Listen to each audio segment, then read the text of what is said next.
New York City, located on the Atlantic coast of the southeastern part of New York State, is the largest city and the largest port in the United States. It is one of the largest economic centers in the world, directly affecting the financial, media, political, entertainment, and fashion industries of all countries on the Blue Star. In the early morning, as the golden sun rises, hurried people walk out of their homes with the pride on their faces, and as locals, they are entitled to pride because they can feel the most fashionable and best things in the world every day. Even those who only work here naturally walk with their heads held high, like pilgrims entering the church. For the whole world, getting a job in New York will be the beginning of a rise to high society. And among the many companies in New York, the most admired and desirable is Stark Industries. If entering New York is equivalent to getting a gold brick that is enough for you to succeed, then entering Stark Industries means that you are standing on a mountain of gold. As long as you are careful not to get overly excited, fall from it, and break your leg, then your future is destined to be bright, and luxury cars and beauties are greatly dripped. But as a member of this golden mountain, the young Albert is very unhappy today, because not long ago, the personnel department issued a layoff list, and he, a new researcher who has just joined the Stark Industries group, is impressively listed. As a traverser, Albert himself did not have much desire before coming to this world. He believed in the concept of small wealth as peace, and he never had any extravagance, and after coming to this world, he learned that he was actually a researcher of Stark Industries, and he couldn't be more satisfied with the bright future of money. As for this is the Marvel Universe. There will be countless crises in the future. To be honest, after the initial gains and losses of these things, Albert directly forgot about them. Not that he didn't want to care, but he really couldn't manage it, and there were only two ways for the superhero world to become stronger.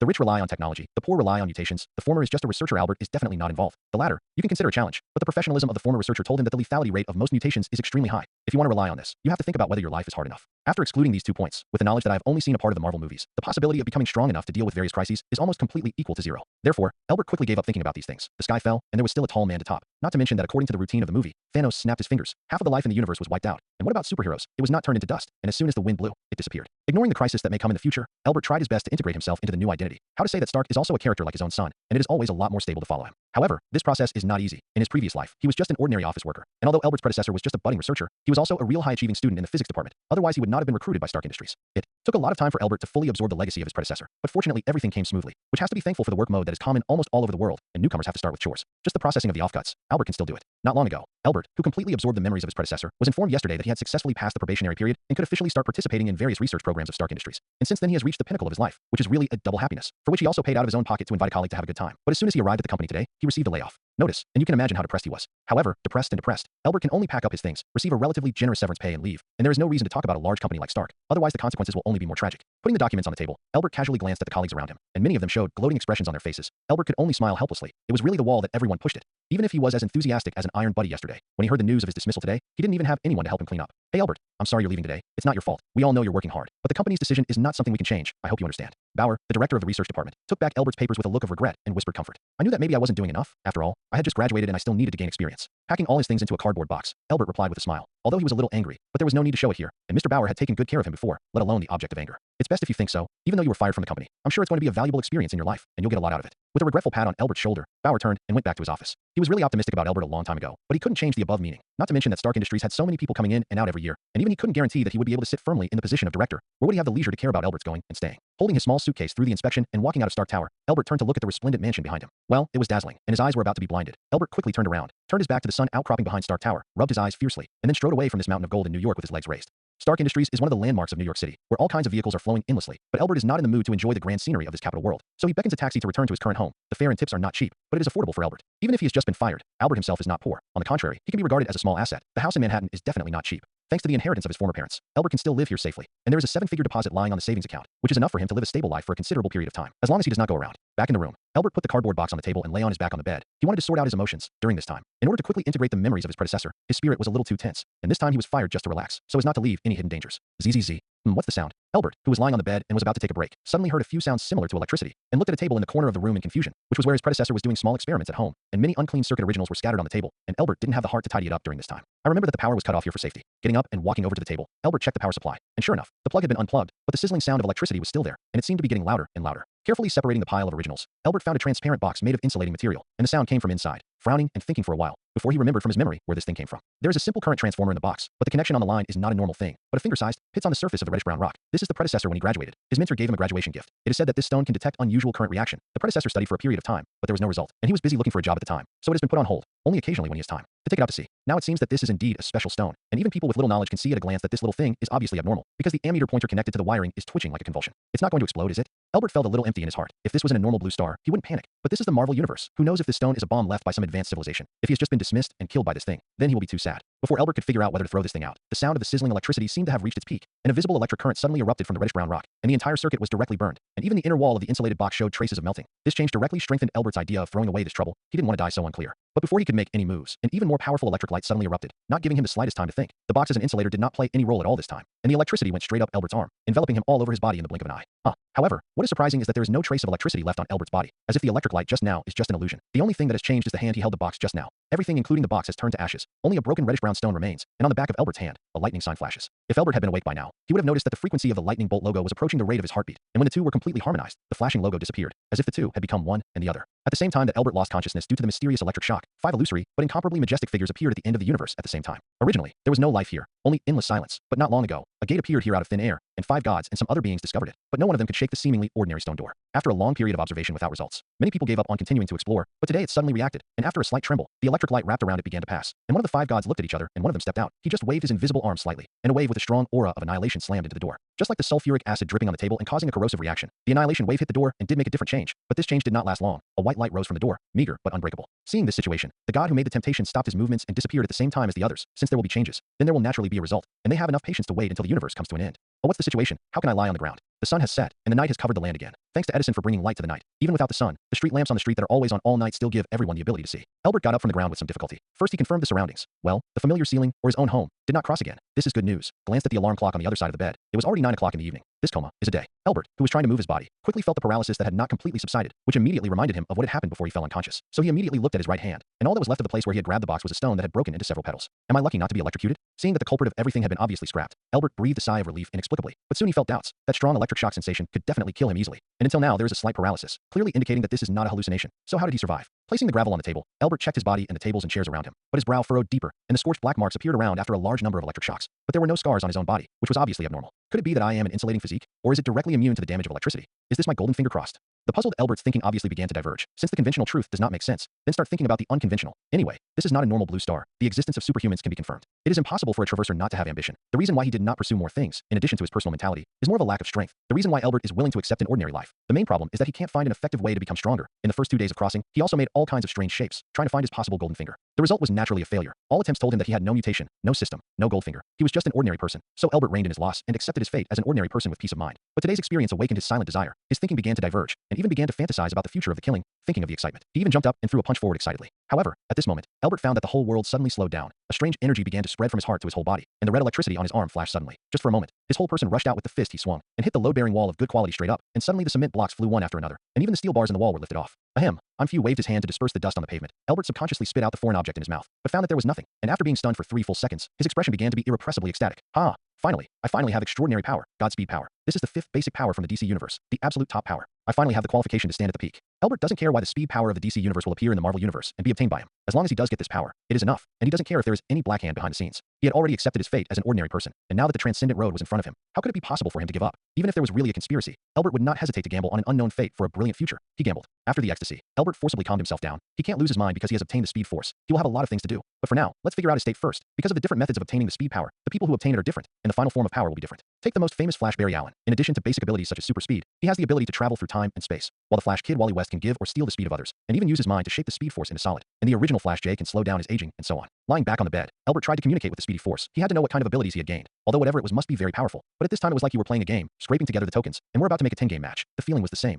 This kind of unknown was fascinating. As the crimson current flashed on his arm again, Albert smiled happily, although it is rumored that the speed of the speed force is related to the color. But in fact, DC officials have never had a similar setting, so Albert will not be distressed by this, the rumored slowest color. The communication with the divine speed force was so smooth that Albert himself couldn't believe it, as if the divine speed force itself was very eager to see him. Almost at the moment when the red arc enveloped his body, his consciousness sank into a sea of lightning, and then he saw a door, a stone door that didn't look special, with a meager white light shining on it. Albert controlled his consciousness to approach the stone door, and wanted to touch it, but was bounced away by the white light, unwilling to use the speed force to contact, but also failed. He had no choice but to give up, and instead observed. He soon found that there was a small gap in the upper left of the complete stone door, about the size of a thumb, thanks to the high-speed thinking in the speed force. Albert almost immediately recognized the gap. The shape was exactly the same as the previous broken stone. I see. Does the speed force come from this door? What is behind the door? Albert, who wanted to understand, was even more eager to find out what secret this door was. But at this time, something happened in the ocean of speed force, and an overwhelming crushing sound came, and Albert's consciousness was directly kicked out of the speed force. At night, in the incomparably brilliant New York City under various lights, a crimson lightning bolt invisible to the human eye galloped out, with dazzling brilliance, pulling a long red arc, running through New York Times Square, through the endless traffic lane, with a burst of hair-blowing airflow, towards the outside of New York City. Wow, that's so cool. Albert ran as hard as he could, unhindered, in the midst of the red arc, and he felt that he had never been so happy in his life, and in his life. In the oncoming wind, the streets were full of large and small cars like a slow turtle. He walked alone against the storm, but even the roaring wind was easily left behind by him, and Albert was a lightning bolt that cut through all obstacles in the way ahead. I'm the fastest man in the world. With indescribable pleasure, Albert stopped at the outskirts of New York. It was close to midnight at this time, and there was no half a figure here except him, so he could vent his pent-up emotions to his heart's content. And when the dust settled, Albert found a place to lie down and look at the starry sky, stretching out his hand as if touching the stars. 200 to 300 times the speed of sound. That's a bit slow. Although he didn't have precise calculations, Albert still had a rough sense of how fast he was, thanks to the speed of of thinking he had gained in the speed force, and the problems that could be solved just by time were not difficult for him. More than 200 times the speed of sound. Even if Albert has just gained the speed power, it is enough to assume the title of the fastest in the world, at least on the current blue star. There is nothing that can compare with his speed, but he still thinks that he is slow. Is he slow? Compared with other speedsters, he is indeed not fast. As the ceiling of the speedster, the speed of the lightning kid Wally West even reached a terrifying 9 trillion times the speed of light. Not to mention the speed that surpassed everything in an instant after he absorbed the speed of everyone on the earth in order to defeat the cosmic god. This is Albert's predecessor model. However, as a newcomer who has just obtained the speed of God, Albert is also very good. If you don't have a specific concept of this more than 200 times the speed of sound, then you can refer to the picture of Quicksilver saving people in Apocalypse, when Quicksilver's speed was about 300 times the speed of sound, and now Albert has a close speed, which shows how fast he is. But what is my power? That door seems to have an unusual secret. Lying on the grass and completely relaxed, Albert recalled the door he saw in the Sea of Speed. Everything was so clear, even every line on the door. He could remember it clearly, but it was useless. After being kicked out by the Speed Force, Albert tried a few more times, but he couldn't get close. But the connection with the Speed Force told him that as long as he pushed the door open with the Speed Force, there would be a huge gain. To do this, Albert must improve his control of the Speed Force and take his speed to the next level, not only to figure out what's behind the door, but also to prepare a backpath for himself that he may use. In his previous life, Albert didn't know much about the Marvel world, but he still watched the 3 big movies of the Avengers. Thanos snapped his fingers and erased half of a life in the universe, but he remembered it clearly. He didn't have a choice before, and now with the speed of God, he naturally has to fight. But if he really can't stop Thanos, he needs a way out. If Albert doesn't want to gamble that half of the probability of survival, then that door is one of the possibilities. The Speed Force comes from the DC universe, and his speed power comes from the fragments of the door. If the two are not connected, he doesn't believe it. Maybe when the time is right, Albert can use the door to go to the DC world, so as to avoid the disaster. In order to achieve this, the first thing Albert needed to do was, that's right, it's to make money. The speed of money consumption between an extraordinary person and an ordinary person is definitely different. Before Albert felt that his savings were enough, but now it seems that it is too little, let alone a million. It is 100 million, and it is estimated that it can't withstand his consumption. All kinds of professional equipment are worth a lot of money, not to mention the relevant research that may be carried out in the future. They are all bottomless pits, and it is basically difficult to move an inch without money, not to mention the speed of improvement, which is to supplement the calories consumed during normal use, which is a lot of food expenses. In this case, Albert had to make a change, at least not as a researcher. He had to find a way to get more money, make some inventions, or seize the opportunity, go to the stock market and start a company of his own. Or it can be done at the same time. Invention is not an easy task, especially to make valuable inventions, but Albert has a fast thinking, has more time than the average person to understand and analyze, only need to find the right direction, may not be successful, the specific need to try to know the result. As for the latter is simple, just wait. Stark Industries is an opportunity. Tony Stark is still just a playboy now, and it is estimated that there is still a long time before he becomes Iron Man, but Albert knows what to expect. So this is an opportunity, just once. It is enough for him to make a lot of money. Standing up from the grass, Albert stretched out his hand to the shining stars in the night sky, opened his palm and shook it violently. From today onwards, I, Albert, will be one of you, and will be the most dazzling one, and the Speed Force will witness this. The crimson arc flickered, and Albert disappeared under the stars, only to be swept away in an instant, as if it was about to leave everything in the world far behind. Brand new polymer materials, the gospel of aerospace, science, and technology. It can be harder than steel, and it can be as soft as polyester. A miraculous creation. The dismissed scientist, the genius who will never be buried. He is Albert. Good job, but isn't this last one a little bad? I don't plan to have any conflict with Stark Industries. Carl, we can't afford to mess with this trouble, for you and me. Albert placed on his desk several newspapers and periodicals, all of which belong to America's leading publishing house for scientific and technical publications, and all of them, in an exaggerated tone, describing the same thing. A new synthetic material called a parasol. Just like its name, this material has a strong thermal insulation. Itself is not flammable, while having a certain strength in itself. After continuing to increase to a certain thickness, it will have a very perfect buffer. Even a sniper rifle bullet cannot penetrate. There is no doubt that this will be a completely new, quite versatile, material, whether it is used in aviation or military, is very suitable. And this is the result of Albert. It has been a few months since he obtained the Speed Force. In order to get more money to support himself, he has made many attempts after renting a small laboratory, but the results are not optimistic. He has to admit that it is not so easy to invent something completely new. Later, it was also from the suits of the previous generations of flashes. Albert got some inspiration, so he warned for a period of research and development testing, and the parasol was born. Although it was a little hasty, but Albert could be completely sure that it had all the advantages depicted in the newspapers. After all, Albert was going to make money from this thing, and naturally he would not boast too much about the quality, but the descriptions in the newspapers were mostly in some exaggerated tones. We understand your concerns very well. We won't get you in trouble, and we won't want to provoke the big tiger of Stark Industries. It's just a small boo. Stark Industries won't care. The middle-aged man named Carl, who sat across from Albert, explained with a smile on his face. And since you want to sell your patents, is there a more perfect object than Stark Industries? Carl is a professional who is proficient in building momentum. Whether an invention patent can make money, in addition to its own function, the more important thing is naturally reputation. Only when everyone knows such a thing will choose to buy it, which is also the meaning of advertising. Albert doesn't know how to operate, but some people know how to get enough benefits, as long as you pay the money. So he found Carl, paid a lot of commission, and the publicity work began, although it has not yet reached the level of household name. But at least a few top-related companies must have received the news, and these are Albert's goals. Since the successful patent application, Albert has never thought of producing it himself, because the two industries related to it, aerospace and military industry, belong to the hunting grounds where predators gather. Unless he wants to make a big deal and directly use the Speed Force to solve all the problems, then the problem is gone. But the consequences are really unpredictable. Before he figured out the situation of the door and the Speed Force and left a way back for himself, Albert didn't want to attract the attention of some supernatural forces. The Speed Force is very strong, but it is by no means omnipotent, and the early obscene development is the key. So cooperation is the key. The parasol is his stepping stone, and the development of cooperation with large enterprises is also the path that most independent researchers will choose, which is also one of Albert's goals. He will get an independent laboratory to complete his own ideas, which may be slower, but the most secure. Now that superheroes have not yet appeared collectively, the world pattern is relatively stable, and when everything is in chaos, he may have a chance to change, and this is not far off. Stark Industries is a good fit, but it's so strong that I'm afraid I'll swallow it in one bite. Albert was non-committal about Carl's proposal. Stark Industries was not his first choice. The next thing is to wait for the invitation to come to the door, and I hope not to disappoint me.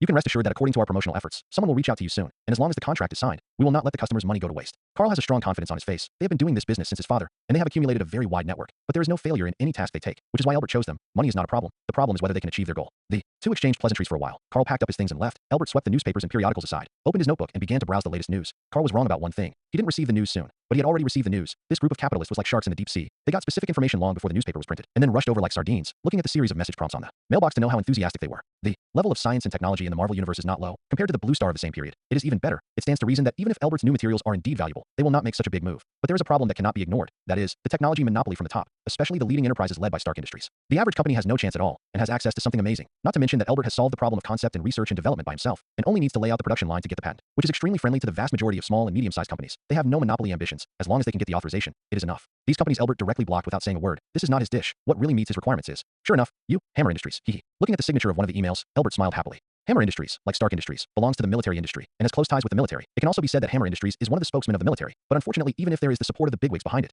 it can't do Stark Industries, the son of destiny, and its own market share is very uncomfortable. You must know that the current Stark Industry, Tony Stark, is just that smart playboy, and what really supports the group is his uncle Obadiah Stein, a ruthless old fox. With him in control, Hammer has not been squeezed out of the basic plate of the military industry, even if the military gives him enough resources for this little brother. But no matter how hard the military is, it is impossible to abandon Stark Industries' more advanced weapons and place large orders for Hammer Industries. So the situation of Hammer Industries has become more and more sluggish in the past 2 years, and even if it weren't for the fact that Obadiah was killed by Tony Stark in the future and closed the weapons department to transform into new energy, Hammer Industries might still be able to survive. Today's Hammer Industries, relying on doing some small business that Stark Industries looks down on, or relying on the help of military bigwigs, buying and selling some things that are still profitable to live. Its own scientific research department has a lot of things, and it can be regarded as very good alone, but the quality of things is afraid to compare. Even if Hammer does well, it can't surpass Stark Industries. As the controller of Hammer Industries, Justin has great ambitions and is also a tolerable one. Since high-end products can't be squeezed, then start from the low end. At least he has no problem with the channel. So although Hammer Industries is miserable, there is no danger of bankruptcy. For the new materials developed by Elbert, Justin is quite optimistic. This is an opportunity for him. Heavy industry can't grab Stark. He admits this, but if he can win the exclusive license, Hammer Industries will have a breakthrough. No longer only sneaky smuggling, but also a fist product that can be handled. Justin knew very well in his heart, but how many protective clothing the US military would eliminate every year, and he knew better that the former could not be compared with the latter at all. This was not a time of war, and the consumption of weapons, especially heavy weapons, was not much, and the consumption of individual soldiers' armor, including but not limited to body armor, bulletproof helmets, and so on, was definitely much greater.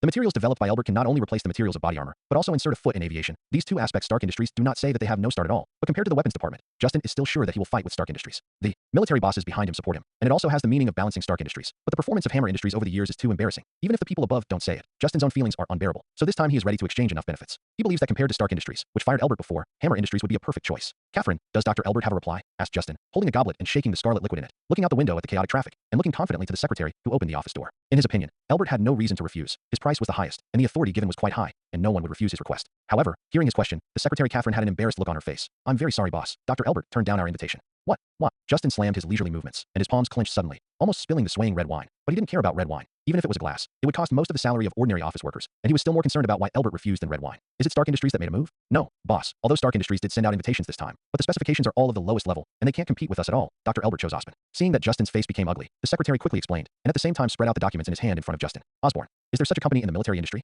Justin also frowned when he suddenly heard such an unfamiliar name, but with the documents handed over by the secretary, he understood. It turned out to be Norman Osborne. Aren't they a biotechnology company? How can they be involved in this matter? Osborne Industries Justin had heard, and even met its chairman, Norman Osborne, not long ago. As a military collaborator, there was no friendship between the two. He only knew that Norman seemed to have cooperated with a military general and was conducting a research on human strengthening, and he had no reason to be involved with Elbert. After carefully reading the documents handed over by the secretary, Justin's brows furrowed even tighter. The conditions offered by Osborne were indeed good, but they were still a little inferior to him. He couldn't figure out why Elbert had given up on the olive branch he had thrown out, and chose to work with Norman Osborne instead. Mr. Justin, do we need to take action? Seeing that Justin's expression gradually softened, Catherine also breathed a sigh of relief and asked cautiously. No, you don't have to. Forget it this time. Justin closed the file and finally gave up thinking. Since the matter was a foregone conclusion, it was useless to think more. Osborne's size was not bad, and he also had a military background. He couldn't put pressure on Norman, which would lead to a series of problems. It's not worth it for an Elbert. If you miss the opportunity, you miss it. And if the military is dissatisfied because of internal strife, it will be really big. Wrote to Mr. Norman Osborne on my behalf, asking if he could share the patent for the new material. Hello, Mr. Osborne. Hello, Dr. Elbert. I'm glad you accepted my invitation. You must know that when I decided to invite you, I didn't expect you to really choose our Osborne Industries. After all, whether it is Stark Industries or Hammer Industries, the conditions are no worse than ours, and their main projects are closer to your patents. Norman personally met Elbert in the Osborne Collective building, the chairman's office, and after the two greeted him happily, Norman warmly invited Elbert to sit down, with a warm smile on his face. You're wrong. Hammer Industries treatment is really good, but Stark Industries doesn't like my patents. They only give me a fairly ordinary treatment, and I don't want to be fired by them again. After receiving the coffee from the secretary, Elbert thanked him and said, as for why I chose Osborne, it was because of curiosity. Curious? Norman sat up straight, the expression on his face a little surprised, as if he had heard his secretary tell him that Elbert had chosen to work with Osborne, which was indeed unexpected. Yes, Mr. Osborne, you know, as scientists, we're always curious. Norman very much agrees with Elbert's statement. He is not just a guy who just sits in an office and doesn't understand anything. He is one of the top people who stand at the forefront of biological research. Companies including Stark Industries and Hammer Industries, they chose to invite me. I can understand, but only you, only Osborne, is in the field of biotechnology, which surprised me very much, and at the same time made me very curious, in order to figure out why you chose to invite me. So I came. That's really unexpected. Norman didn't know how to answer Elbert's reasoning, but he was glad that he had handed over the invitation, rather than giving up on it. Osborne's main business is indeed biotechnology. His research is currently in its infancy, and the military also has strong support, so he really doesn't need Elbert's patent to contribute to Osborne's research. But Norman is short of money, very short of money. Even with the military's investment, he persuaded the company's directors to invest a lot of money. But as the leader of the project, Norman knew very well how huge the cost of research would be, and it was a bottomless pit. But Norman can't give up, not only for his own career, but also to solve his family's genetic disease. He himself is not young, but he doesn't want to see that his son Harry is also suffering from genetic disease, so he has to complete the research anyway. For this, he must ensure that the source of funds is sufficient. This cannot just rely on other people's investment. He has to ensure that there is a source of his own funds. Seeing Albert's patent come out, Norman was keenly aware that this was an opportunity. He also had military channels. As long as he got the patent, he would not worry about sales, and through this his contact with the military, it would be closer. This was an opportunity to kill two birds with one stone, for which he hesitated again and again. Norman still offered a very favorable condition, with the idea of giving it a try, and sent it to Albert's mailbox. Who would have thought that such an attempt, which he himself was not sure of the result, would actually succeed? This made Norman a little high-spirited. As the saying goes, everything is difficult at the beginning, and now not long after the research began, he came to such a good news. Does it also indicate that future research will also be smooth sailing? Norman was not a superstitious man, but he was still a little happy when he encountered this situation, and at the same time, he was even more optimistic about Albert, the young man who brought him good luck. Dr. Albert, Osmond's main business is indeed biotechnology, but this does not mean that we will not be involved in other fields. And compared to your patents, I look at you more yourself. You are still young, very young. This is capital. I believe that as long as you are provided with a suitable environment, you will bring more surprises to me and the whole world. As a qualified capitalist, even if the purpose is to make money with Albert's patents, Norman will not say this directly, but encourages him in a demagogic tone. Believe me, Dr. Albert, and believe in yourself. Your talent doesn't stop there, and Osborne Industries has everything to offer you. Really, Mr. Osborne, do you really believe that I can do better? Albert looked at Norman with an excited face, as if he saw the only confidant in this life, and then lowered his head a little unconfidently. But, Mr. Osborne, I think my ability may not be enough to meet your expectations. No, Albert, allow me to call you that. You have to believe in yourself. You have enough time to learn, to try. Failure is just a ladder to growth for you. That is the inevitable path. Just like the other Albert, he used thousands of failures to bring light to humanity. You just lack some self-confidence. Norman got up from the couch, pulled Albert to the window of the office, pointed to the busy staff below, and said, I've decided to open a research department for you. A research department led by you. Let it go. I trust you. It's so. Albert's face flushed with excitement, and even his hand shaking with Osborne trembled. I will live up to your expectations, and I will do all the research for Osborne. Very well, Albert, go ahead and go to Mr. Collin. He will explain to you the new research department, and you can start building your own team at any time. Norman sent Albert out the door with a smile on his face, and the smile on his face disappeared the moment he turned around, replaced by a grim and haughty look. Chairman, do we really have to fulfill all of Dr. Albert's requests? The secretary looked at Norman with some puzzlement. He had never seen Norman think so highly of a young man. Of course not. Norman shook his head decisively. What he was most concerned about was only related to his family's scientific research plan. How could he fully support Albert's research? You can agree to some less important requests. As for those that are not suitable, you can directly hand them over to me, and I will solve them. Well, old fox, you almost took me to the ditch. Walking out of Norman's office, Albert rubbed his cheeks vigorously. The flush began to fade, and he returned to his normal complexion. But fortunately, my acting skills are also good, and I can wait for the results of the research for the time being.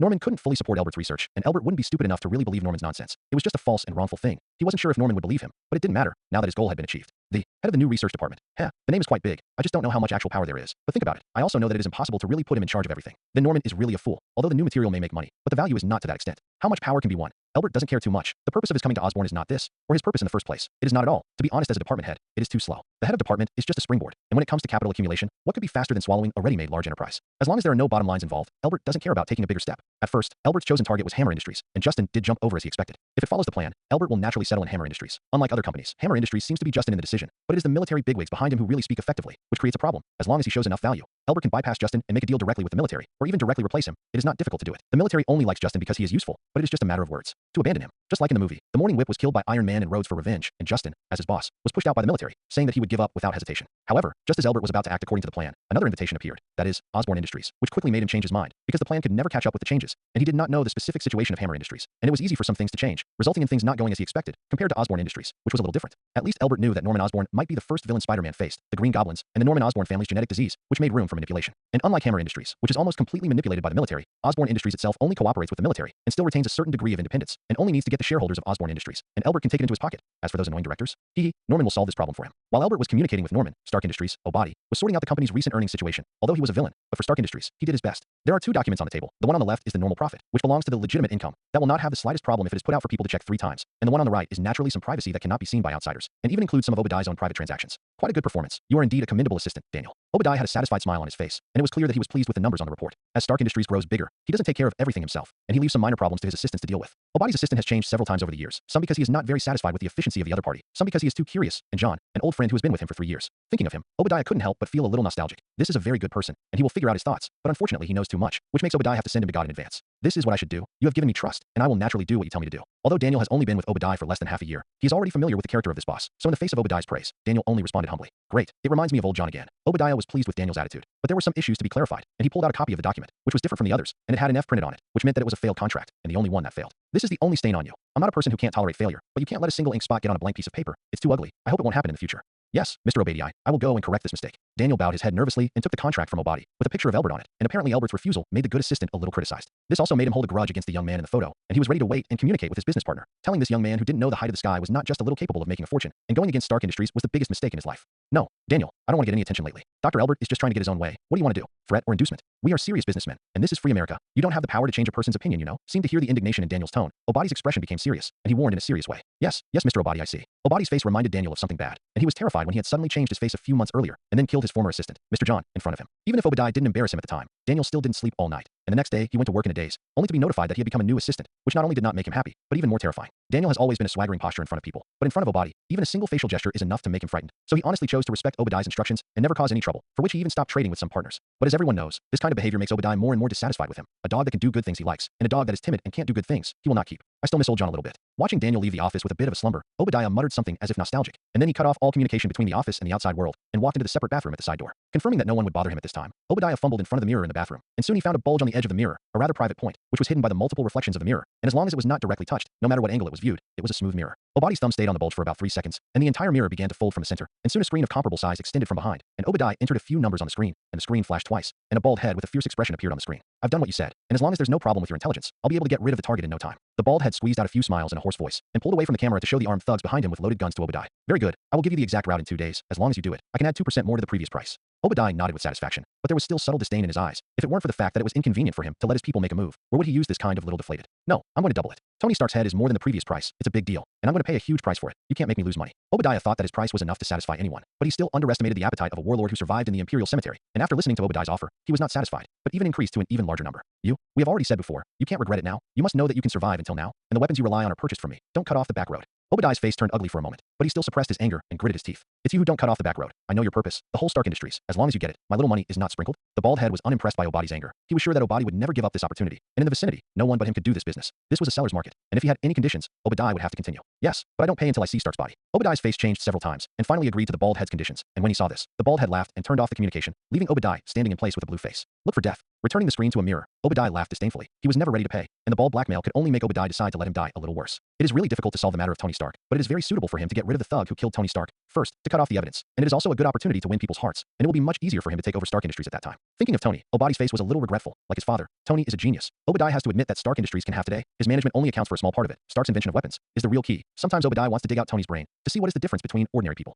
There was once a design problem. He asked nearly half of the staff in the research department to work overtime for a month, but they couldn't solve the problem. But Tony only took an hour. Not only solved the problem, but also optimized the original design. And then after that product was launched, Stark Industries made a lot of money. Such an obvious gap. Obadiah really couldn't bear to kill Tony. But he tried. Tony was a bastard. Even more bastard than his dead dad Howard. He didn't get oil and salt at all, except to make him disappear. Obadiah couldn't think of any other way to get Stark Industries. So after learning that Stark was going to test a new missile in the Imperial graveyard, Obadiah planned this plan. In the United States, he is not easy to touch Tony. But out of the United States, it is still the extremely chaotic place of the graveyard of empires. And it is difficult for Obadiah not to be moved. Just wait a few more days. Wait a few more days, Stark Industries will belong to me. It should have belonged to me a long time ago. Osborne Industries got Albert's patent authorization. Norman spent a little time to confirm the nature of the material and began to let the designer make a few feasible samples. In the past 2 days, Norman, in addition to his own laboratory, basically will go to see the test results of the finished product. Everything is perfect. The military people, after watching the demonstration, also said that they will buy in large quantities. Everything seems to be on the right track towards the end of success. What has Dr. Albert been doing lately? Norman, who was busy and free, finished working on the backlog of papers, and then remembered Albert, who had been left to his side, and he hadn't paid much attention to it for the past 2 days, hoping that nothing would go wrong. Yesterday, Mr. Collins submitted a copy of the funding and related materials that Dr. Albert had applied for, and I checked it, and it was all more ordinary, and I gave it an approval. The secretary took out a copy from the pile of papers and handed it to Norman, because Norman had been in the laboratory for a long time, and the secretary had a lot of power. As long as it was not related to fundamental issues, she had the right to decide. Well, you've done a good job. Hold Dr. Albert steady first, and when this time is over, I'll arrange his work myself. Scanning the numbers on the document, Norman nodded secretly. This Albert is still an acquaintance, and he didn't make a big mouth of the lion. Otherwise, he might have to use some extraordinary means, and everyone may not look good at that time. I understand the chairman. Is there anything else that needs to be dealt with? The secretary knew in her heart what attitude she should show towards Albert in the future, and she could be regarded as having a bottom. It's okay, you go about your business. Norman waved his hand to the secretary to attend to his business, but halfway through his hand, a sudden pain forced him to take his hand back, and his slightly tired face was slightly distorted by the pain. Chairman, are you all right? Do you want me to call a doctor? The secretary was about to open the door and go out, and when he saw Norman's condition, he hurriedly walked back and asked worriedly, No, it's an old problem. I'll just slow it myself. Get out of here, and don't let anyone come in and disturb me. Clutching his right arm, Norman collapsed in the chair and forced the pain to let the secretary out. You pay attention to your body. Seeing this, the secretary didn't say much, and honestly led the door out. She was able to gain Norman's trust, precisely because she never hesitated to Norman's words, even if Norman's state was obviously a little wrong now. She didn't choose to disobey Norman's intention to stay, or call a doctor. It was only after about a quarter of an hour that Norman's face softened, and the pain began to subside, but the green spots on his arms looked more dense, which made his face pale from the pain instantly turn blue. What's going on? It's only been 2 months since the last checkup, and it's impossible to have a seizure so soon, so it looks like I have to go for a recheckup. Norman lowered his sleeves. The family disease was like a curse, no known means of treatment. Once it began, it meant that life had begun to count down, and the process would be quite painful, until he fell asleep in despair. It's just that Norman is a little puzzled. According to the results of the last inspection, there should be no problems in the past year. Because of this, he chose to cooperate with the military at this time, just to take advantage of his good state to develop a successful human body strengthening formula as soon as possible to solve this curse. But after 2 months, it came back like a ghost, and the results of the examination would not go wrong, and Norman still had this confidence. So it can only mean that the symptoms have changed in the body in the past 2 months, and it is very likely to kill him. We have to speed things up. Norman thought about it, but picked up the phone. He didn't have time to wait slowly. He had to speed up the process of everything. On the other side of the phone, Norman insisted that all experiments with new materials must be completed by tomorrow, and that the finished product should be ready for mass production within a week. Then Norman called several people in charge of the laboratory. All of them urged them to act, which could lead to a series of problems. But Norman couldn't manage so much. As long as the funds were available, he would have to devote himself to researching the strengthening potion, compared to which even Osborne Industries was secondary. In Osborne Industries' new laboratory, Elbert assigned the analysis of several materials to the researchers below and walked into the independent office himself, during which time he was indeed quite honest, because he did not need to be high profile. Things were going in the direction he expected. Norman's illness is about to happen. Elbert turned on the TV on the side, turned up the sound to the maximum, and looked in the direction of Norman's office through the wall, as if he could see Norman gritting his teeth and enduring. According to the original development, Norman's genetic disease may not enter the advanced stage until a few years later, so Elbert injected some changes into him. The Speed Force can not only act on the movement of the human body, more refined, it can affect the cells, most of the speed of the people, in addition to the speed of the change. At the same time, their body of the self-healing cells will also be accelerated, which allows them to recover quickly after injury. And some of the speed of the people can even use the Speed Force to affect the self-healing cells of others, and then achieve the purpose of healing others. But depending on the connection with the Speed Force, this ability may make the target lose its vitality or not. Elbert doesn't care if he loses his life force. What he cares about is whether the Speed Force can act on other parts besides the self-healing cells. The answer is yes, at least Elbert can do it. He doesn't know if other speeders can do it, or if this is one of his own uniqueness. As early as when shaking hands with Norman, Elbert controlled the Speed Force, quietly entered Norman's body, and accurately acted on his family's genetics. This change will make Norman's disease, which would have taken several years to completely break out, come to an end in the next few months. And even if Norman goes to examine it carefully, he will not find any other problems, and in the process, the Speed Force that Elbert sent into his body has long disappeared without a trace. In the past few months, Elbert has not given up, digging into the changes brought about by the Speed Force. Super speed is the most basic and core thing, but other abilities cannot be underestimated, such as crossing physical obstacles. This is quite practical, which means that even if he is trapped by human design, Elbert can get out safely.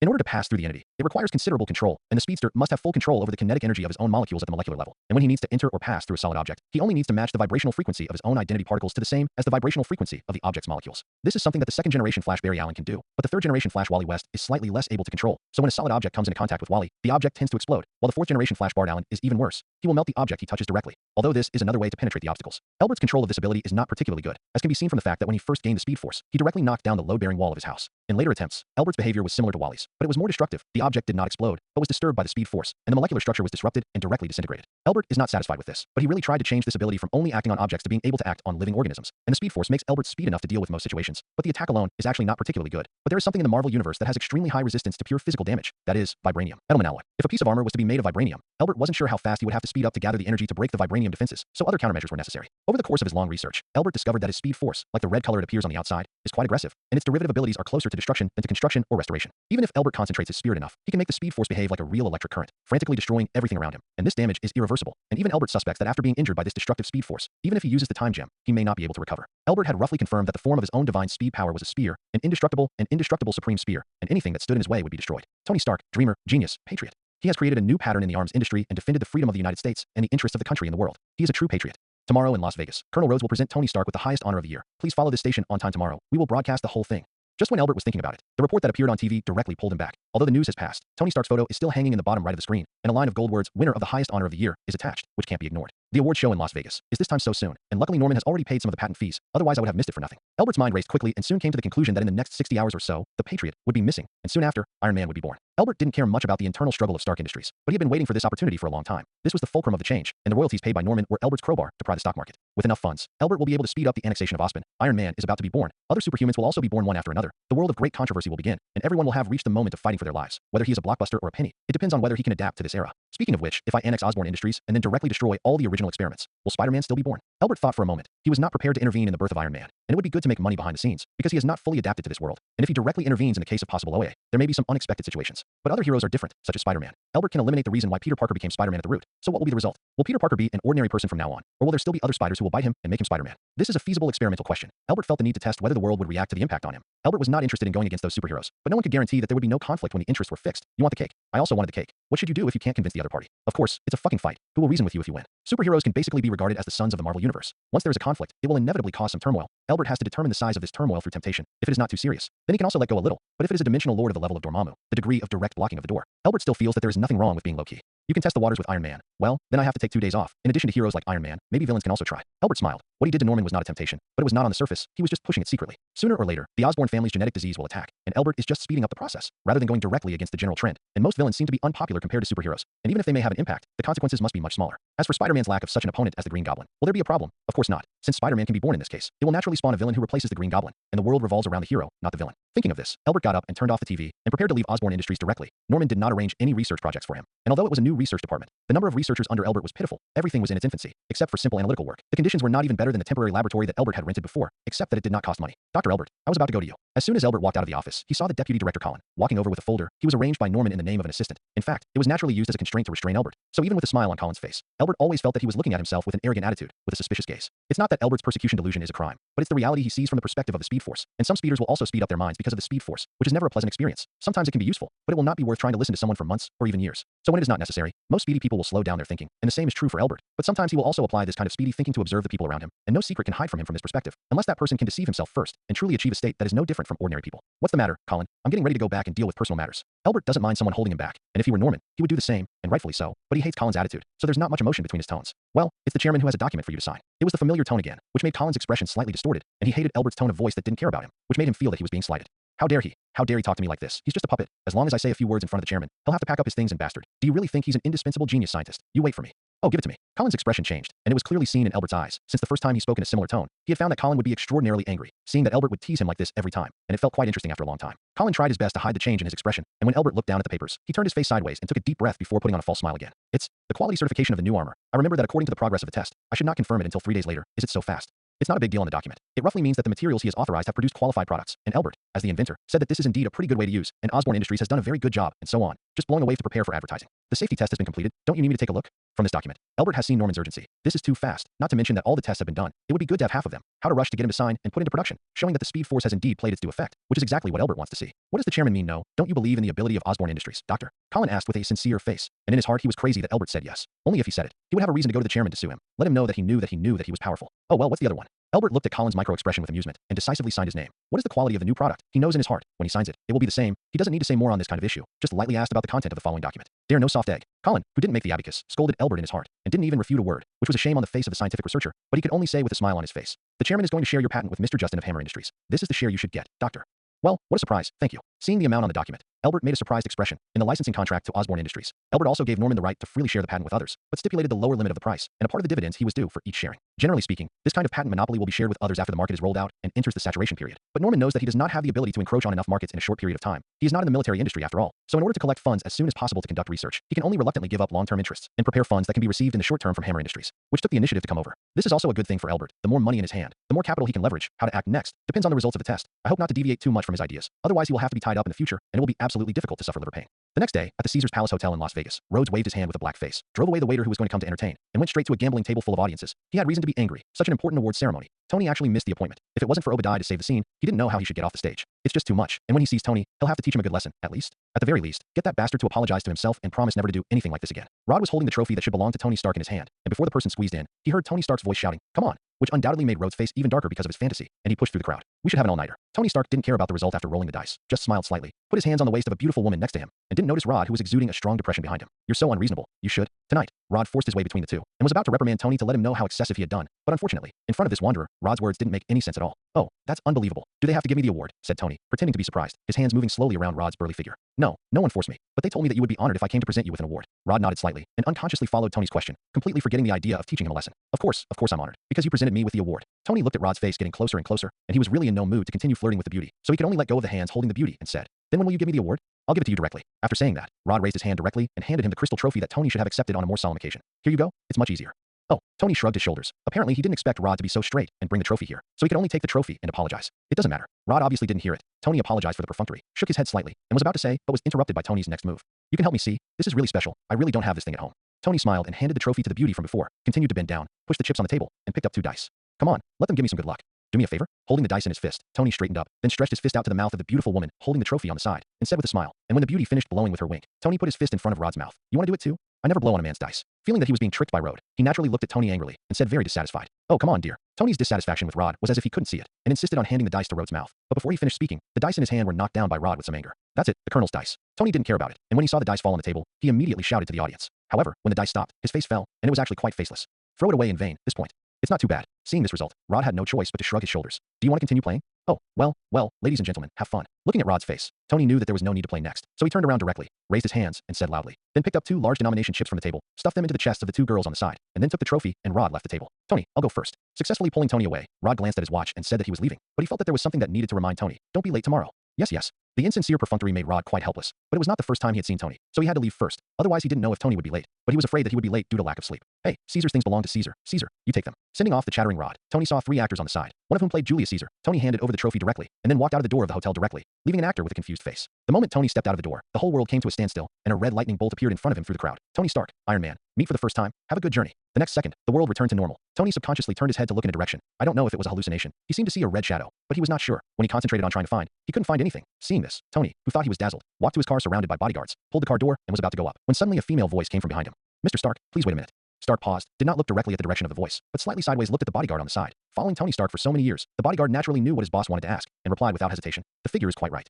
Hearing the satisfactory answer, Tony immediately put on a smile on his face and turned in the direction of the beauty. It seems that there is a big battle waiting for him tonight. Oh, it only took 68 seconds to turn around once, which is pretty good. Residents in Manhattan, New York, Albert pressed the pause button of the timer, looked at the time displayed on it, and nodded in a good mood. The distance from New York to Las Vegas is nearly 4,000 kilometers, and the average direct flight takes more than 5 hours, and the round trip is 10 hours. But Albert only took a little more than a minute, and his speed has improved a little during this time. Even if he doesn't need to exercise specifically, his speed will naturally go up. This is a good signal, but also a not so good signal. The closer the connection with the speed force, the faster the speed of the speeder, but too close the connection, it will form a tug of war. Once the line is crossed, Albert may be in a certain run, be completely pulled into the speed force, just like the third generation of Flash, the lightning boy Wally West, imprisoned by the speed force. It's just that Wally has his girlfriend Linda as a belief support. Even if he is pulled into the speed force, he can also pursue his lover back to the real world. Albert doesn't have a lover. He has been a purebred single dog in his previous life until now. This method will not work for him. But even if the speed is constantly increasing, there is still a great distance from the speed of light. And when he reaches the speed that may be pulled into the speed force, the ghost knows how long it has been. When watching the award ceremony before, Albert had a whim and wanted to meet Tony Stark in advance to see what the future superhero looked like before he became a hero, and also to test his long-distance running state. But Tony Stark saw it. But the perception was not good, and now Tony is a bastard who is arrogant. Except for his own pleasure, he cannot care about anything. So much so that at that time, Albert almost smashed his fist in the face. But thinking about that state, Tony might turn directly into meat sauce with a punch, and he extinguished this idea. Alas, it would have been nice to just smash it down at that time. Thinking of Tony Stark's face, Albert's eyes had some abnormal red brilliance, imagining the feeling of a punch hitting it, and even subconsciously threw a punch. ZZ, at the moment when this punch went down, the calm speed jumped violently, and the red arc flashed around the arm. No, what happened just now? Even if I don't like Tony Stark, I won't have murderous intent towards him at this time. The sudden reaction of the divine speed force made Albert suddenly sober up like a soul, and then an obvious sense of disgust rose from the bottom of his heart. But this disgust was not his. This belonged to the divine speed force. It's the speed force. The speed force is disgusted with Tony Stark, and even wants to kill him. Why? Although the speed force has no personality, it is not a dead thing that is completely unconscious, and it is not theoretically impossible for it to produce emotions. But why the speed force will have killing intent towards Tony Stark, this Albert can't figure out. And the most important thing is that Albert left Las Vegas directly, and only after returning to New York did he feel the obvious killing intent. If the speed force really wanted to kill Tony Stark, the moment Albert saw him, he was already dead. In that case, if the speed force suddenly went out, even Albert could not save Tony Stark, but nothing happened. Speed force doesn't really want to kill Tony Stark. Albert made a certain guess, but thinking about the clear disgust is not fake, and speed force has no personality, just a subconscious. It is impossible to show such a difficult behavior as deception. So Albert quickly determined another possibility. What suppressed the speedy force, and this suppression ended after I was far enough away from Tony Stark, so I felt this belated killing intent. This is one of the most likely scenarios. But what can suppress the speed force? Albert gasped at the thought of this, and felt a little chilly all over his body. It seems that in this world, there is really no free lunch. There is no love for no reason, and there is no hate for no reason. Albert tried his best to avoid thinking about the source of the speed force and why he chose himself. He was afraid that if he figured it out, he would lose it, become an ordinary person again, experience this extraordinary power, and let him be an ordinary office worker. Albert really couldn't accept it. Now Albert still doesn't know the answer to the question, but the price of gaining power is already in front of him. And if the speed force wants to kill Tony Stark, maybe the target is not only Tony Stark, but how should its idea be executed? This is a big question. If it is a normal Tony Stark, even if he becomes Iron Man, Albert will not hesitate to choose to follow the will of the speed force. But if Tony Stark has the existence in his body or around him, which is enough to suppress the existence of the speed force, then even if he has the heart, he does not have that power. Lying on the bed with some irritability, Albert tried to communicate with the speed force. Maybe Tony Stark was no longer around, and the emotions of the speed force came and went quickly. So after a while, it had returned to normal. Albert followed the familiar feeling, and his consciousness once again came to the ocean of speed force. He looked at the familiar stone gate not far away, and the next moment he was stunned. He didn't know when it started. The white light that shrouded him before had disappeared, and now there was no longer an obstacle between the stone gate and Albert. Is it because of Tony Stark? Consciousness trembled. Albert guessed, and then approached the stone gate without hesitation. Now he was tied to the speed force, and if he wanted to solve the dilemma, he could only get closer to understand it. Maybe this door could tell him something he didn't know. In front of the stone door, Albert's consciousness extended with the help of the speed force, and touched the door with complex lines. Albert felt that it might be a painting. No, not just one painting, but many paintings stacked on top of each other. The lines between the top and bottom mixed together, making it impossible to see the content of any one at all.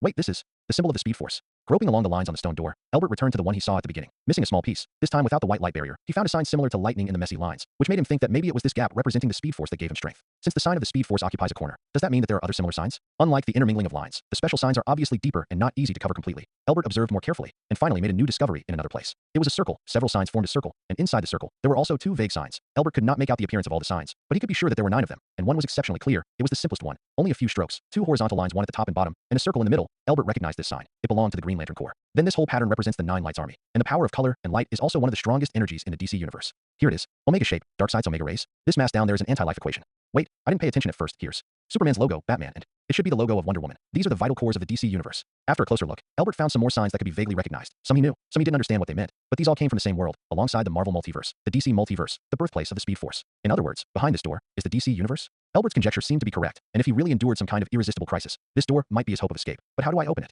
I figured it out, but what to do to open this door? Albert still didn't have a clue, and there was a feeling of pulling in the Speed Force, which was a precursor to him being kicked out of the Speed Force. Albert thought about it, and controlled all the Speed Force around him that could be controlled for him, and stabbed the stone door in desperation. Boom. As if someone had smashed his head with a hammer, Albert got up from the bed in a daze. He felt some liquid flowing out of his nose and ears, and he stretched out his hand. It was all blood. It seemed that his final death was very successful, and he almost died. Leaning on the head of the bed and resting for half an hour, Albert felt that the dizziness subsided, and the world became clear in front of him. So he hurriedly went to the bathroom to find a spare medicine kit and wiped the blood on his face. It's almost over, but it's not completely useless. At least I know how the door opens. And why did the Speed Force kill Tony Stark? After packing everything up, Albert tried his best to calm down, his still beating heart at high speed. The force of speed and the impact of the stone door allowed Albert to successfully obtain some information, and many questions were solved. First of all, the Speed Force doesn't have to kill Tony Stark. It's just that killing Tony Stark will open the door faster. What blocked that door was not the power of the DC universe, but the power of the Marvel universe, which was an invasion. And behind that door was the passage for the DC universe to infiltrate the Marvel universe. So the door would show a variety of different supreme forces in the DC universe. When that door appeared in the Marvel universe, the instinct to resist the invasion caused the universe to block the door. But now that the door has appeared, the blockade may not be able to completely prevent the invasion of the forces behind the door. With the passage of time, the power behind the door gradually became familiar with the rules of the Marvel universe. So one day, as a representative of extreme speed, the Speed Force stripped a small part from the door as a carrier, and this kind of entered the universe in a continuous drifting, and finally fell into the earth, and was obtained by Albert's predecessor. If Albert hadn't crossed over, the predecessor would probably have been chosen by the divine speed one day, and then become a glorious heir Wizzy, who would have contributed to opening that door, and if he failed, he would have gone down in history as a villain. Of course, Albert's situation is not much worse now. The door is still closed after all, and the forces behind it will not be able to enter the Marvel universe in large numbers, and it is already the limit to infiltrate the Speed Force into this world. So if you want to open the door, you need to do it in the Marvel universe. As long as the power of the Marvel universe is weakened to a certain extent, the power behind the door can directly and rudely open the door without unlocking the blockade.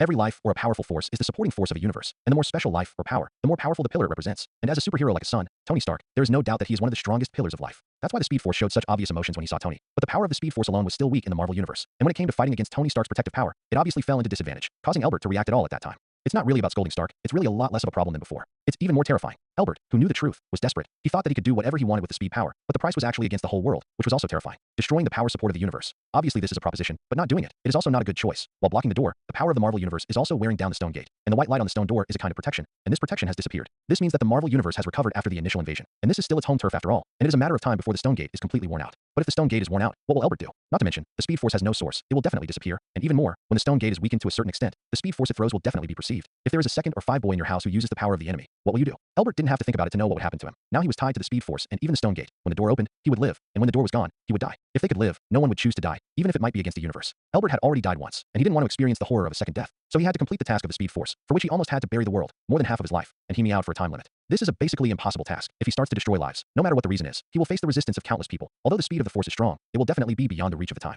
However, if he can't complete it, it doesn't mean that others can't complete it, and Albert hasn't forgotten the problem he was worried about at the beginning, the disaster of Thanos' destruction, using 6 Infinity Stones to destroy half of the life in the universe in an instant. This is Albert's only chance of success, when the Marvel universe will fall into a state of extreme weakness. As long as he survives to the end and destroys the 6 Infinity Stones, the Stone Gate will come with the power of the world. But this still can't get rid of the question, how can Albert win the bet? That 50% chance of survival? At present, there are two ways. The first is what Albert was worried about before, because he was too close to the Speed Force, and was imprisoned by the Speed Force, as a thing in another universe. The Speed Force is not within the control of the Infinity Stone. As long as he is in the sea of Speed Force, Albert does not have to think about whether he will be wiped out. But once imprisoned by the Divine Speed Force, it will be difficult for Albert to come up with it, and after a long time, he may annihilate the physical consciousness and completely become a puppet of the Divine Speed, so there is no need to think about it until there is a solution to this problem. The second way is to replace Thanos to carry out the mission of destruction. Then he will definitely be fine, and he doesn't have to wait for Thanos to complete the task, and then go to his hand to grab the Infinity Gauntlet. This method solves the trouble, and at the same time on the Blue Star Albert has almost no natural enemies, and there are currently 3 Infinity Stones, Cosmic Rubik's Cube, Ether Particles, Agamotto's Eye. On Earth, basically Albert can get his hands on it. The other 3 that are not in the Blue Star are also easy to do. As long as Albert keeps at least one of them, and lets Thanos find the remaining 5 according to the plan, it is not impossible for him to make a profit by then. The only question is whether he can just win Thanos. Compared to the first one, which is not actually operated, the second one is more feasible, and at the same time, Albert also has a direction to work towards, just to make himself stronger than him when facing Thanos. Very well, the problem is solved, and now it depends on whether I can survive or not. With a hard lift on his waist, Albert bounced off the bed, and everything was back to square one. He wanted to be stronger, to be strong enough, just to be able to live. The increase in speed power also has a new answer after Albert attacked the Stone Gate. He doesn't need special training, he just needs to stay active. As I said before, even if Albert didn't do anything, his speed power has been growing in the past few months. The reason is that now, compared to a virus implanted in the DC universe, as long as he still exists and continues to move, it will have a certain impact on the universe, even if this impact is negligible for the universe itself. But this subtle change will make the same amount of speed force be injected on Albert, which is the reason for the growth. And the greater the change caused by Albert, the more speed force will flow into his body. If he really killed Tony Stark, an important person, at that time, a moment of turmoil would be enough to make Albert's speed skyrocket from 300 times the speed of sound to the speed of light, about 880,000 times the speed of sound, or even more. Replacement, change, destruction, and all actions that cause turmoil will allow the power of the DC universe to infiltrate more of this world, and Elbert will become stronger and stronger. Looks like my previous setup is crooked. Rubbing his chin with a tiny beard, Elbert smiled and thought that replacing Norman in control of Osborn was only the first step, and then Elbert would have to prepare for other important events. In such a world, perhaps every hero is bound to become a hero, but the road is walked by people, and the process of reaching the end may be smooth sailing, or it may be full of thorns and bumps. Since they can't kill them, Elbert will incarnate into every obstacle in their path, and will also clear some superfluous obstacles for them, so that every coincidence that prompts them to forge ahead will be reduced to the ordinary, and the time for their growth will be extended as much as possible. Which is better, respected or feared? I say, can't you do both at the same time? Allow me to introduce the weapon that was born for this purpose, Stark Industries' flagship product, the first anti-gravity missile ejection system, which integrates our own rapid counterattack technology. Some people say that the best weapons don't need to be fired, and I beg to differ. I think the best weapons only need to be fired once, which is what the fathers did, and all Americans, and so far it has worked. Just make an excuse to launch one of these missiles, and I assure you that the bad guys will definitely hide in the cave and not dare to come out. With that, Tony Stark hooked his finger at the missile rack next to him and motioned for the operator to press the button. Then I saw that the missile system quickly began to move, and in the sound of mechanical operation, it slowly rose and slowly pointed towards the distant hills.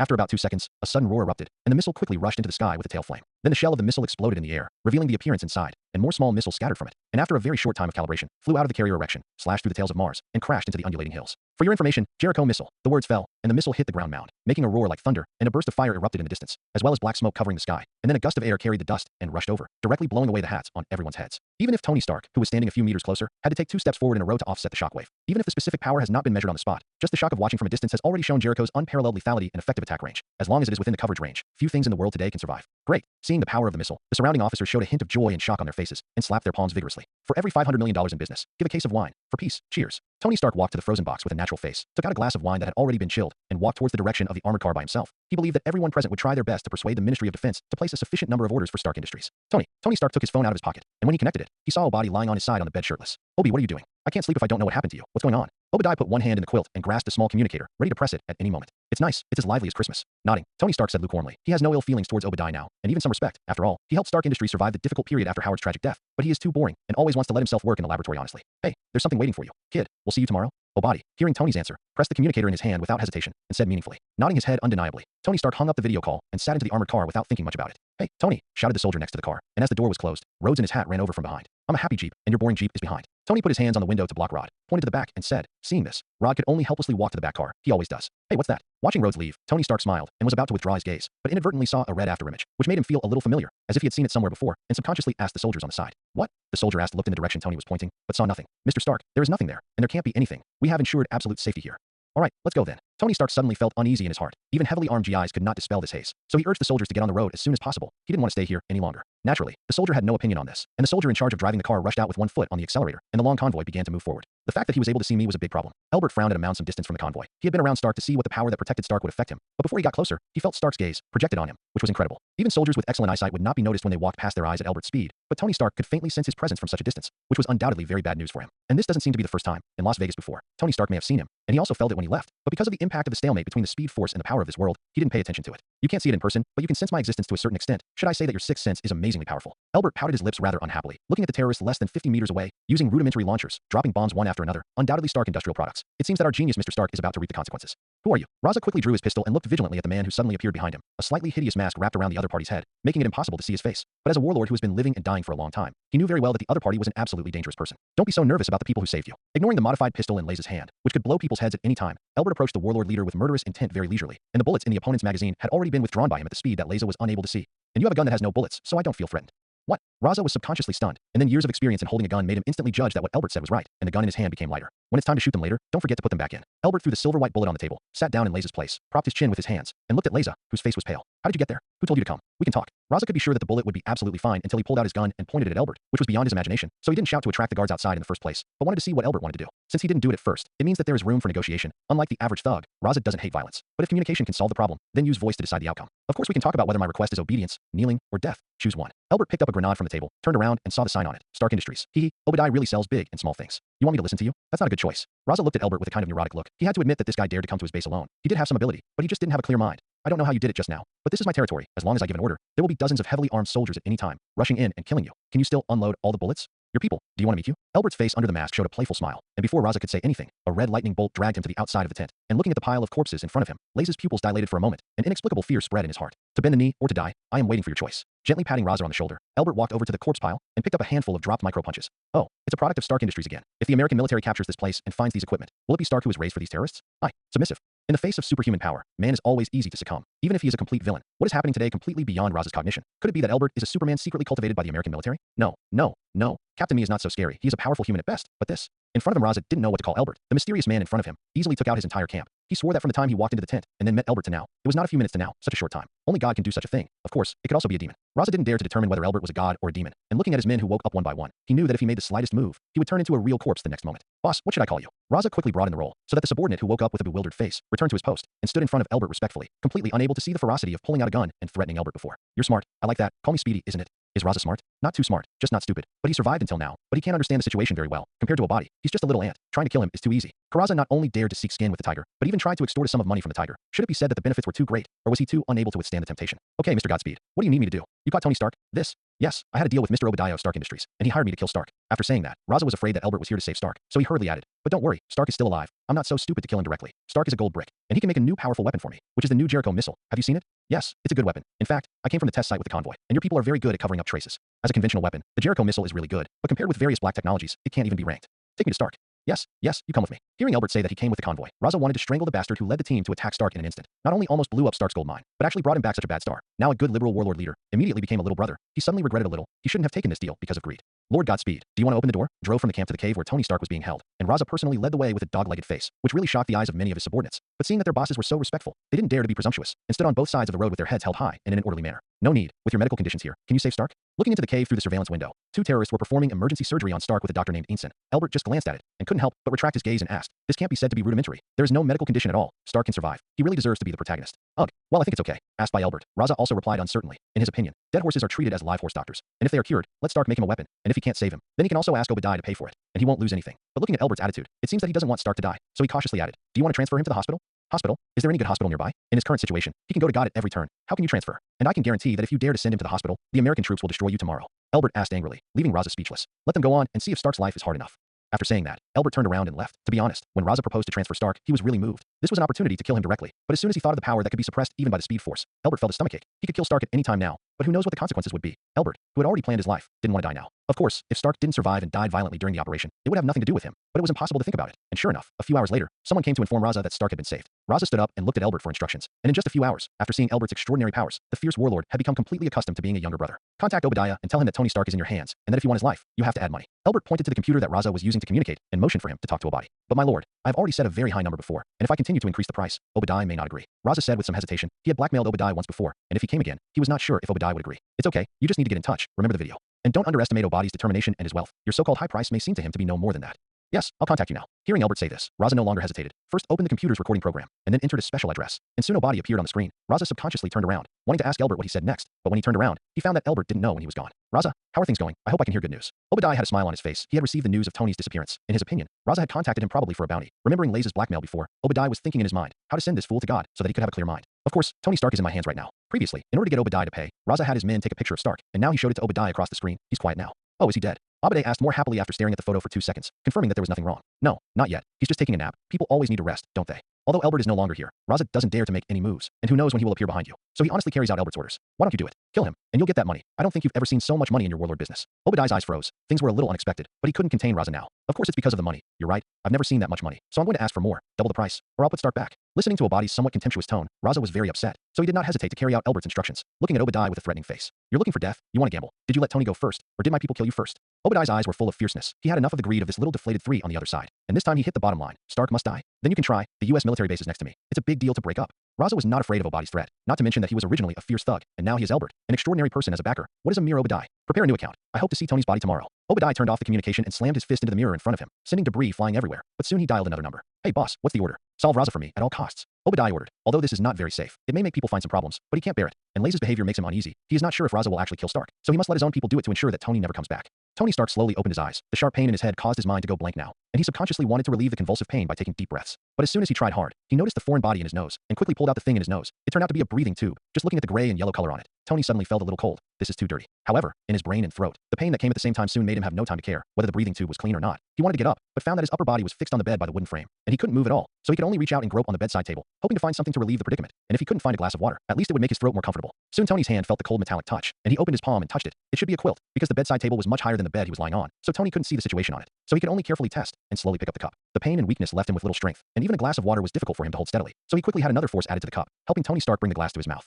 There was no time to say thanks. The burning pain in his throat made Tony can't wait to drink the water in the cup. The cool pleasure crossed his mouth and fell down the throat into his stomach like a drizzle of wet and dry land. Tony didn't remember how long he hadn't experienced it, this kind of pleasant feeling, even if it was just a very ordinary glass of white water in his hand. But in his opinion, even the most expensive famous wine in his wine library could not be compared. Oh, thank you very much. Can you tell me what the situation is now? After drinking not a drop of water from the cup, Tony remembered the person who helped him carry the water, turned his head to look at the head of the bed, and was greeted by a bald man with a smile on his face. Anyone who saw the bald face for the first time would think that the owner of this face would be a thug, and Tony was no exception. So after asking, he cautiously added, "You don't want to kidnap me?" No, no, no, I didn't have the idea of kidnapping you. In fact, on the contrary, I saved your life. Raza has Elbert's explanation, and has already released Tony Stark from the cave, although the medical conditions are still not improving. But at least Tony's first impression is not that he is imprisoned. We found you in the middle of a battle with a group of thugs, when you were the only one or the one who fell next to you. It's hard to imagine that you could survive such a heavy shelling. I have to say that your luck is really good. Raza's words slowly revived Tony's memory, and he remembered what had happened before he fell unconscious. Their convoy was attacked, and the enemy firepower far outnumbered the GIs protecting him, and finally, Tony covered his head in pain. All he remembered was that a bomb exploded next to him, and he thought he was dead, but it seemed that God was still on his side. Thank you. Your kindness will be rewarded. Thinking about the cause and effect, Tony's eyes were full of happiness for the rest of his life, and at the same time, he was also very grateful to Raza who saved him. This is to prevent you from moving around and pulling the wound. I can bring it, but don't act rashly, otherwise the wound will be very troublesome. Raza put his hands on the wooden frame, and when he saw Tony nodding, he unfastened the locks on both sides and removed the wooden frame. Although you survived, the shrapnel has penetrated your chest, and we can only use magnets to suck the shrapnel, otherwise they will flow down the veins to your heart, and your life will be completely over. Without the barrier of the wooden frame, Tony lifted up slightly, looking at the bandage tied to his chest, under which was a circular magnet, and two wires were attached to a battery along the side of the bed, ensuring that there was enough suction at all times to secure the shrapnel that could kill him. We don't have good medical care here, so it's a last resort. Looking at Tony's rattling magnet in his chest, Raza added, "If your condition improves, we can consider taking you to the hospital, but not right now." "I understand. Thank you for saving my life." Tony came back to his senses and thanked Raza again. The current situation was completely beyond his expectations, but fortunately, his receptivity was not weak. Others tried their best to save him, and he couldn't say anything if he disliked it. Although Tony was sometimes quite a bastard, but this kind of thing still couldn't be done. Just look at the surrounding furnishings to know that the other party is not a rich person. "Is there a phone here? I'd like you to contact the American garrison and have them send someone to pick me up." "But thank you." Tony doesn't want to stay here any longer. He needs better medical conditions. But as soon as he said the words of the American garrison, he saw that Laze's face instantly became unsightly, which reminded him of where he was. This is the graveyard of the Empire, and there are thousands of people who have enmity with the United States. This bald man in front of him can't be one of them, right? Tony instantly felt worried. "We do have a phone number, but I won't help you contact the American garrison because we don't want to contact them because of something." Fortunately, although Raza did not look good, he did not do anything excessive, which made Tony breathe a sigh of relief. "Are you afraid of them? You can rest assured that if you let me talk to them, I'm sure they will not embarrass you." Seeing that Laze's attitude hadn't changed much, Tony continued to persuade him. "No, you don't understand. No matter who you are, those butchers won't let us go, and as soon as they show up, they will want to kill us. If you want to contact your family, I can help, but it must not have anything to do with the American garrison." Raza decisively rejected Tony's idea. How much background he himself has in the American military. He knows that it is okay to deceive Tony Stark now. Once he contacts the American garrison, he is guaranteed to be beaten into a sieve in minutes. Okay, I'll give you a call. It's my uncle's. His name is Obadiah Stan. You can tell him about me, and he'll have someone come and save me." Seeing that Raza insisted on not wanting to contact the military, Tony didn't say much, and instead said Obadiah's contact information. Although it may be a circle, but it is better than nothing. "Okay, I'll go. So your name is Tony Stark, and your uncle's name is Obadiah, right?" Raza took a note and asked Tony Stark to write down Obadiah's name and contact information, and was about to help him get in touch, but when he turned around, he looked back at Tony with wide eyes as if he had found something on the note. "Wait, you said this man named Obadiah is your uncle?" Yes, you've met him. What's the problem?" Tony was stunned by Raza's startled movements, and at the same time a little puzzled. How did Raza know what Obadiah looked like? "We've intercepted something after defeating the mob that attacked you, and I think you should probably take a look." Raza looked at Tony with a look of pity, then turned to grab a badly damaged laptop from a table not far away, and Tony wondered if it would ever turn on. "This computer belongs to the leader of the thugs who attack you, and a lot of the contents are unreadable due to the damage to the disk, and only a few of them have been preserved, including a log of a call between the leader and another person." Raza lit up the laptop, and after a brief boot, only a few apps could be seen on the somewhat broken screen, and in front of Tony, Raza clicked the folder. I don't know why, but before I saw the contents, Tony suddenly panicked. Thinking of Laze's behavior just now, he had a bad premonition. Sure enough, a familiar face soon appeared on the screen. It was Obadi, although the screen was constantly flickering, and most of the words were not clear, but there was one sentence that Tony could hear very clearly. "I hope to see Tony's body tomorrow." At this moment, Tony only felt that the world was spinning. He didn't believe that the person he once respected the most actually wanted his own life. But the facts are in front of him. You can't believe it or not. How Tony hopes that the video is fake. But as an expert in this area, he knows very well that this is not synthetic, but a fact. "Can you leave me alone for a moment?" Tony reached out and clicked on some replays. He listened to Obadiah's murderous words over and over again. The expression on his face could not show his mood change, but Raza knew that he was a volcano right now and could erupt at any moment. "I'm right outside the door, and if there's something you can shout at." Raza exited the tent with great interest, leaving enough space for Tony, and as soon as he closed the curtain, Laze's face suddenly turned into a smirk, and it was indeed a very pleasant experience to deceive a genius in this way. "Good job. I didn't expect you to have this kind of acting skills." The sudden voice startled Raza, and when she saw that it was Elbert, she quickly put on a flattering look. "It's all my lord. You have taught me well. I just did what you asked." "But my lord, what's the point of us doing this? Tony Stark will find out sooner or later that I've cheated on him." "You only need to look up how dark Laze's own background is, but once Tony returns to Stark Industries and checks it through the military's network, everything will be revealed. That's why I asked you to show Tony that video, so he won't have the time to trouble you, and after a while, I'll give you a different identity, and there won't be any problems." The video shown to Tony Stark is blurred, with only Obadi's unilateral record, and it is deliberately made to look badly damaged, leaving only a few key words. Everything is true, but Raza is removed. "Why? You are reluctant to live here as a warlord and don't want to change your identity." "Of course not. How dare I stay here or follow you safely?" Raza smiled bitterly. It was he who was confused before, so he promised Obadiah to help him get rid of Tony Stark, but now he understands that if he kills Tony Stark, he won't be able to live himself. Not to mention whether the military is good or not to trouble him. It is lying outside the camp, and the group of guys in black body armor sent by Obadiah will kill themselves. Thinking of last night, the special operations team that quietly infiltrated and almost killed himself, Raza shuddered. But the eyes that looked at Elbert were more respectful. Such an elite soldier that was enough to easily crush him, and all of them fell to the ground in the blink of an eye. This is not an adjective, but a real blink of an eye, before Elbert also knocked out the guards in Laze's camp. But it was a direct look at the results. How could there be a shock from watching the process on the spot? Although he actually didn't see how Elbert did it at all, but this undoubtedly raised Elbert's image again, and now for Elbert, Raza really has no dissent. He can see that the Imperial Cemetery can't stay, and if he wants to live, he can only hold on to Elbert's golden thigh. And don't look at his current scenery, a big man. Even the American garrison can't find him. But to put it bluntly, isn't he still a rat hiding in Tibet? Once it is discovered one day, it is the moment of annihilation, and instead of eating ashes here, it is better to follow Elbert to change his identity and fight for a new way out. 3 days later, Tony's body had almost recovered, although the shrapnel in his chest was still not good, but at least it would not affect his normal activities. And during this time, Tony did not mention Obadi's affairs again, except for the computer that had been completely broken. No one knew what he was thinking. Are you leaving today? I hope you don't come back. This is not the place for people like you. Raza raised his glass and touched Tony, and in the past 3 days, with his superb acting skills, Raza has successfully won Tony's trust with an image of black-faced and kind-hearted. Aren't you coming with me? You know it's not good here. Leave with me. It's your brothers. Stark Industries has a place to put them. Seeing the harsh environment of the camp, Tony can't bear to let his savior continue to stay in this place. Isn't it just a few hundred people? Stark Industrialists have a big business, and I'm afraid that I can't support them? No, this is our hometown, even if it's not good, but we won't leave. Raza took a sip of the wine, and the slightly bitter taste went through his throat, just like his life. Even if it tasted bad sometimes, you would still swallow it. Well, hopefully we'll still have a chance to meet. Tony didn't know how to comfort Raza. He was a prodigal son who never knew the meaning of home, and since his father died, he had no concept of home. Perhaps. Tony suddenly remembered a beautiful figure. It was the last person he remembered under the bomb. Maybe only she could give her a sense of home. Potts. For the first time, the prodigal son was homesick. There will be a chance. I can live until now, but I am not a fool. Raza laughed, but his heart was very empty, and this time he almost planted it. That's good. It's almost time. I'm leaving. Putting the wine glass down in his hand, Tony looked at the watch that Raza had given him, and it wasn't long before the appointed time. He waved goodbye to Raza, and Stark got into a jeep. Knowing that Obadiah was behind the scenes, Tony naturally had no idea of continuing to contact him. So he contacted Potts through Jarvis, and at Laze's request, agreed to pick him up at a relatively far distance from the camp. Pack our things. It's time for us to go. Seeing Tony Stark leave, Raza bowed a handful of tears and scolded the bastard who gave him the idea. He shouldn't have listened to his nonsense and ate that lump of things, so that he couldn't stop crying now. Mr. Stark, we can only send you here. There's a safe zone in front. There will be no danger, so we can only let you go by yourself. Sending Tony to the agreed place, the driver of the car stopped, and Raza repeatedly ordered them not to contact the people who came to pick up Tony, and they naturally did not dare to follow Tony over. Seeing this, Tony didn't insist. He opened the car door directly, walked down with a battery, and waited for a short time next to a huge rock. Then he saw a Black Hawk helicopter flying towards his position. After many days, Tony looked at the helicopter, and a new feeling emerged in his heart, but it was a little empty, as if something was missing. If only Raza had left with me. Thinking of Laze's somewhat fierce face, Tony still missed it a little, but looking at the eagerly jumping down from the landing helicopter raider, Tony instantly left that bit of loss behind him and hugged the other party's body tightly. Potts. It's expected, but not far away. Elbert followed the shadow of the mound and observed the people around Tony Stark. In addition to the expected little Pepper Potts, there was also Colonel Rhodes, and a beautiful woman with short red shawl hair and a very sexy figure. Shield can't help it.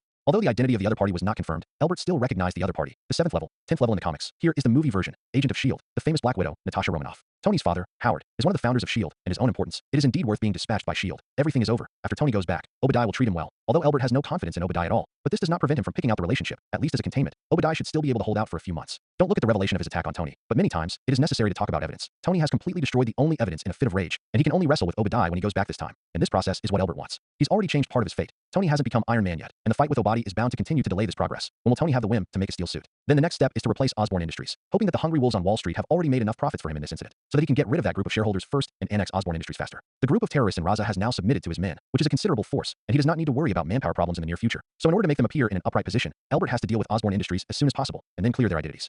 Mr. Elbert, this is the result of the mission you entrusted to us. It is really unimaginable. If it weren't for knowing that you have been in New York these days, I would have even thought that you kidnapped Mr. Stark. With an admiring look on his face, Henry handed Elbert a copy of the proof of ownership. A few days ago, Elbert approached them on Wall Street and asked them to buy Stark Industries stock, which had plummeted due to the disappearance of Tony Stark, and now it was time for them to show the results. 2% of Stark Industries shares are very good. Your company lives up to its reputation, and if there is a similar job in the future, I will definitely give you a priority. Elbert looked at the numbers on the certificate with satisfaction. All his savings, except for the normal cost of living, had turned into such a proof, but he did not regret it, and he would not regret any of it. Don't look at 2% is very little, but the market value of Stark Industries is close to $300 billion US, and these 2% is equivalent to $6 billion. And with the return of Tony Stark, Stark Industries stock has begun to rise again, and now there is no way to buy it at a normal price, not to mention that Elbert bought it at the lowest price. Thank you very much for your trust. To be honest, we could have acquired more, but the competitors are too strong, and this 2% is already the limit. Henry said with some regret, there are too many predators killed in the middle, and they don't dare to provoke easily. I understand this, and I will have a good time working together next time. For Henry's statement, Elbert smiled in understanding. This is a very normal situation. Stark Industries is there. Tony Stark is very important, but compared to the entire company, it is not so important. Now the stock price has plummeted. I don't know how many hungry wolves want to swallow this piece of fat. Even S.H.I.E.L.D. has intervened. If it weren't for his quick opportunity, let alone 2%. 0 and 2% may not be able to get it. Sending Henry away, Elbert was confirmed to be locked in the safe, so he leisurely trimmed the branches in the backyard, waiting for others to come to the door. This 2% of the shares is not easy to take. Elbert believes that Henry's professional ethics will not reveal his information, otherwise he will not find him. But there are some things that cannot be hidden, at least not from S.H.I.E.L.D. Sir, I remember that trespassing is a felony, and even if you are a policeman, I have the right to shoot you. So before I do it, please give me a valid reason, or say goodbye to the rest of your life. Sure enough, Henry didn't have long walked on his front foot before someone easily opened the door of Elbert's backlock and appeared in front of him with a leisurely stroll. I'm Agent Coulson, representing the Homeland Strategic Defense Attack and Logistics Agency, and this is my credential. Opposite Elbert was a middle-aged man about 30 years old, who was not outstanding in the United States, where the average height per capita was generally high. and his hair was meticulously combed, which showed that he was a very serious person. Homeland Strategy? You're from the Department of Defense? I don't remember what I did to betray the United States. You're looking for the wrong person. Albert stopped his pruning work, pointed to the table and chair next to him, and motioned for Carlson to sit down. He poured himself a cup of black tea, poured another cup for Carlson, and then drank it to himself, not caring about Carlson's name at all. No, we do not belong to the U.S. Department of Defense, but an independent department directly under the International Security Council. Carlson took a sip of black tea, praised the good taste, and then smiled and gave Albert signs to look at which department he belonged to, and then said directly, "We found out, Dr. Albert, you're chairman of Stark Industries. Tony Stark entrusted Henry's firm to earn a lot of money and exchange them for 2% of Stark Industries shares." "That's right, you're very well informed. Henry only came over and handed me the equity certificate half an hour ago. But what's the matter? You make more money than me. You can't arrest me for this, right?" Albert admitted the truth quite readily. There is nothing to hide, and it will be more suspicious to hide it. Of course not. The United States is a free country, and the stock market is even more so. "Doctor, you can make so much money. It is your ability, and we naturally have no right to ask." Carlson nodded to indicate that Albert was right, and then changed to a moment. "But, Dr. Albert, could you please explain why you gave the commission before Mr. Stark was missing? You are the culprit for Mr. Stark's disappearance." "What is the culprit? You can't spew blood. You have to talk about evidence. Be careful that I sue you for slander. Now I'm also rich, believe it or not. I'll sue you for bankruptcy." "No, you have a reason. You were fired by Stark Industries a few years ago, weren't you? You had a motive to murder Mr. Stark. As for the proof of your presence, this is not a problem. Some things don't need you to do it yourself. You just need to hire someone else to do it. You only need to make a few phone calls." Carlson's eyes gradually became stricter, and he even bowed slightly, and his hand had reached the position of the holster, as if he was facing a thug, ready to draw his gun and fight back. For a while, the atmosphere between the two froze. Albert put down the teacup, stared at the agent in front of him seriously, and suddenly smiled weirdly, and the next sentence made Carlson's face change greatly. "Agent Carlson, I poisoned the tea." "Ha ha, ha ha. Agent Carlson, you should really take a good look at how funny your expression was. Ha." In the backyard, Albert clutched his stomach and laughed wildly, while Carlson on the side was full of embarrassment. Albert's word poisoning scared him so much that he was about to pull out a gun and threaten Albert to hand over the antidote. Although he couldn't see his face, Carlson could still imagine it. It was by no means a thing worth remembering. "Dr. Albert, have you laughed enough? You know, if I had been a little too aggressive, you might be lying on the ground by now." Looking at Albert, who was still laughing maniacally, Carlson put the pistol he pulled out on the table and said angrily, "But you don't, do you? You're a good guy, Carlson. I can tell." Seeing Carlson's depressed expression, Albert stopped laughing, but the smile in his eyes could not be stopped. He sat back in his chair, picked up the teapot, and brought himself another one, and then motioned to Carlson. "Would you like another one?" "No, Dr. Albert. Intimidating government officials is a felony." Hearing Albert's question, Carlson even darkened and said with some gritted teeth, "If he wasn't a good old man, Albert should have his head turned on by now. It's also a felony to slander a legal citizen, Agent Carlson, and it's you who first intimidate me with a bunch of non-existent conjectures." Albert was in a good mood and spread out his hand, indicating that it was none of my business, that it was you who made the first move, and that I was just treating others the way I did. "Well, I admit it, I shouldn't have done that. But Dr. Albert, you do have suspicions, and if you don't explain why you would know that Tony Stark is going missing, we may take some extraordinary measures, and my colleagues are not all good-natured." Carlson decisively admitted his mistake first, and then persuaded in a bitter tone, "I didn't know Tony Stark was going to be missing." Albert shook his head in denial, and seeing that Carlson wanted to refute, he raised his hand to stop Carlson and continued, "I was fired by Stark Industries, which did make me a little uncomfortable, so after getting my patent licensing fees, I decided to buy a batch of Stark Industries shares. Of course, that's not the main reason why I was able to take the opportunity." Seeing Carlson's disbelief, Albert continued, "What really made me mind was that Tony Stark was absent from the annual award ceremony, the highest honor of the year. I didn't know that Tony Stark would be missing, but his indifference to national awards will undoubtedly make some people disgusted with him. In addition, Stark Industries has been working behind closed doors some time ago and has not developed new products that can be used, and it is rumored that there are problems with Stark Industries' new R&D, and Tony himself is trapped in the laboratory because of this, so he was unable to attend the awards ceremony. But it's just a rumor, not enough to be believed. Doctor, you're not a fool to believe easily." Carlson also heard similar rumors, which is true. In fact, there are more than these, such as Stark falling ill, and even rumors of a collapse, and there are really to investigate. There are all kinds of outrageous rumors. Of course I won't believe it, but what does it matter if I don't believe it? Albert affirmed Carlson's words, but then asked rhetorically, "Do you know what are the important conditions that affect the stock market?" Sometimes the news on the surface is more likely to affect the movement of the stock market than the facts, whether the news is true or not. As long as the majority of people pass on the news, they will think that it may be true, and this possibility will make the stock of Stark Industries fall. In the ancient place, this is called three people into a tiger.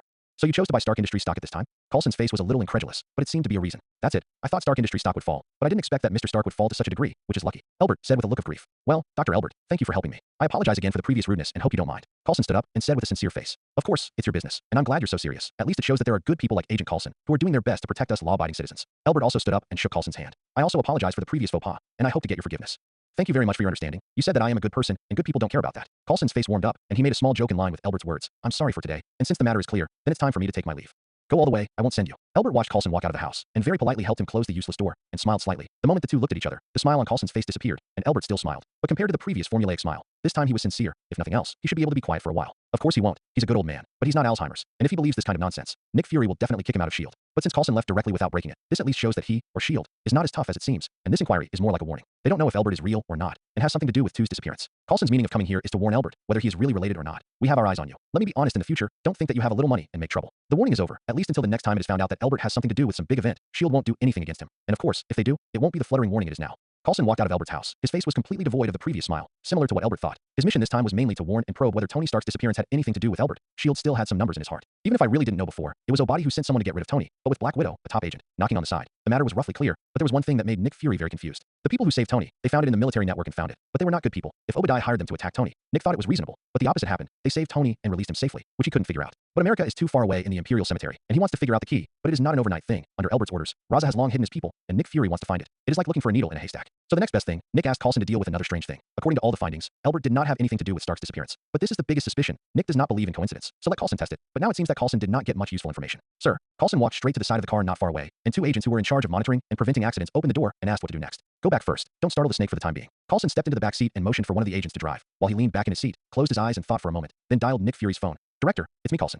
Coulson, how is the mission going? Nick Fury didn't wait for Coulson to say, and directly asked about the results of the temptation, believing that Coulson would not bother him while the mission was not completed. It's very bad, Director. I didn't get much useful information. Coulson was a little ashamed. He had done similar tasks I don't know how many times, but rarely like today, almost without success. Then you think there is no problem with Elbert? Hearing Coulson's words, Nick frowned. Coulson is usually not outstanding, but in the entire shield, his ability is definitely the best, and even he didn't ask anything. It seems that he underestimated Elbert. No, on the contrary, I think Elbert has a big problem, and although Tony Stark's disappearance really has nothing to do with him, he must have known that Tony Stark was going missing. Coulson recalled every detail of his contact with Elbert. He was too calm and too confident, not like a scientist who had just become rich overnight, but a monarch with a lot of power, and he seemed to know that I would find him, even he knew which department I belonged to.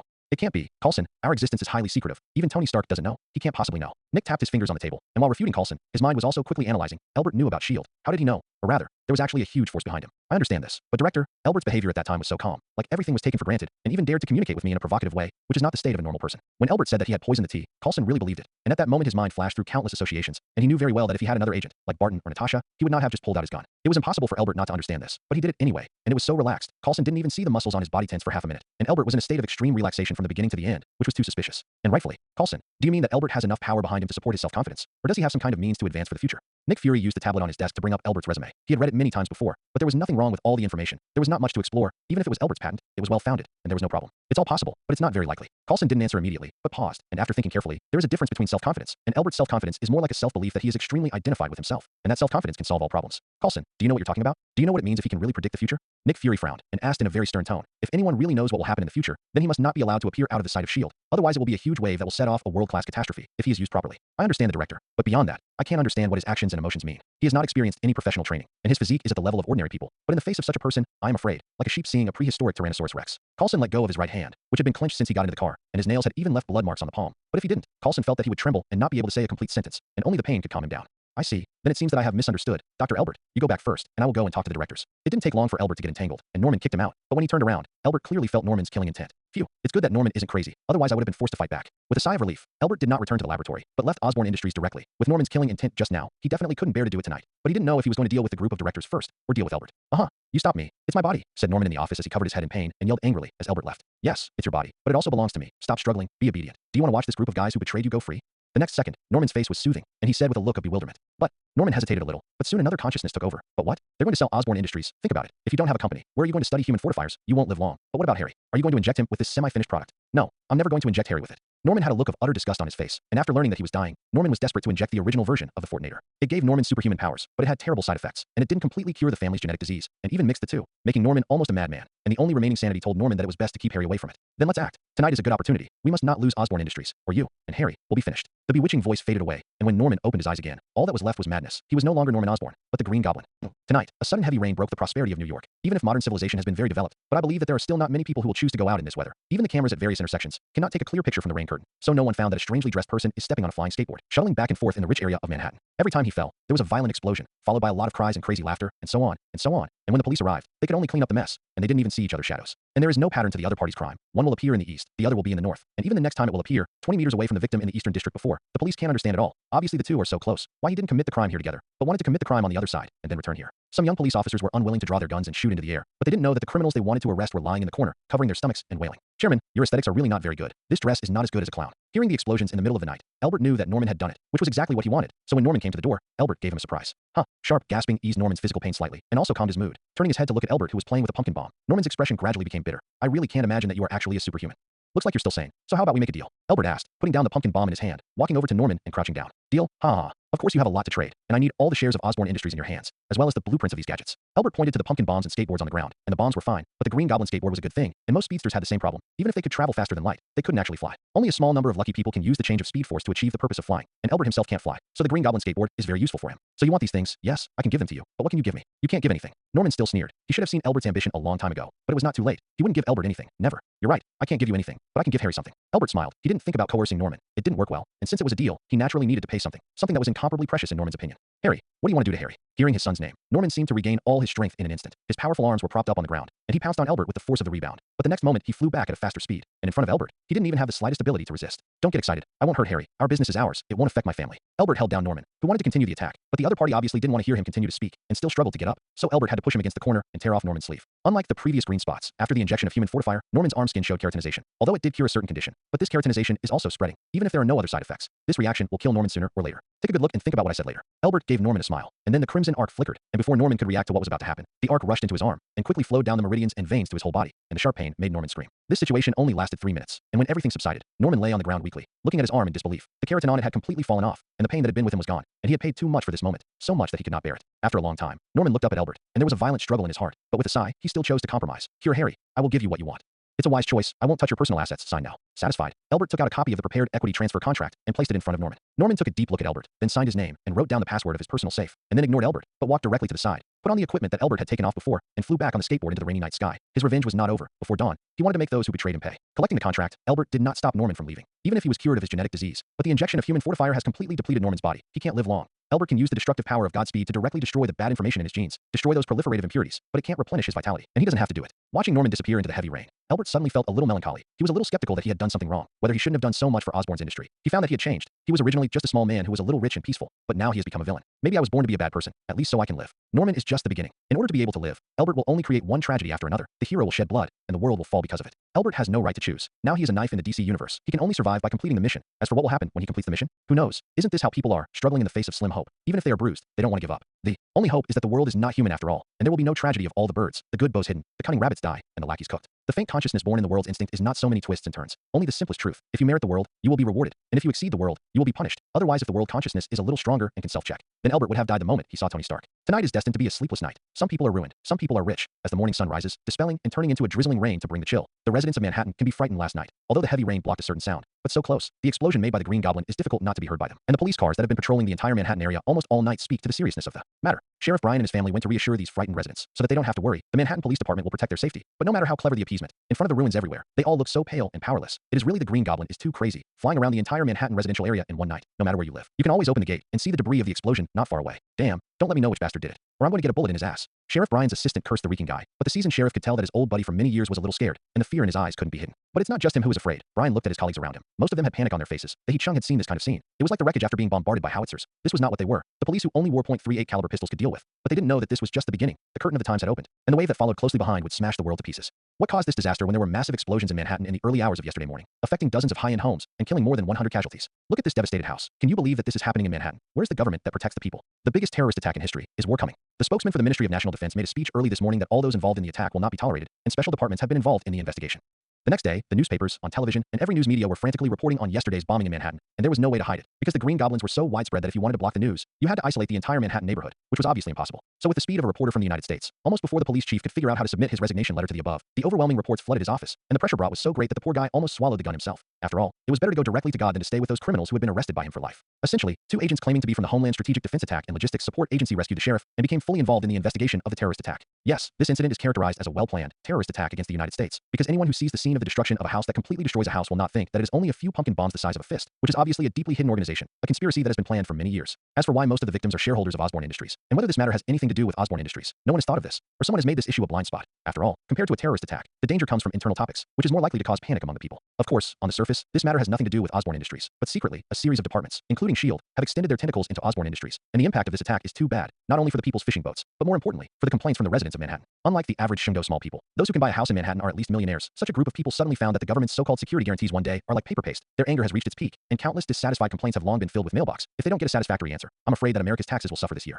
So Congress urgently needed an explanation, and it just so happened that the identity of the deceased gave them a good gap in the investigation, and the directors of Osborn Industries, with a little investigation, got the matter of the shareholders selling their shares aggressively, and soon the matter became clear before their eyes. Obviously, it was Norman Osborn, the chairman of Osborn Industries, who was dissatisfied with the betrayal of the directors and planned this horrific murder. Not to mention, all kinds of demons and monsters gathered at Norman's doorstep for a while, wanting to be the first to capture Norman, the most heinous bandit. This is definitely an opportunity to rise to the top. But as soon as the door was opened, they were all confused, and Norman died. Last night, Norman had a genetic attack in his family and died until this morning, before the ambulance could arrive, leaving only his only son, Harry, who was still in junior high school. So the agents who pounced on the air, their expressions were depressed as if they had eaten a mouthful of. They wanted to find evidence of Norman's crime. But in the eyes of the excited capitalists in Manhattan now, it is undoubtedly quite a death-seeking behavior to investigate a capitalist who died of illness. Regardless of whether Norman did this or not, if the problem is thrown on Norman now, then it will obviously be seen by the group of capitalists as the government's perfunctory treatment of them, and the basin on the head of Norman, a dead man, without the slightest investigation, will not only make them unsatisfied, but even anger them, and it will be even more difficult to end up at that time. If this happened in the ghetto, or in a small area of the exposition as in the original movie, it might not be as difficult to deal with as it is now, but it happened in Manhattan and directly threatened the safety of the vast majority of the wealthy. Without the support of these capitalists, let alone the president, the entire system of government is in danger of collapsing, and they can play and ignore the overwhelming majority of capitalists, but they dare not challenge the anger of the entire capitalist system. During this time, the whole of Manhattan and even New York City were turned upside down, and every resident had to be interrogated an average of 3 times a day. Although I still haven't gotten much useful information, the security environment in the whole of New York and several nearby cities is clear. Even in the dark alleys at midnight, no thugs dare to wander around, for fear that the next moment they will be caught and thrown into the police station by those who don't know how to run out. Under pressure from above, some of the violent methods of the police station have been lifted, and once they are caught, they will be regarded as a model of killing mistakes and not letting go. Norman's funeral, only a few sparse acquaintances mourning, the entire Manhattan district seems to have entered a state of mourning in the past few days. There are many funerals to be held every day, and many people are tired. Harry mourned. Albert placed the white roses he had brought in front of the portrait, turned to look at him with a sad face, but with tears in his eyes, and touched his head. Are you Uncle Albert? Harry's body stiffened. Obviously he didn't like people touching his head, but instead of avoiding it, he asked rhetorically. Thank you. Father told me before he left, you helped him a lot. Yes? I've only made something insignificant. Hearing Harry's words, Albert was slightly stunned, and immediately reacted that this was Norman paving the way for him. Even if he has a strong hatred for Albert, Norman knows that if Harry shows his hatred in front of him, he is very likely to die. So he chooses to hide the truth and portray Albert as a person who does his best to help him Norman, and may also instill in Harry the idea of trusting Albert. With this, Harry will not be opposed to Albert, and his safety is guaranteed. And Albert really needs Harry. Norman sees it very clearly. After he completes the attack, Osborne Industries is bound to become the target of public criticism. If Albert directly takes out Norman's equity, it will definitely be listed as the #1 suspect target. After all, Norman and the director are dead, and Albert, as the ultimate beneficiary, is difficult not to be suspected. But with Harry, it's different. As long as Harry cooperates, he can announce to the public that he inherited his father's inheritance. And because he is too young, he supports Albert, the second largest shareholder, to take charge of Osborne Industries, which invisibly reduces a lot of pressure. After all, the other shares in Albert's hands are all on file before the incident, and they are clear and can see the light of day, and they are not afraid of any investigation. In this way, the result will not change, but Albert will have less trouble being investigated, and Harry will not be targeted by Albert, and even because of his identity, he still has to protect Harry from harm. Otherwise, the fishing boat is likely to become. The second largest shareholder of Osborne Industries hired a murderer to kill the orphan of the former chairman in order to encroach on the company. Norman believes that this is not what Albert wants to see, so Harry is safe. You're humble, and Dad told me that if it weren't for you, he might have died a few months ago, and I'm very grateful. Harry gave Albert a deep bow, and a few nights ago, Norman came home with a pale face, woke up Harry, who was still sleeping, and told Harry that he was going to die. And at that moment, Harry almost felt like the world was about to collapse. Later, Norman told him a lot, saying how much he loved Harry. His indifference was just to make Harry better. He didn't come home all year round, but also to solve the family's genetic disease, and now he was going to die under the torture of the disease, and he didn't want Harry to be the same.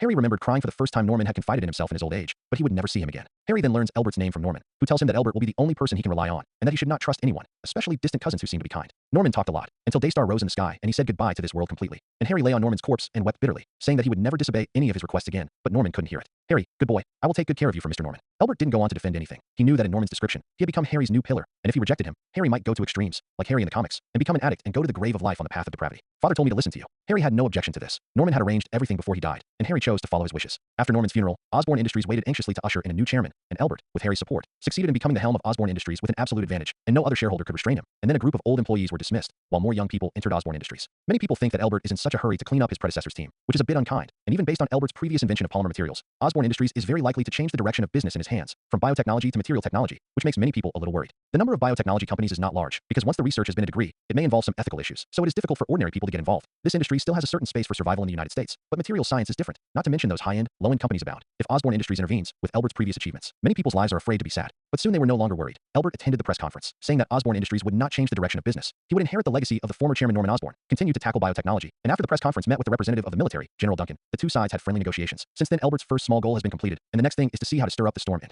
make the world different because of him. Tuck tuck. Please come in. Albert heard someone knocking on the door outside, and said without raising his head, Osborne Industries has carried out a major blood change. All kinds of things need to be run in. Before the authority of each department is not clear, many things need to be asked by Albert personally. So he is still quite busy now, but it will be fine after a while, and it is normal to have some chaos at the beginning. Hello, Chairman Albert.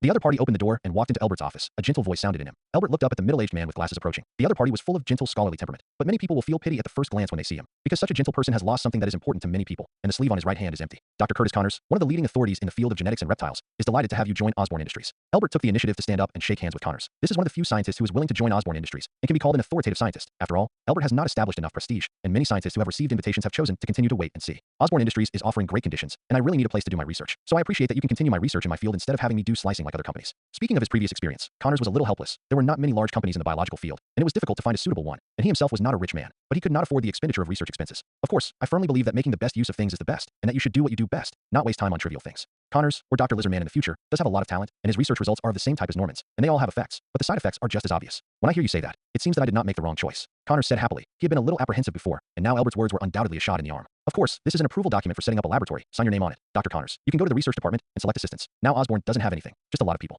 Albert handed Connors an authorization document. During this time, Osborn recruited a large number of personnel, although there are few top doctors, but the grassroots researchers are completely sufficient, even if some of them may be mixed, but I believe that those who are not qualified will soon be eliminated. Connors signed the contract with some excitement, and then went to visit his future laboratory under the leadership of the secretary. While Albert was a little worried, Norman died, but his research could not be stopped. This was the basis for cooperation with the military, but the original medicine with huge side effects would not satisfy them. But the problem is that Albert can't find someone who can replace Norman to lead the research, and the few PhDs he likes will either join other companies or politely decline his invitation, and he will probably not be able to find a suitable person in a short time. Miss Caroline, help me keep an eye on a company called Pioneer Technology, founded by Aldrich Killian, which is also a biotechnology company and may also have a presence in the military industry. Picking up the phone in the office, Albert thought of a solution that could solve the problem. Speaking of human strengthening, we have to mention the desperate virus in the movie. Although it has extremely high requirements for the recipient, once the injection fails, the human body will instantly become a high explosive bomb. But there is no doubt that compared to Norman's human fortifier, the desperate virus is undoubtedly more powerful. Perhaps if we can acquire Pioneer, Albert will have a way to solve the problem, or even combine the two to make a more effective product. And as one of the Iron Man's roadblockers, Aldrich Killian is also the target that Albert needs to solve. If it can be solved with money, it would be great, but if it can't be done, then you can only find another way. Okay, Chairman, if you find anything, I will contact you as soon as possible. The blonde, long-haired beauty secretary replied seriously, as Albert's new secretary. Caroline has her own pride, and she is also very grateful to Albert for giving her such an opportunity. So no matter how trivial it is, she will do her best to do it. The reason why Albert was not overwhelmed by the papers, Caroline's ability, is indispensable. After the phone call, Albert leaned back in his chair, not that he thought he was tired of dealing with Osborn's industry, but that he needed to adapt to the change of speed, whether it was the Imperial Graveyard or the attack on Manhattan, or the change of ownership of Osborn Industries, all of which brought Albert more power. If someone can keep up with Albert's speed, they will find that after his body lies down, there will occasionally be a moment of flickering and blurring, which is the high-speed afterimage produced when he can't control the speed, although it does not have much impact on the usual. But Albert found that if he does not adapt to this sudden increase in strength without exercise, it is very likely to have an impact on the future.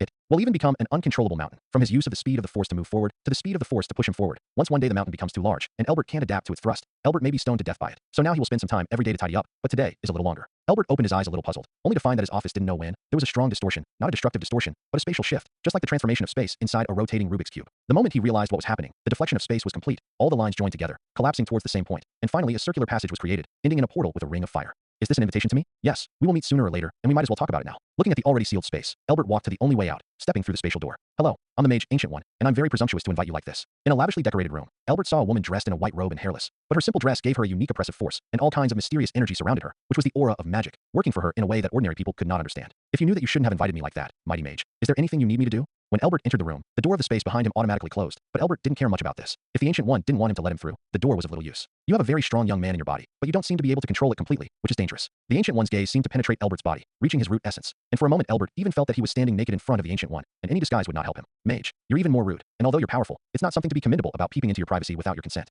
Fortunately, this feeling only lasted for a moment, and the next moment a red arc flashed on the surface of Albert's body, which was the instinctive reaction of the Godspeed force, and even wanted to break away from Albert's control and rush straight to the Ancient One in front of her, as if there was something on her body that had to be obtained. She does have something that must be obtained, but not now. Albert has restrained the speed force that is about to break out of the body, and it is worth mentioning that although the speed force in Albert's body has increased rapidly in a short period of time, his ability to restrain the speed force has also been enhanced. It was as if his authority was getting closer to the speed force little by little, and he was already able to initially restrain it, as long as the speed force did not exceed his limit too much. This controllability would be infinitely close to the peak, like a finger. I apologize for that, but the power inside you is more dangerous than I thought. The Ancient One apologized insincerely, and then looked at Albert more intently, as if trying to see through his essence again, but unfortunately this time she failed. That's my business, and I'm confident I can restrain it, and if you're all there is to it, mage, I don't think we'll have much to talk about. Albert's face turned unpleasant, and he turned his head and looked around the room for an exit, but unfortunately, he didn't even see a window, and it was obvious that the Ancient One was not going to let him go until the results of the conversation came out. No, my opinion is the opposite. It's best not to leave here until you learn to control your powers. Gu-Yi shook his head and said solemnly, but her words did not mean the slightest advice. You want to imprison me? Albert's eyes gradually became dangerous. He thought that Gu-Yi came to him for a discussion of chicken soup without nutrition, but he didn't expect her to play cards according to the rules as soon as she came up. As one of the few people on the Blue Star who can pose a threat to Albert, the Ancient One has always been the object of his jealousy, and he doesn't want to be against the Ancient One unless he has to. But now it seems that the Ancient One's attitude is very tough. If Albert doesn't stay, the big war will break out sooner or later. No, just teach you how to control your powers. Perhaps sensing Albert's anger, the Ancient One raised her eyebrows, and the magic law moved to drape her with an invisible layer of armor. Is there a difference? I don't want to be here. Albert didn't know why the Ancient One had to stay by himself. After all, he was not the only one with special powers, and he didn't see any record of the Ancient One having a strong stay. Or what did the Ancient One say? Looks like I'm going to need to use some special means. Kid, don't blame me. I'm doing it for your own good. Gu-Yi took a deep look at Albert, and then the whole person sank into the ripples of space, and the next moment she appeared behind Albert, and the magic blade slashed at the back of Albert's neck. Although he really didn't feel the killing intent, Albert didn't want to be slashed, so he moved. Invisible ripples rippled into space. This was the first time Albert ran after being strengthened. The red lightning only stayed in place for a thought, and then the Ancient One seemed to be hit by a heavy hammer and smashed at the bookshelf behind him. Unexpected speed, but not enough. Albert didn't stop running, because he knew very well that just one attack couldn't do any damage to the Ancient One, and even he felt that if the Ancient One wanted to, she could even dodge that attack, and sure enough, the Ancient One's voice came into his ears as usual. It's hard for me to keep up with your speed, but I can slow you down. Kid, don't underestimate a mage. The next moment, the space changed, sitting on the ground and traveling 80,000 miles a day, thousands of speeds of sound in vain. The entire space was flowing backwards behind Elbert at an incredible speed, and he should have run out for dozens of kilometers in a breath. But in fact, his footsteps were still in place. On the other hand, the blade of the Ancient One was already close in front of her, and with a wave of her hand, the blade turned into a light whip and wound towards Elbert, wanting to capture him first. No, I never underestimated you, Ancient One. Seeing that the light whip was about to wrap around his body, Elbert's eyes were unwavering. What he hated most about the Ancient One was this ability, forcibly making the space move in the opposite direction of Elbert's running, directly abolishing his super speed. But this did not mean that Elbert had no power to resist. The crimson lightning broke out instantly. Gu Yi's face changed suddenly, and he wanted to retract the light whip he swung. But he couldn't keep up with the speed of the red lightning at all, and the next moment the space barrier was broken, and Elbert had already crossed the range of the light whip. But he didn't stop, taking advantage of the moment when the old power of the Ancient One was exhausted and the new power was not born. Elbert's red lightning scraped everything in the room, and a large number of burned formations were activated for a while, but they quickly exploded. It looked like a firework, which was very beautiful. After destroying the magic circle in the entire room, Elbert stopped to look at the Ancient One. Her face finally changed somewhat, but she still didn't say anything, and with her wave of her hand, the space once again reversed, and countless irregular bulges appeared, piling up the activity space around Elbert. How long can you hold out? In the face of this more dangerous situation, Elbert was not worried. The Ancient One was very powerful, yes, but if he wanted to achieve the purpose of limiting his speed, the magic power required was not 1 or 2 points, even if the Ancient One could absorb the energy of the dark dimension. But this was not something that could be done at will. So if you want to sanction Elbert, it is necessary to fix the auxiliary magic circle in the room, which can greatly reduce the pressure on the Ancient One. And now that the magic circle has been destroyed, the Ancient One still wants to fight. You have to rely on your own strength. Elbert knows very well. Even if the Ancient One's magic power reserves are rich, it can't last long. Long enough, your speed is dangerous, but for a mage, speed is sometimes not a problem. Elbert was silent. This is true for a mage like the Ancient One, and even she doesn't need any process to cast the spell. If the opponent is replaced by Doctor Strange, Elbert is sure to send him to God before he casts the spell, but the Ancient One is different. This is the gap. So the next battle fell into a loop. The Ancient One consumed mana to create a spatial corridor to wear down Elbert's speed, but before her attack arrived, Elbert's speed force had already destroyed the power of the fixed space, and so on. The two seemed to be at a stalemate, but at the same time, they both knew that the other party had other means that they had not used, especially the Ancient One, who had not used a lethal attack until now, and she didn't seem to want to kill Elbert, but just to leave Elbert behind to teach him how to control his power, as she said. This battle gradually became boring. If it weren't for the butcher's knife hanging over his head, which would be smashed down when the time came, Elbert really wanted to stay, but unfortunately time did not allow it. The ghost knows how long the Ancient One would keep him. A month or 2 may not matter. In a year or 2 Elbert can almost prepare himself to collect the corpse. ZZ, the electric light jumped, and Elbert once again broke away from the shackles of the Ancient One. But this time he did not stop again, but continued to run towards the Ancient One, and the speed force gathered in his hands. Since the Ancient One had made up his mind, he could only come up with enough power to threaten her. Give up, boy, you can't attack me. Seeing Elbert rushing over at great speed, the Ancient One shook his head, and suddenly a sense of spatial confusion came. Everything in front of him turned into illusory and intangible things, and they escaped into another dimension, and ordinary attacks could not cause damage to them at all. Not necessarily. Ancient One, one last warning, let me go. Standing one step ahead of the spatial confusion, Elbert's expression was unprecedentedly serious. Time and space. What is it in front of the divine speed force? Elbert is not able to cross time now, and space is also a constraint for him, but for the divine rapid force itself, neither of them is enough. So, divine speed force, extreme divine spear. The divine speed force was controlled and transformed into an entity before Elbert was able to control the divine speed force to leave the body to attack, and now, he has been able to fix it into a certain form. This blow will break everything. Ancient One, I declare that this blow will pierce everything, no matter when, where, choose. At this moment, the speed force was like a thunderbolt, which made Gu Yuan's color change, and her expression also changed in horror for the first time. At first she didn't think that Elbert could pose any threat to her, but now she knew that she was wrong. A vague death touched her spiritual sense, and there was no doubt that if Elbert threw that shot, she would die, no matter where she hid. Even if she used the Eye of Agamotto to reverse time, she could not change the fact that she was hit, and in all known and unknown time and space, her existence had been locked by the extreme spear in Elbert's hand, and she would have died if she touched it. So the Ancient One was silent. Is it necessary to fight to the death with Elbert because of this? Yes and no. She thought that Elbert was just a young man who had mastered the ability to be dangerous, but now her evaluation of Elbert was enough to rise to the point of threatening the existence of Blue Star. Not everyone could ignore the advantage of speed like her, but Ancient One didn't want to fight Elbert to the death here, because she had far more enemies than one Elbert. If it was just a wound, the Ancient One would definitely choose to continue without hesitation, so that even if he couldn't change Elbert, he could eliminate a hidden danger for Blue Star. But if it was death, Gu Yi is not afraid of death. She has lived long enough, but once she dies, those beings who are blocked by her will pour out, and Blue Star may not be spared again. You can leave. I hope you don't have to do anything wrong with this power, or even if you can kill me, I can kill you as well. Gu Yi opened the space door. She still chose to compromise. In order to protect the Blue Star, she compromised many times, and even took the initiative to absorb the power of the dark dimension. So this is not too difficult for her to accept. Of course, Ancient One, I haven't caused any extensive damage before this, have I? Seeing that Ancient One compromised, Elbert retracted his speed force with satisfaction, and replied very obediently, and Ancient One was non-committal about this, and watched him return to Osborne's office. This time it's so dangerous, it's almost going to die together. Returning to his office, Elbert lay on the chair with a collapsed face. Who knows how long he and the Ancient One had been facing each other in the circular space. In that situation that seemed to go back to the last second, the concept of time was a little blurred, but Elbert knew that his physical strength was running out, and if it was a little longer, he might not even be able to get the extreme sharpshooter. Fortunately, the speed force is indeed strong enough. If that blow is fired, it will directly penetrate time and space to nail Gu Yi to death. This is his strongest means now. If it is invalid, then he can only announce surrender and wait for death. Fortunately, Gu Yi's sense of responsibility is as strong as Elbert expected, and he will choose to compromise in order to protect her, even if it may let the tiger return to the mountain. After this stop, Elbert decided to be more low-key. At least he couldn't do everything himself. Otherwise he would really force the Ancient One. Elbert really had no good way to deal with it. He could kill the Ancient One, but as the Ancient One said, there were also many ways to kill Elbert. The simplest one, the Ancient One can directly open an ultra-long-range space door, directly send Elbert to outer space, or even throw him into a star or a black hole to the extreme. He plays in minutes. No matter how powerful the speeders are, they can't change the most basic thing. They're all human beings, and they have most of the weaknesses of human creatures. It's just that under normal circumstances, ordinary methods won't work against the speeders, but the Ancient One definitely has a way to target these weaknesses. And in the same way, other powerful spellcasters can also threaten Elbert, as long as they can be faster than Elbert. But it's a little weird that the Ancient One found me. She's not such a nosy guy, is she? Elbert chewed a few chocolate bars to regain his strength, touching the handles and thinking about the problem. As the Supreme Mage, the Guardian of the Blue Star, she generally rarely pays attention to the internal disputes of the Blue Star. As long as she is not ready to break out into a nuclear war to destroy the world, she basically ignores it. Even if she finds out that Elbert has a power that she does not know, she should not be so tough to leave him. There are many strange powers on the Blue Star, if the Ancient One cares. Where will she have the time to protect the Blue Star? But if you want to say that Gu Yi knows the speed power, then I'm afraid that even death can't stop Gu Yi's determination to kill him. Not to mention that from beginning to end, Elbert didn't feel Gu Yi's killing intent. This matter is a little weird. Click. Just as Elbert was thinking, the door to the office was opened from the outside. Looking at Elbert sitting in the chair, Caroline was obviously stunned for a moment. Chairman, you are still here. I didn't see you twice just now, and I thought you had left. Oh, yes, I was out a little bit just now. Is there something wrong? Elbert glanced at the watch on his wrist. Almost 5 hours had passed since he left. No wonder Caroline thought he was gone. Yes, Chairman, I found the pioneer you mentioned. Caroline, who was quite efficient, came back to her senses after a moment and neatly took out a printed copy and placed it on Elbert's desk. So fast. Elbert raised his eyebrows. Shouldn't Vanguard be unknown now? Before the successful development of the desperate virus, no one was optimistic about Killian's plan. Well, in the process of dealing with the repurchase of shares of deceased directors, there were many people competing with us, including Pioneer Technology, but they quickly withdrew from the competition due to financial constraints. Caroline's answer made Elbert nod in confusion. The feeling is that Pioneer Technology has bumped into it himself. Killian's heart is really not small, and now at this time, he dares to take the lead to pick up cheap. Is Pioneer Technology's research fund sufficient? There is not much information about Pioneer Technology. Firstly, it is indeed as Elbert thought. It is not well known in the same type of company, although it also involves a part of the military industry, but it is basically hammer industry without military support. There is no product to have. There is no channel to the channel, although the profits of the military industry are there, and it must still be able to make money, but no one treats them as a person. Secondly, there is no information about the desperate virus on the information of Pioneer Technology, and similar biotechnology is not indicated. Stark's fan brother, as a result, was forced to be released by Tony, and the cool breeze blew on the roof of the building all night, and he wanted to die. This kind of thing will definitely not be put on the surface, but he will hold back his strength. First perfect the desperate potion, and then become a blockbuster, just like in the movie. As soon as he showed up, he made big news. Chairman, do you want to send someone to contact Pioneer? Asked Carolyn as she watched Elbert close the data. No, not necessarily. I'm ready to acquire Pioneer Technology directly. Elbert made up his mind directly. The market value of Pioneer Technology is quite low compared to Osborne Industries, and it is better to swallow it directly. After all, Osborne Industry is a Norman family heirloom. Although there has been a decline in the middle, but Norman pulled it back, and it is still thriving. Pioneer Technology has been established for less than 10 years, and at the same time there are no fist products. It has to spend a lot of money on the research of the desperate virus, and it is strange that the market value can be high. Just when Elbert was planning to take Pioneer Technology, the internal contradictions of Stark Industries were intensifying, and now it was about to come to an end. Since he knew that Obadi wanted to kill him, Tony had never gone out alone and used his own advantages to win over a large number of shareholders. Since Obadi wanted to get Stark Industries, then Tony would clear him out first. In less than 3 months, Obadi's power in Stark Industries had been squeezed to the extreme, and if it weren't for the fact that he also owned a large number of shares, he might not even be able to enter the door now. Mr. Obadi, this is today's document. Daniel's hands trembled a little. He had seen with his own eyes these days how Obadi had fallen from the clouds to the bottom. So he also knew what a terrible anger was hidden under Obadi's expressionless face, and he was afraid that Obadi would suddenly rise up and send himself to hell. Put it on the table, you go out. Obadiah turned his back to Daniel, looked at the traffic outside the building, and said lifelessly, yes, yes. Daniel didn't dare to stay longer and trotted out of the office, and met the HR manager without taking 2 steps. Daniel hurriedly walked over and whispered. Obadiah still didn't say anything, as if he had given up. Well done. Keep reporting on Obadiah's day-to-day situation, and Mr. Stark will pay you what you deserve. The HR manager patted Daniel on the shoulder and encouraged, but Daniel just smiled wryly. Even if he became an informant, he would not have any chance to turn over in the future. At most, he would be transferred to a remote department, and he would live his next life by eating and waiting for death. The HR manager was in no mood to pay attention to Daniel's mood, and paced around twice before he picked up the phone and dialed. Mr. Stark, we've done our best to squeeze Obadiah as you asked, but he doesn't seem to care. I suspect he might do something abnormal. You must be careful.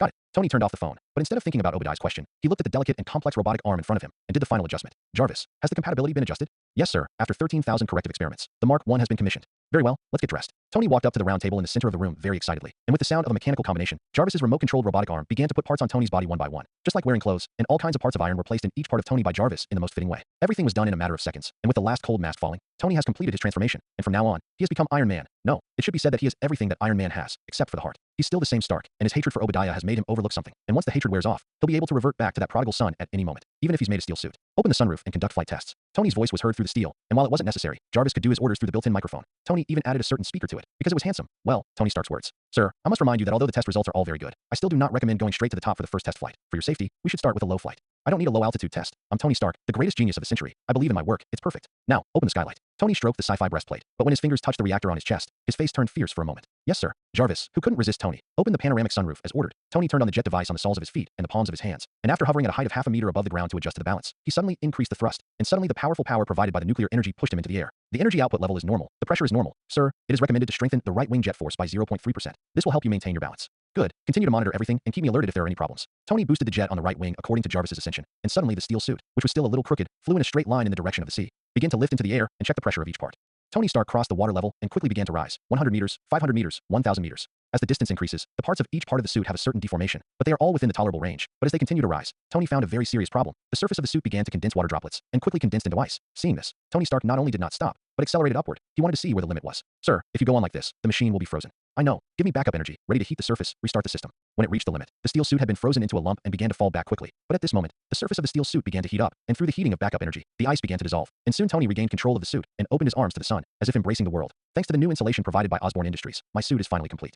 In the office, Obadiah unconsciously opened and closed the flip cover of the lighter, which was a gift from Tony a few years ago, SD DuPont. And the biggest feature was that the sound of opening and closing was quite crisp and pleasant. Controlling the office chair in a circle on tiptoe, Obadiah looked at the documents on the table that Daniel had just sent. There were only 3 thin copies. You didn't need to look at Obadiah to know. There were only some indifferent little things on it. Once there were mountains of papers on his desk, which was trouble, but also a symbol of power. Now that he was in the dark at Stark Industries, the people who were willing to follow him were like a few documents. Daniel was working for Tony, which Obadiah knew very well, but he didn't have a seizure, because it was pointless, and all his actions were useless if he couldn't bring down Tony. Obadiah always thought that he was the core of Stark Industries, and he was the most important person, but when Tony launched a counterattack, he realized that he was wrong. Even if Tony had never managed the company, those directors still stood by Tony's side without the slightest hesitation. Obadiah may be able to use interest to get the directors to unite to restrain Tony, but once Tony shows absolute hostility to Obadiah, the whole situation changes, because Tony Stark is the core of that interest, and now Tony has not closed the idea of the weapons department, and the conflict between him and the directors is even smaller in Obadiah. He's a very good president, but that's it. There are a lot of people who can replace him, and it's in the interest of all directors to kick him out. Tony is a playboy and won't spend too much time managing the company, and without Obadiah, they can arrange their own people into the company at the right time to take advantage of themselves. Tony, why can't you just disappear? I've given you so many opportunities, but you've cornered me. Obadiah slammed the metal cover of the lighter shut, and the huge force even caused a crack in the connection, but no one knew that Obadiah, who looked quite bloated, still had this kind of strength. Dididi. The mobile phone in his pocket rang rapidly. Obadiah picked it up, glanced at the number, and connected the phone. Mr. Obadiah, everything is ready to start. Very well, let's get started. I don't want any surprises. After saying that, Obadiah hung up the communication. His men were easily dealt with by Albert in the Imperial Cemetery, but he still had money, and it was a large enough amount of money. And there are many people in this world who can do anything for money. At first, Obadiah never thought of killing Tony like this, but he had no choice, and Laza's backstab made him lose almost everything. Thinking of Laza, Obadiah's hand tightened, and the metal-clad lighter began to make an overwhelmed sound. But this could not calm his anger. If it weren't for him, he wouldn't have fallen to the point where he is now. If he knew where Raza was, he would definitely understand what hell is. At the same time as Obadiah hung up the phone, on the other side, a group of bandits wearing body armor, armed with submachine guns, and even rocket launchers, had approached Tony's villa in 2 helicopters. Cast, observe the reaction of life in the villa. The others are ready to aim. Got the orders from the employer. Captain Aston ordered everyone to get moving. This is the biggest order they have ever received. They may all die, but their families will live a real rich life, so each of them will use their lives to complete the task. Chief, there is no life reaction. Cass took the goggles provided by Obadiah and locked onto the mansion in front of him with a satellite code, but thermal analysis showed that there was no life in the sprawling home. How is it possible? Where did Tony Stark run? According to intelligence, he shouldn't have gone out today. Aston quickly looked through the information provided by his employer and the travel records around them before they came, but they found no record of Tony Stark leaving. Could it be that there's a back detection system installed here? Hey, sir, I don't remember inviting you. Do you know what the consequences of trespassing into private territory without permission? Just when Aston was puzzled, a light voice reached their ears, which immediately made their faces change greatly. But before they could find the source of the sound, a blazing white pillar of light pierced through the helicopter where Aston was, and a violent explosion destroyed all life on it. That's the price. Remember not to walk around in the next life. Captain, damn it, what the hell is this, aliens? Shoot me. The mercenaries on the other helicopter followed the pillar of light to see Tony, but they couldn't understand the steel suit, but they also knew that it would kill them. So a lot of gunfire rang out, and 2 Viper missiles were fired from the helicopter's rack. These are good babies that I designed, and I've been hit by them once. Looking at the familiar logo on the weapon that Jarvis fed back, Tony's face showed a look of disgust, which obviously reminded him of a bad experience. The steel suit nimbly dodged the 2 most threatening missiles. Tony approached the hovering helicopter at great speed against the surface of the sea. The mercenaries' bullets couldn't keep up with his speed at all, and occasionally some pre-predicted bullets couldn't threaten him, and in a burst of explosions, it was all over. Is this your last resort? I'm really disappointed. Tony looked at the wreckage that had fallen into the sea and turned in the direction of Stark Industries. Although he couldn't see the building, he knew that Obadiah was watching here, and the next moment, Tony suddenly accelerated and flew towards the building. It was time to end everything. It's been so many years since I've come so close to success again, and when Howard died, who knows how excited I was. I thought I could be in control, but I was wrong. Obadiah's eyes were full of remembrance, as if a man on his deathbed always remembered the deepest memories. I thought I could develop Stark Industries, but that bunch of shitty had no merit, so I had to rely on Tony to return power to him in exchange for a higher status, which was the beginning of failure. Like his father, Tony is a genius, but also a jerk. Why can't he just be a researcher and be obsessed with scientific exploration, even if it's a pure playboy, and leave Stark Industries to me to take care of? I've sniped countless competitors for Stark Industries, but in their eyes, I'm just a dispensable obstacle, and that's the human heart, not in what you've done, but in what you can do for them. Looking at the rising sun, Obadiah didn't mind its burning eyes. His eyes were also burning with rage. To those who betrayed him, his enemies, and himself, he was a loser, but he would also be a success. Tony would die, and Stark Industries would be left to his orders. What's that? Just as Obadiah was immersed in his own world, a black appeared in the sunlight. Obadiah thought it was the shadow of a bird, although he didn't know why there were birds in Manhattan that could fly so high. But he soon realized that something was wrong. The black that was so fast that he couldn't even react. It was approaching him at great speed. Bang! The huge impact instantly shattered the bulletproof glass in front of Obadiah's eyes, and the debris flew all over the place, making Obadiah subconsciously raise his hand to protect his face. And when he lowered his arm, he saw a steel suit intertwined with red and gold. Even the scheming Obadiah was shocked by what appeared in front of him. But soon Tony pressed him to the ground. The huge power from the machine has exceeded the limit of what humans can resist. So Obadiah was furious to find that he had become meat on the chopping board. But what shocked him even more was the sound coming from the steel suit. Oh, Obi, why are you so excited? I love the gift you gave me. Now let's play a game. I'll answer you. It's Tony. Oh my god. Obadiah always thought he was a genius, but he never thought that Tony could make such a terrible weapon. Even if it was just the first contact, that kind of speed, that kind of power, Obadiah knew very well. If it was a weapon of war, the value of the steel suit was incomparable. Hey, Tony, listen, we might have a misunderstanding. You let me go first. Obadiah panicked. He didn't know what Tony wanted to do, but being threatened by this weapon made him feel insecure. No misunderstanding. Let's get started. A sickly pleasure of revenge appeared in Tony's face under the mask, and in the midst of Obadiah's exclamation, he grabbed his right leg, lifted Obadiah upside down, and walked towards the glass that he had just knocked open. No, Tony, you can't do this. I'm your uncle. Let me go. A great fear hit Obadiah's nerves. He had never seen such Tony. So terrible, cruel, like a vengeful beast. Hee, of course you're my uncle. But are you sure you want me to let go now? Tony sneered, and had already put Obadiah out of the window. Even if the sun was just right, the cool air was still bubbling up to Obadiah. It's more than 200 meters here. Do you want me to let go? No Tony, it's too dangerous. We shouldn't do it.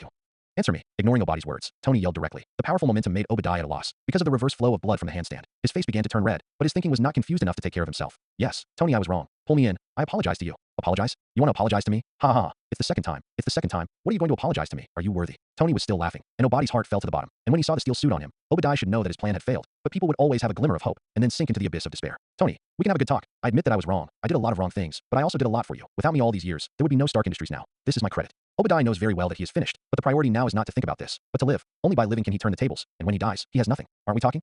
Obi, you used to be the person I respected the most, except for my dead father, and when I knew it was you going to kill me, did you know how much my heart hurt? Calling affectionate nicknames, Tony grabbed Obadiah's hand a little dangling, which made Obadiah feel very uncomfortable. I gave you a chance, for more than 2 months. I have never forbidden you to see me. I hope you can take the initiative to confess to me. I will forgive you, but you didn't. You didn't even call me, so I was very disappointed. Until today, you sent a few more small toys. I know that you are hopeless. Goodbye, then, Obi, and say hello to God for me. Tony looked at the struggling Obadiah with a blank face. He should be full of pleasure if he got revenge, but if he sent away the last close elder with his own hands, it would not be so pleasant. Just like Obadiah said, without him, there would be no current Stark Industries, and there would be no current Tony Stark. So after returning from the Imperial graveyard, Tony didn't do anything directly to Obadiah, but only made him apologize to himself through various oppressions, so that at least Obadiah could have a chance to spend his old age in peace. But unfortunately, Tony still underestimated Obadiah's persistence, so he would never give Obadiah a chance again. Stop, Tony, you're committing a crime. You're going to ruin Stark Industries. Obadiah's face had turned blue, his consciousness was a little confused, and he inadvertently glanced down, making him a little dizzy. No, I won't. No one will know that I killed you. Tony never follows the rules set by others. Obadiah thinks that he will not act blatantly, just like himself. Even if he has an idea, he will do it in secret, but he forgets Tony's nature, not a playboy, but reckless. Goodbye, Obi. With that, Tony let go of his grip on Obadiah's hand, and his nearly 200-pound body gained extremely high acceleration in the air, and in a burst of exclamation, Obadiah disappeared from this world. Looking at Obadiah's blurred corpse, Tony had something to say, but in the end he didn't say anything. He rose into the air again, returned to his villa, took out a pile of valuable collections from the wine cellar, and poured them down one after another, until his consciousness fell into a blur. Tony, oh, what's happened to you? Jarvis, open the window and get the alcohol out. I don't know how long it took, but Potts walked into the villa and saw Tony like a soaking in a wine vat, and quickly ran over to help him up and let Jarvis ventilate. Ugh, Potts, what's the matter? Right now, it's free, and no one can control me anymore, so I can do anything. Tony didn't know how much he drank, and when he opened his mouth, it was like a suff of alcohol, but the pungent taste did not disgust Potts, but he looked stunned, and then hugged Tony tightly. Tony, I know that Obadiah's death makes you sad, but you still have me. You won't be alone. After returning from the Imperial Cemetery, Tony didn't tell anyone that Obadiah wanted his life, so Potts didn't know why, but thought that Obadiah's death was too big a blow to Tony. Will you always be with me? Tony's eyes opened and closed as if he would fall asleep at any moment, but Potts still looked at him earnestly. I will. Tony, who got the answer, smiled, and fell asleep on Potts' shoulder with satisfaction. Seeing this, Potts helped him to the bed. Today she came over to inform Tony of Obadiah's death and the chaos in the company, but now, she just wants this man to sleep well, and the rest, wait until he wakes up. Stark Industries president Obadiah unfortunately fell to his death. Was it an accident, or was it man-made? Someone saw a mysterious flying object outside Stark Industries. Could it be related to Obadiah's death? Tony Stark, chairman of Stark Industries, was so grieved that he withheld all interviews and refused to participate in the board of directors, and Stark Industries fell into a brief period of chaos. When Albert received the news of Obadiah's death, it was already the next day, and the situation of Pioneer Technology was determined, and Albert was whitewashing Laze's group, picking out a few suitable ones from them, throwing them into the black neighborhood of New York for a few days, and then mixing them together and fishing them out, although they couldn't hide some important departments, but at least they could come out to see the light, and then register their identities and make some cover-ups, and some things in the future would not need Albert to do it himself. Obadiah died so soon. Tony's actions are really simple and violent. He is no longer Iron Man, just Iron Man, literally translated as Iron Man. He executes his will, sometimes that's it. There is only a thin line between a hero and a criminal. Albert tossed the newspaper aside, and he was pleased with the result, that sometimes it doesn't take a lot to change a hero, just push it at a critical moment, and fate will be like a wild horse on the loose, you never know which direction it will run. Speaking of heroes, Albert thought about whether to go and dig out the captain of the Rice Country now, but in fact, thinking about it, it was not realistic. S.H.I.E.L.D. was probably about to find his position, and it was easy to cause a conflict if he sent someone by himself, and it was definitely himself who suffered, and Rogers was not the kind of person who had milk and was a mother, and he would not unite with him just because Albert saved him. He is the spiritual core of the Avengers, but it is not so easy for Tony to change. After all, Tony's character is inherently problematic, and Rogers is always so great and bright, and he is also an unwavering American. Other heroes defend justice, and Rogers defends American freedom. It's a pity that the Rubik's Cube of the universe, I don't know where S.H.I.E.L.D. hid it. If I knew the place, Albert wouldn't mind taking it and using it first as a space gem. It should be able to provide Albert with a way to deal with the Ancient One, and there was no need to do too much, just need to form a space anchor point and fix itself, instead of being played by the Ancient One. Albert would have the capital to fight the Ancient One head-on.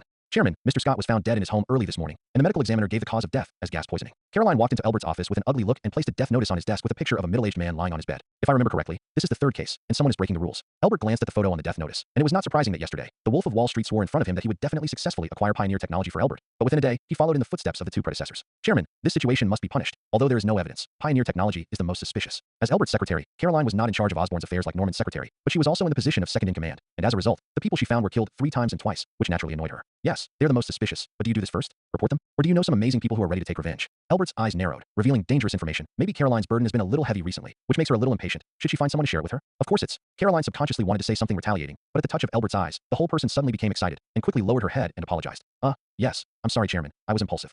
It seems that you are not confused. Forget about today's conversation and go about your own business. As for Pioneer, let's give up for now. Seeing Caroline leave the office a little unwillingly, Albert didn't say anything. Anyone who encountered this kind of thing would not be unresponsive. As long as it didn't delay her normal work, Albert wouldn't do anything to her because of this. But Pioneer Technology. Albert's fingers on the table, rhythmically tapping on the table, he didn't want to break the rules easily. There was S.H.I.E.L.D. in the front, and the Supreme Mage in the back, which was not easy to get along with, which made Albert more low-key. But Pioneer Technology had already slapped him in the face. Albert naturally would not tolerate his provocation. Killing people was the lowest means. But since Killian felt that he was good at this, it was better to play with him. Leza, how are you doing? Albert dialed the number, and immediately heard the loud music and all kinds of yelling inside, and it didn't take him to think about which bar Raza was staying in. Of course it's very good, boss. From today onwards, the entire East End field belongs to me, and everyone in those soft eggs can fight. Raza's voice was a little excited, although he used to be a warlord leader in charge of hundreds of people. But how can the poor countryside of the Imperial Cemetery compare to an international capital like New York? Oh, that's good. Find a separate place. Your side of the sound insulation is too bad. Albert was about to talk to Raza about Pioneer Technology, but the voices on the other side were getting louder and louder, leaving Albert speechless. But it's not that Raza stays in the bar all day and spends all day drinking, although this kind of thing is inevitable. But Raza is still restrained, and knows that it is enough to stop. The reason why it is so noisy is purely because Laze's room in the bar is poorly soundproofed, which he deliberately requested, and once Albert asked him if he was not so noisy, Raza replied that he was also simple and noisy, but he felt excited. In the Imperial Cemetery, he had had enough of the quiet, under the strong sweep of the American army, as long as he was as quiet as a sloth to live, and now, listening to all kinds of popular music, watching the people on the dance floor swaying wantonly, frantically venting their desires, Raza felt that his life had never been so full. This was the empire he deserved, not the dark, lifeless camp. Boss, what's the matter? Soon Raza became quieter, which was why Albert liked this guy. He was very obedient, and he would think before doing anything about whether Albert would be happy or angry about his behavior. Someone wants to play with me outside of the rules, so it's time for you to work. Bring your people together, and I'll give you an address and get rid of them for me. Albert looked at the location displayed on the computer. Obviously, it was not where Pioneer Technology was located. Killian was quite cautious and set up a scientific research base in the suburbs of New York, but it was difficult to hide from the eyes of those who cared. As long as you checked, it was easy to find the problem. However, looking at the location of Killian's base, Albert had some ideas, whether to build his own laboratory, even if he was no longer engaged in research, but many things were not suitable for Osborne Industries to handle, and he also needed a place to deal with private matters. Don't worry, boss. I'll mobilize people immediately. All of them are absolutely loyal young men, and they have already mastered the treasures you sent, and I promise to complete the task. Raza sneered twice. He could finally let go of his hands and feet, although during this time, according to Albert's orders, he has been clashing with the gangsters in the East Side, and gradually expanding his power. But this is New York, and many things can't be made bigger, which makes him a violent person very aggrieved, and he can kill tonight, which really makes him excited. New York nights are always lively, as long as the weather permits. There are always countless young people, ready to start their nightlife on the brightly lit streets. But in the suburbs of New York there is no such pomp. As the moon rises, it sinks into sleep. No one notices the night sky flying more than a dozen bat-like figures, rushing to the target that has long been determined. There are still 2 kilometers from the destination, and they all check the ammunition for me. This is our first mission, and if anyone drops the chain, they don't have to go back. Laze's masked face was expressionless, but his eyes were bright, and it was clear that the desire to release had left him in a state of high excitement. Report to the boss. All the equipment has been checked. There are no problems. Let's go inside. More than a dozen Green Goblin skateboards hovered in midair, and with the help of analytical instruments, they could clearly see that there was a huge building hidden under the farm not far away, and that was their goal. Don't worry. First look at where the exit is. The boss means that one will not stay, but you can't let them run. Number 2 to number 7. You guard the exit, and the others will follow me. Raza quickly scanned the locations of several suspected base exits, distributed the manpower with a wave of his hand, and then roared down like a bird of prey pounced on its prey, swift and precise. Boom, boom. Loud explosions rang out from the ground, saying that the Green Goblin was an expert in biology, but he was also quite accomplished in the field of applied physics, whether it was the Green Goblin skateboard or the miniature but extremely powerful pumpkin bomb. It was a product that made people shine. Amid the screams from the farm, Raza led the men straight into the building, and after blowing up 3 houses, he managed to find the largest entrance, hang the bomb back, and prepare the submachine gun.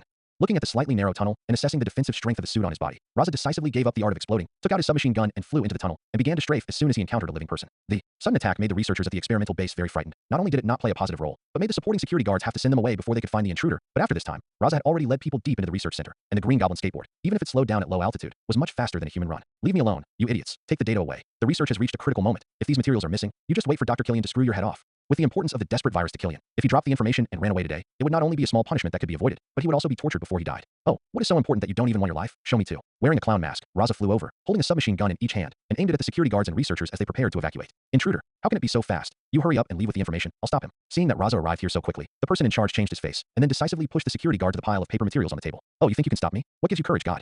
Raza didn't worry about the security guard's escape. All the exits were guarded by their people, and they would definitely not be able to escape. But the guy in front of him, who looked like a researcher, actually boasted about Haikal and said that he wanted to stop him, and it was really unfavorable for him to have a submachine gun in his hand. Yes, who else but God can create such a miracle? What made Raza unexpected? The guy on the other side decisively admitted that it was indeed God who gave him courage, and in the next second, the researcher who looked a little weak made a big transformation in front of him. His muscles began to bulge, and the fitting clothes were torn, and the trajectory of magma flowed like a whole body along the lines between the muscles, and a large amount of heat erupted on his body, and Raza could even smell the smell of sulfur. Telefact, what the hell is this? Looking at the researcher in the blink of an eye, he went from a normal person of 1.7 meters to a monster of more than 2 meters. Rao's well-informed Raza also burst in a foul language, and the 2 submachine guns in his hands were mercilessly spraying greetings from heaven. However, the bullet that can easily take life in ordinary times did not play any role in the monster in front of him, and the bullet holes that pierced the body were completely restored in the next second, and the strong body was accompanied by terrifying heat. Raza had to give up shooting, driving the skateboard to quickly dodge. Looking at the melted ground under the monster's feet, Raza had a chill. His combat uniform could insulate the heat, but against this level of high temperature, he felt that it was better not to be hit. Damn, I don't believe you can recover indefinitely. Chased frantically in the narrow passage, Raza tried several times, and after seeing that ordinary bullets had no effect on him, Raza gritted his teeth and threw 2 pumpkin bombs directly at the risk of being injured by mistake. Boom. The narrow passage amplified the sound and power of the explosion several times, and for a while, the Green Goblins, who were chasing the security personnel in other places, began to gather in this direction. It's fucking reverted. What kind of monster are you?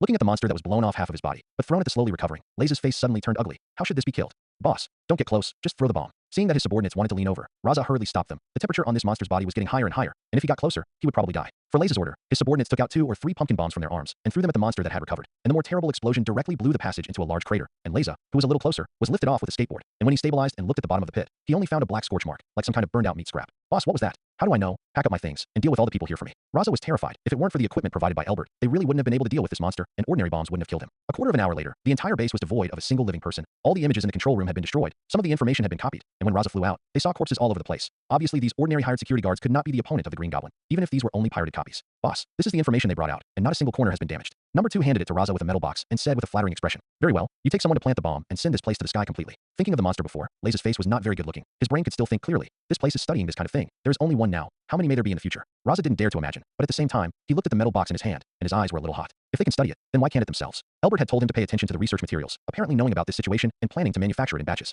Thinking that he might also have that level of power, Raza was excited. As for whether he would become a monster, so what? After seeing the extraordinary horror, he would be extremely eager to become one of them, even if it cost him a mere change in appearance, so what? With a continuous roar, the entire farm was engulfed in flames and eventually collapsed. burying the experimental base underground, and a dozen green goblin skateboards flew across the night sky, leaving only the rapid sound of sirens. These cops were always so slow that they waited until it was all over to pick up their hands. Why did I receive the news that the base had been attacked? Alert! Killian was awakened by the shrill alarm, and with an angry face, he put on his clothes and looked at his subordinates who had also come to look for him because of the alarm, and asked in a cold voice. 3 minutes from the money base came the news that they had been attacked by unidentified people. The Minister of Security stood up, his fierce expression quite intimidating, but in front of Killian, he looked a little cringe, as if the person standing in front of him was not a little old man who was nearly half 100 years old, but some kind of terrible monster. So what are you waiting for? If your hesitation causes serious damage to the research base, you can go and lie down on the bench. Killian seemed quite pleased with the security minister's wincing, but now was not the time to think about it. The experiment had reached a critical juncture, and there must be no surprises. A group of vehicles drove out of Pioneer Technology quickly, and Killian sitting in the car had a gloomy face. He had spent most of his time in the experimental base before, but there were a lot of things that happened during this time. First, Stark Industries had an accident, which made Killian clap his hands, and then Osborne Industries had an accident, which made Killian have some thoughts and wanted to take the opportunity to buy a batch of Osborne Industries shares in exchange for more research funds. As the experiment got closer to completion, he couldn't wait any longer. He had to do everything he could to finish it.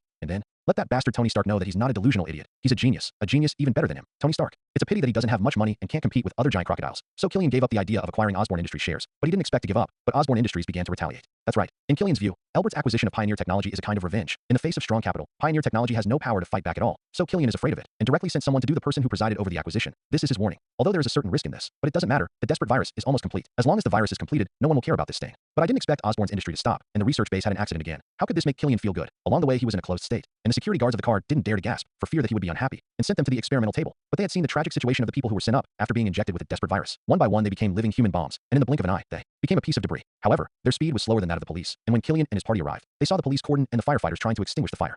Boss, it's settled. That place is now only a ruin, and no one has escaped. In the basement of a bar in the east side of New York, Raza respectfully placed a metal suitcase in front of Albert. This is their research material, and it is guaranteed that it is not damaged.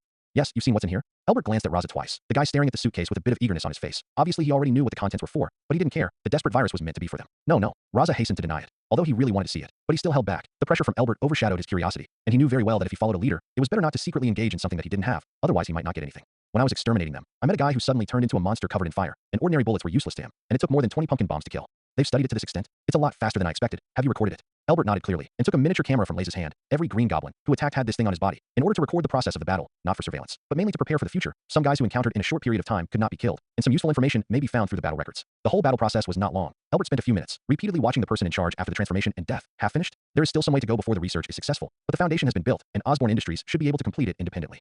Half finished. Boss, if this situation is only a half-finished product, how strong is it to fully appreciate it? Will it really be immortal? Seeing the other party's superhuman strength again, Raza was even more eager for this kind of power, but he was even more surprised to hear Albert say that this thing was actually only a half-finished product. There's a mistake in your understanding. Not everything. The difference between finished and semi-finished products is judged by power. This thing is one of them. In terms of the effect of the show, it is indeed qualified, but the stability is too poor. Albert pointed to the screen. The guy who had just transformed, the desperate virus changed the overall quality, and it would come with extraordinary abilities, but it would rarely appear in this kind of body expansion. Even if you don't care about him, it won't be long before this guy will explode directly, because he can't stand the expansion of energy in his body. The desperate virus has not been able to completely solve the problem of stability until it really appears, and when it is injected, it is relative to a physical and will test, and if it passes, it has the power to surpass ordinary people, and if it fails, it becomes a bomb and has nothing. What will it look like if it's actually done? Thinking that he might have done nothing, he blew himself up. Raza shrank his head, but fortunately he didn't think about it, and took the information away and made a copy himself, otherwise he didn't know how he died. It's really done. At least it won't make your appearance change significantly. Most of the external mutations are caused by the controller's inability to restrain all forces, and humans are still too fragile in some ways. Albert thought of the Asgardians, who were far more physically than the Blue Star humans. What would happen if they were injected with the desperation virus? But the thought was only fleeting, and then he walked over to the suitcase and opened it. Now let me see the details.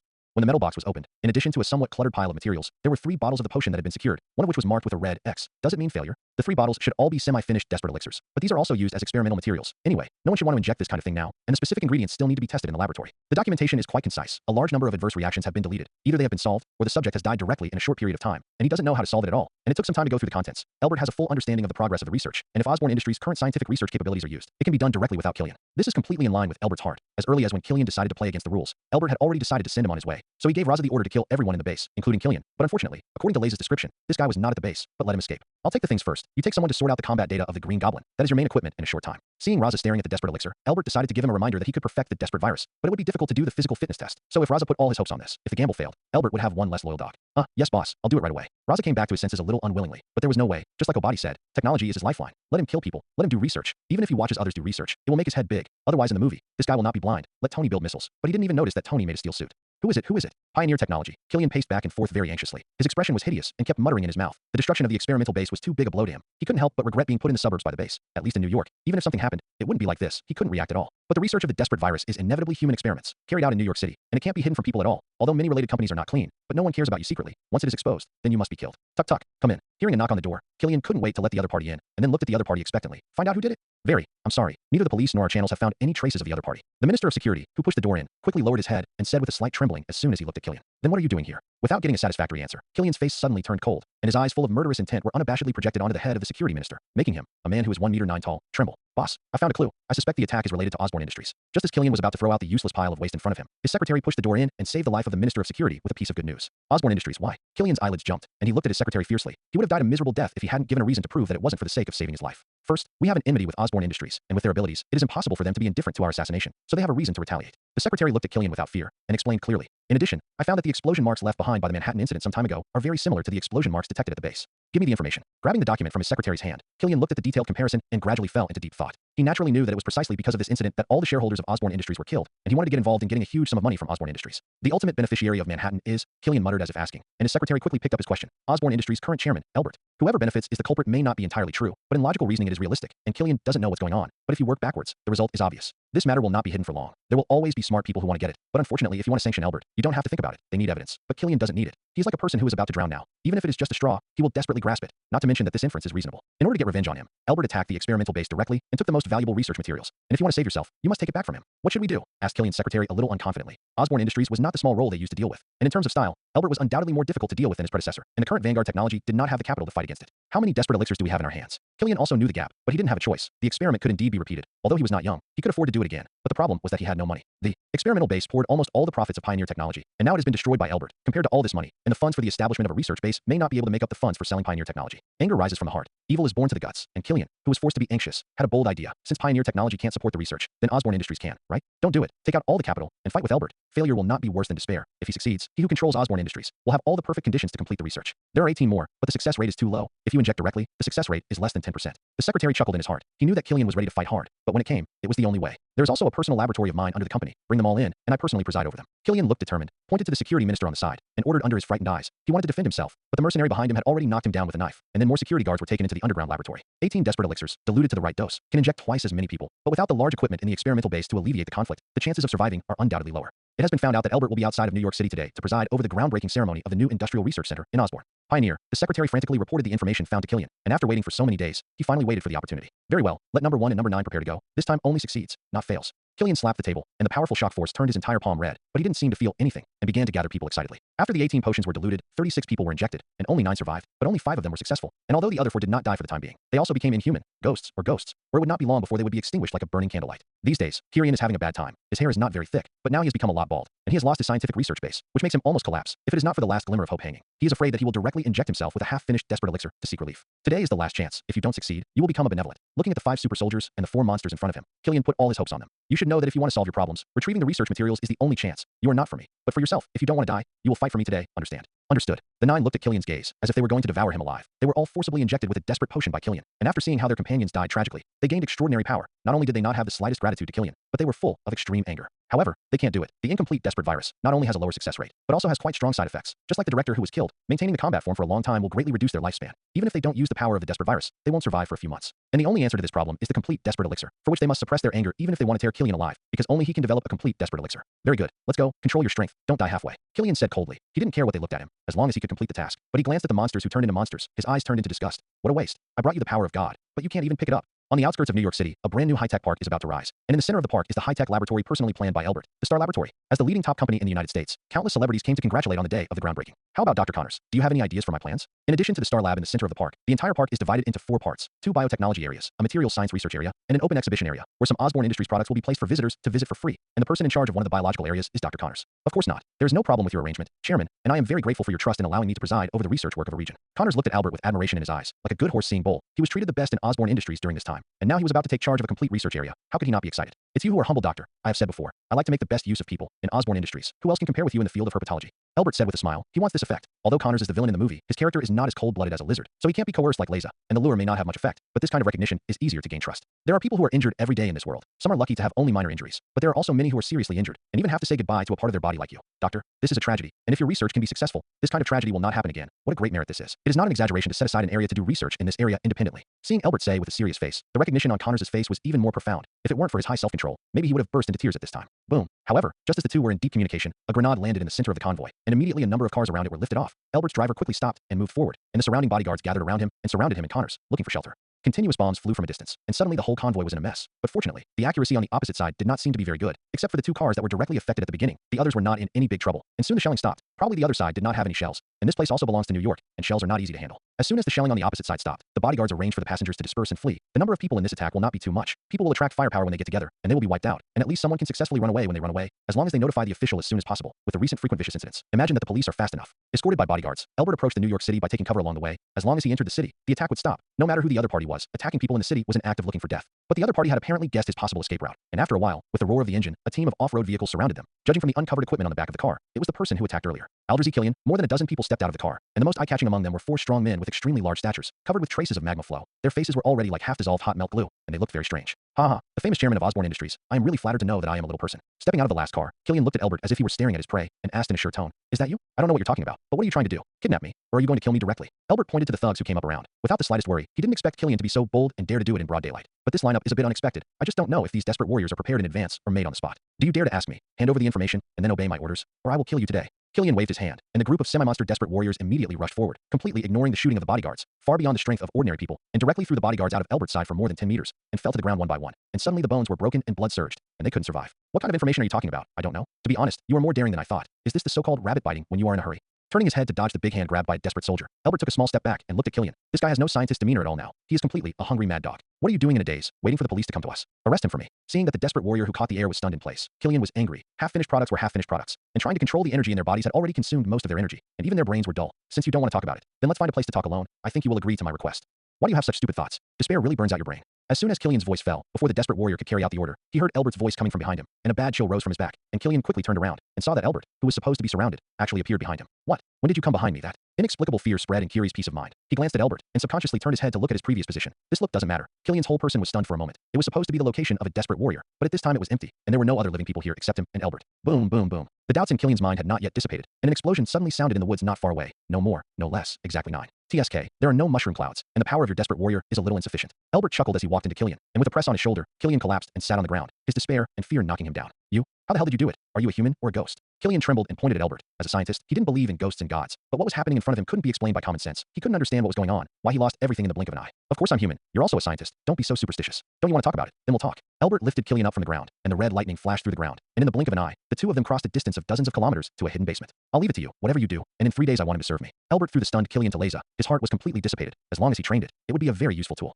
Director, Albert was attacked on the outskirts of New York City. As Maria Hill approached Nick Fury's office, the director of S.H.I.E.L.D. was looking intently at a picture of a square hammer depicting all sorts of intricate patterns, and if it were to be examined by archaeologists, it might be possible to conclude that it was a 1,000-year-old relic. However, in fact, it had just fallen from the sky not long ago, like a meteorite. But before that, the space agency had not found any related fall trajectory. It appeared as if it appeared out of thin air. The result? Someone dared to provoke him. Nick Fury retracted his attention from the hammer, rubbed the corners of his eyes, and asked. He was a little surprised that Albert was attacked, but it probably wouldn't be a problem. Albert's bodyguard was seriously wounded and near dead, but he was unharmed, and a large number of blast marks were found in a woods not far from the attack site. An object suspected to be human remains indicated that someone was destroying the body. Hill pulled up the photos left at the scene, and the traces left by the explosion of the desperate soldier were very obvious. If an ordinary person dies in this environment, their limbs cannot be intact, but the desperate warrior still retains a certain form, and even after their death, the desperate virus, which remains active, is still trying to repair their body until all energy is exhausted. It's not like an ordinary corpse. Wait, I think I've seen this kind of death before. Looking at the corpse lying in a pit, Nick Fury had a flash of inspiration and grasped something important. Yes, director, some time ago there was also a bombing of a farm in the suburbs of New York City, and under the farm we found a large experimental base, in which there was a body very similar to what was found at the scene. Hill affirmed Nick Fury's idea, and showed the report some time ago. Although the corpse was more tragic, a certain similarity could still be observed, and there was even a corresponding test result. All the corpses were present with the same substance, but the content was somewhat different.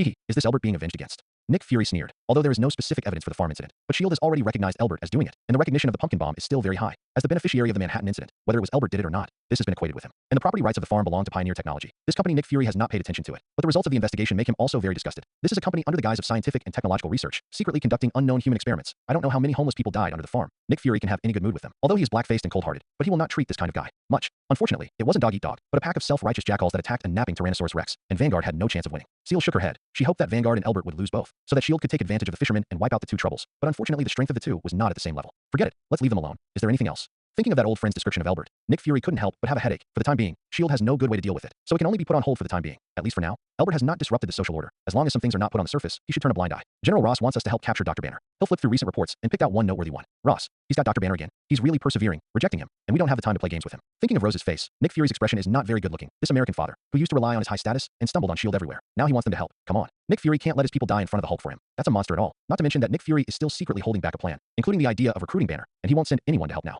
Then there's nothing worth noting. Director, do you have any orders? Hill was noncommittal, although Rose's name was big, but S.H.I.E.L.D. was not under his jurisdiction, and Rose would be able to make a stumbling block, and if it really lined up the scene, Rose was not qualified to interfere with S.H.I.E.L.D. Call Coulson, I've got something for him to do. Nick Fury's gaze fell back to the previous picture, and he tapped on the table and replied, this is a danger, but at the same time an opportunity. Nick Fury vaguely senses that some kind of change is really taking place in this world. They need allies, and the whole Blue Star needs allies. Watching Hill walk out of the office, Nick Fury pulls out a list, the urbane Bruce Banner, the furious Hulk, the bohemian Tony Stark, the Iron Man in the steel suit, and the figure in the ice, Steve Rogers. The first experiment is ready to start. Osborn Industries' independent laboratory. Elbert listened to the report of his researchers through the tempered glass. After a few days of sorting, the formula of the desperate potion has been listed. Elbert is ready to see the actual effect first. Of course, the target is not people. Knowing that the medicine is not perfect, and directly going to human experiments is stupid. Let's get started. Monitor the subject's physical condition. After checking to confirm that there was no problem, Elbert gave the order to inject the drug, only to see that the researcher in charge of the injection, after skillfully injecting the 8 mice with the desperate potion, quickly left the laboratory table of the reinforced glass isolation. Before the start, they were all told that there might be an accident. For their own lives, they did not dare to delay. Doctor, the subject's body temperature is increasing at an extremely rapid rate, and it is beyond normal tolerance. 30 seconds after the injection of the desperate potion, the mice began to react violently, and as soon as the monitoring researcher opened his mouth to report, traces of magma flow immediately appeared under their fur, and the temperature distortion visible to the naked eye around them. Even if you don't need to look at the temperature instrument, the temperature around them is definitely not something that normal flesh can bear. What is surprising is that at such a high temperature, the fur of the mouse has not changed at all, and this substance, which should be the most flammable, has not changed at all except for the redness of the part close to the epidermis. Doctor, 3 test subjects have lost signs of life. Less than a minute later, the lights on the instrument went out 3 times, indicating that 3 of the mice had died. But Elbert looked at the bench in the middle, and all the mice were struggling in pain, but none of them showed signs of death. Could it be that there is something wrong with the instrument? The other researchers also noticed the problem, and after waiting for a while, someone said loudly when they saw that the mouse still hadn't changed. No, there's nothing wrong with the instruments. They're dead. Elbert shook his head, rejecting his conjecture, and pointed to the mouse on the right side of the bench. You zoom in and look closely to see what the difference is. The roots of the hair have turned black. Zoomed in on the mouse that Elbert was pointing at through the camera, and soon found a difference. The mouse still showed signs of life with red hair at the root, while the mouse showing death had black hair at the root. Just like a tree, it seems that there are still branches and leaves, but the roots are rotten. That's right, keep watching. The real reaction hasn't started yet. In order to make it easier to observe, the desperate medicine injected into the mice was greatly diluted to lengthen the entire reaction process. But even so, as soon as Elbert's voice fell, the life signals of 4 more mice disappeared, and then the original 3 exploded, and the chain reaction directly blew the other mice away, and the stump was thrown into the tempered glass. Through a layer of glass, the researchers approached and took a closer look at the debris, and although most of them still had their fleshy form, through preliminary analysis, the debris was more similar to combustion residues, with more inorganic matter than organic matter. Elbert didn't stare at those failures like everyone else, but looked at the only mouse that showed normal life before, until now. Its life signal has not disappeared. You must know that even if it is just a guinea pig, the power of the explosion just now is by no means inferior to the average military grenade, since it can still survive. It seems that the first experiment, Elbert got a successful test subject. Oh my god, it's amazing. Soon, others also found the black marks after the explosion. The mouse that was slowly repairing its limbs, its fur had completely disappeared, leaving only a charcoal roasted body, but it was visible to the naked eye. Its broken little claws were being repaired little by little. 1 minute and 28 seconds to return to completeness. What a terrible regeneration speed. If it is used on the human body, this will create a Superman who is almost immortal. The researchers who participated in this experiment from beginning to end were boiling. If the experiment continued, every single one of them here would be famous for eternity. The premise is that the formula can be perfected, otherwise which of you would dare to try the effect? Elbert asked with a smile, and suddenly everyone was silent. Don't look at the success of 1 out of the 9, but those who have read the information know that the actual success rate is much lower than this, and more people will only explode to pieces with a bang like other guinea pigs. Don't be afraid. I'm not really going to let you try. Take care of this little guy. I'm sure it's going to give us a lot of useful data for our success. Elbert pointed to the mice that had been repaired and were hitting the glass box, and in order to stimulate their enthusiasm, he added, as long as you succeed, I guarantee that all of you will have their names on the report by then. This is an opportunity to compete with the giants, and I don't think you will give up. Of course not, Dr. Elbert. Thank you very much for this opportunity. We will definitely do our best to perfect the recipe of the potion. Apparently Elbert's incentives were very effective. For them, money and fame were important, and once the research was successful, money and fame were not an issue. Elbert walked out of the lab after motivating the researchers, and it was best if they could actively work, but his hopes could not be all placed on them. Killian was still the developer of the desperate virus, and it was more reassuring to have him in charge. Raza had already sent back the news that Killian had agreed to cooperate, but on the condition that he would take revenge on Tony Stark when the experiment was successful, and Elbert laughed and agreed to him. This is a good thing for Elbert. The trajectory of Tony Stark's life has begun to deviate from the predetermined trajectory, so Elbert has to find a way to test whether he will return to the right path now, and Killian will become a pawn in his hands to correct Tony Stark's fate for him, pointing to a more deviated track. Chairman, this is an application from lab number 1. Elbert handed the white coat to his assistant casually, and was ready to go to see the acquisition of Pioneer technology. Without Killian's resistance, Henry's group of Wall Street wolves were merciless, and the merger should be completed in 2 days. However, just as Elbert walked out of the laboratory, the person in charge handed him an application, which made Elbert a little puzzled. Lab number 1? Didn't I ask them to stop the research temporarily? Why did they have an application? Well, that's the chairman. We suspended the research according to your request, but some time ago Director Harry. Laboratory number 1 is the laboratory used by Norman to study human fortifiers. Because of the lack of talent to preside over the overall situation, Elbert announced that he would temporarily suspend the research, and when he found a suitable person, I can listen to the person in charge. Someone has restarted the research project. Harry. Elbert was stunned when he heard the name, and then reacted. He never thought about it. He was indeed capable of conducting experiments, although his performance was always so unqualified in Norman's eyes. But he inherited everything from Norman, including IQ and ability. But it was in the future, not now. Harry was only a high school student now, which was a little too difficult for him. Yes, we can't stop him. The person in charge is a little helpless, although Harry is not very old, but he is the largest director of Osborn Industries. Although the power is entrusted to Elbert, but it is not something that he can handle as a small laboratory director. Okay, I'll see for myself. Elbert waved his hand and didn't blame him too much. After all, in the eyes of most people, Harry would take back power from Elbert in the future, and even if they could, they wouldn't dare to take care of him. Record the experimental reactions in detail. I want them all, and if there is the slightest mistake, you can leave. And you. I've been waiting for 3 hours when the instrument I said will be ready. But sir, this kind of instrument requires at least 3 people, and I can't. It alone. Enough. I don't want to listen to these excuses. I'll give you another hour, and if you can't do it, you can leave. Before Elbert entered the lab, he heard Harry's reprimand, which surprised him, not to mention anything else. At least the momentum was decent, so he pushed the door straight in. Harry is right. This instrument does require 3 people to operate well, but if one person handles it carefully, it can make it work normally in 2 hours. You are just making excuses to prevaricate him. Uncle Elbert, Chairman. Harry lowered his head like a child who had done something wrong, and the researcher, named by Elbert, shuddered even more. Apparently Elbert was right. You can pack up and leave, and I'll provide you with a nice severance package. Elbert waved his hand, and the bodyguard behind him dragged the dead-faced researcher out, and Elbert half crouched down and looked at Harry, who looked down but stubborn. Harry, tell me why you're here.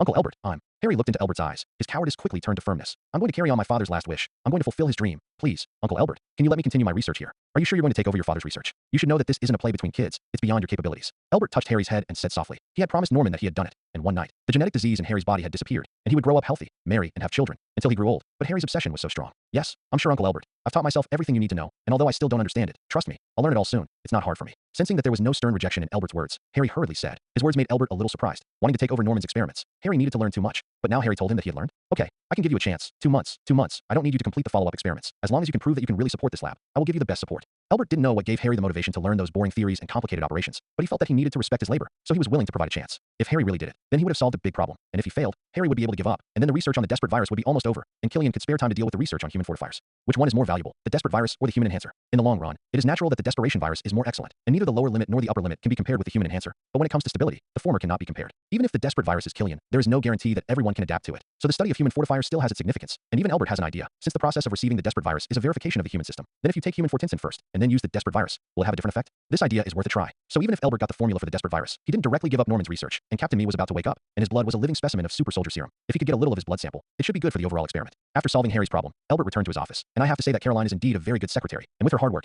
Elbert has a lot more free time. So he turned on the TV, poured a cup of coffee, and savored it. He had no interest in TV shows before, but after being in this world for so long, Elbert developed the habit of watching the news from time to time. And although many people ridiculed American reporters for their top-notch running speed, he had to admit that this group of guys is really capable, and you never know where they can dig up some news. Perhaps to many people, this news is just something boring, but Elbert can see more from it, such as the attack on Tony Stark, and he only needs to know a prelude to what might happen next. As always, his habits did not disappoint him, and soon he got 2 pieces of news. A monster was fighting with the army, a strange hammer fell from the sky, Hulk, and Thor, the 2 ultimate combat forces of the Avengers. The Hulk is no threat to me, but Thor, debatable. The Hulk with pure physical output has no pressure on Elbert at all. It is impossible to even hit Elbert, but Thor is a little different. Although his performance in the movie is still a huge gap with Thor's name. But it is serious. The characters who exist in the history of human mythology, the prince of a powerful alien civilization, at least have to give some respect. Hulk is uncontrollable. Thor is no matter how much he gets it. It will be very troublesome. Who let him have a good father? It is estimated that his every move in Blue Star is in the eyes of Odin, and he has been on the blacklist of the Ancient One. Elbert really doesn't want to provoke this old and immortal God King again. But when it comes to Thor, Elbert forgot one thing. The ether particle seems to be one of the Infinity Stones, and it is also the easiest one to get. The cosmic cube is in the hands of S.H.I.E.L.D., and there is no place for the time being. The time gem is in the hands of the Ancient One, and now when it comes to her, a bald mage, Elbert has a toothache, and there is only one ether particle unguarded, and there is a chance to take advantage of it. Back then, the ether particles were snatched from the hands of the Dark Elves by Asgard and sealed, and now that seal has almost weakened to the extreme, it is the best time to obtain it. As for the Dark Elves that may come, Elbert doesn't care at all, and has the ability to be positive. In his heyday, he couldn't get Asgard, and he was robbed of the ether particles, and Elbert didn't even bother to look at this kind of street goods. And when the time came, with the ether particles, he could even live a few tricks with the Ancient One, just a Dark Elf, and he didn't know they. As for Asgard, as the sealer, will he pay attention to the ether particles? Don't even think about it. He will definitely pay attention to it. As soon as the ether particles came out in the movie, they went directly to Thor's girlfriend. If you want to say that this is a coincidence, you don't believe it when you kill Elbert. Why do so many people choose her? But Elbert doesn't have to worry about this problem at all. Thor has entered the Blue Star, so it depends on whether Odin cares more about his son or the ether particles. Even if he overestimates the combat power of the Asgardians, Elbert will not be afraid of ordinary warriors. Even the level of the 3 warriors in the movie, he will not care much. If Odin wants to prevent him from getting the ether particles, he must send more people down. But will the Ancient One agree? Elbert guessed not. A Thor who does not have much power will come down to experience the experience. The Ancient One will not have any opinions. But a group of experienced Asgardian warriors enter the Blue Star. This is the rhythm of preparing for war. Thor is still in the Blue Star. Odin dares to send someone over, and Thor will be unlucky in an instant. So, sometimes enemies are not always enemies, and the Ancient One is a threat to Elbert, but also to others. She can be a very reliable bulwark. Of course, there is also a slight possibility. The Ancient One and Odin are in contact, and at the same time against Elbert. This possibility is not very likely, but it cannot be said that there is none. For both sides, Elbert is an unstable factor. If he moves the ether particle, Odin will definitely have the idea of making a move. As long as the Ancient One closes his eyes slightly, this idea will turn into a fact. Elbert thought a lot, but still decided to look for the ether particle, not only because it was important to his future plans, but also because his soul was burning, and if passion was at a low point for a long time, it would always cool. And if he could really provoke 2 powerful beings at once, Elbert would become famous. And this was also part of his plan, change and shock. And the same applies to the growth rules of the Speed Force. On the east coast of the United States, Elbert jumped down the cliff against the salty and wet sea breeze. The speed of the god roared in his body. Before falling into the sea, his speed had surpassed the fastest fighter of the modern era. Even the propulsion speed of the rocket escaping the gravitational pull of the Blue Star could not be compared to him. In this case, the sea surface was peaceful in his eyes. There was no difference. Just in the blink of an eye, the entire coastline was far from his back. The speedster is only at his best when he runs, and Elbert has to admit that the feeling of leaving everything behind him is wonderful. And for a moment, he even wanted to just keep running so that he doesn't have to pay attention to anything. But the real feeling quickly faded, and in just a moment, he had crossed the Atlantic and landed on the shores of the English Empire. If there is no problem with memory, the ether particle should be in an abandoned factory in London. Of course, it will be abandoned in the future, and the current situation is not very clear, but there is no problem with the general direction. Anyway, it won't take Elbert long to walk around the whole of London. Is it right here? Standing in front of a sparsely populated factory, Elbert stretched out his arm and saw the speed force wrapped around his body, trying to stretch in one direction, where it longed for something. The ether particle, the location of the gem of reality. Although it was not completely abandoned, there were not many people in the whole factory. A few security guards were bored and dozing on their posts. Elbert crossed them, followed the guidance of the speed force, and came to a building that had not yet been built. And when Elbert approached, the speed force suddenly beat like a wild horse on the loose, beating wildly on the surface of his skin. Well, that sounds right, but how do I get in? Although the location is here, the ether particles are sealed in another dimension, and the seal has not been broken like it was later, allowing the energy of the ether particles to leak out. And even if Elbert has special equipment, he may not be able to find the door to enter. Standing under the building and thinking about it, he decided to follow the guidance of the speed force. Since it was so urgent, then it must be able to find the entrance. Elbert walked towards the deepest part of the corridor, and when he passed through a corridor, the light in front of him suddenly dimmed, as if the moment he stepped in, it turned from day to night. Elbert's heart moved, and he continued to move forward with the same face, and soon reached the end of the corridor, which was a room that had been abandoned for a long time, and his keen sense of touch made him feel something different, and the whole room was densely filled with an invisible field, like a magnetic field, but more brilliant. Woo! The next moment, the speed force burst out from Elbert's body. The unstoppable force destroyed the fragile balance of the invisible field in an instant. A door appeared in front of Elbert. Before he could react, a strong suction force pulled him over. Elbert raised his eyebrows, and subconsciously wanted to get out of the suction range. But what surprised him was that even if he was moving, his body still entered the door in the next second. What's the situation? The speed force is useless? No, my speed just now, no doubt reached its limit under the impetus of the speed force. Something changed my movement. As soon as he entered the door, the suction disappeared, and when he stepped on the ground, Elbert immediately began to reminisce about the feeling just now. It was a rather awkward experience, even more awkward than when he was fighting against the Ancient One before and was pushed against the space. At least he could feel his movement before, and he could have a direction to run, but not just now. Elbert was like running towards the door, but he was obviously running towards the opposite place. There was no transformation of space. Only in that moment, reality was changed, worthy of being a gem of reality. Elbert cast his gaze into the entire space. The only place where the light shone was emanating from it. Two square stone pillars pressed tightly together, and a dark red fluid was flowing slowly in the middle. Ether particles, how do you get them out? Elbert raised his hand, and was somewhat surprised to find that the previous manic speed force actually tended to be quiet at this time, as long as he didn't manipulate it. It was like a deep sleep completely fitting to the surface of his body. In this case, Elbert didn't want to forcibly use the speed force to break the two stone pillars. Once the ether particles were affected, an unimaginable disaster would definitely occur. So he could only circle around the stone pillar twice, and then ran around the entire space, and soon found the sealed traces left by Asgard. This should be it. Lifting the ground with his feet, a mysterious circular pattern was imprinted on the ground, which was the trace left by the Rainbow Bridge teleportation, and it was also the node of the entire space. And Elbert only needed to offset its energy flow to make the stone pillar that suppressed the ether particles move a little away and take it out. With the speed force under Elbert's control, flowing into the pattern on the ground, an indescribable sense of distortion began to spread throughout the space.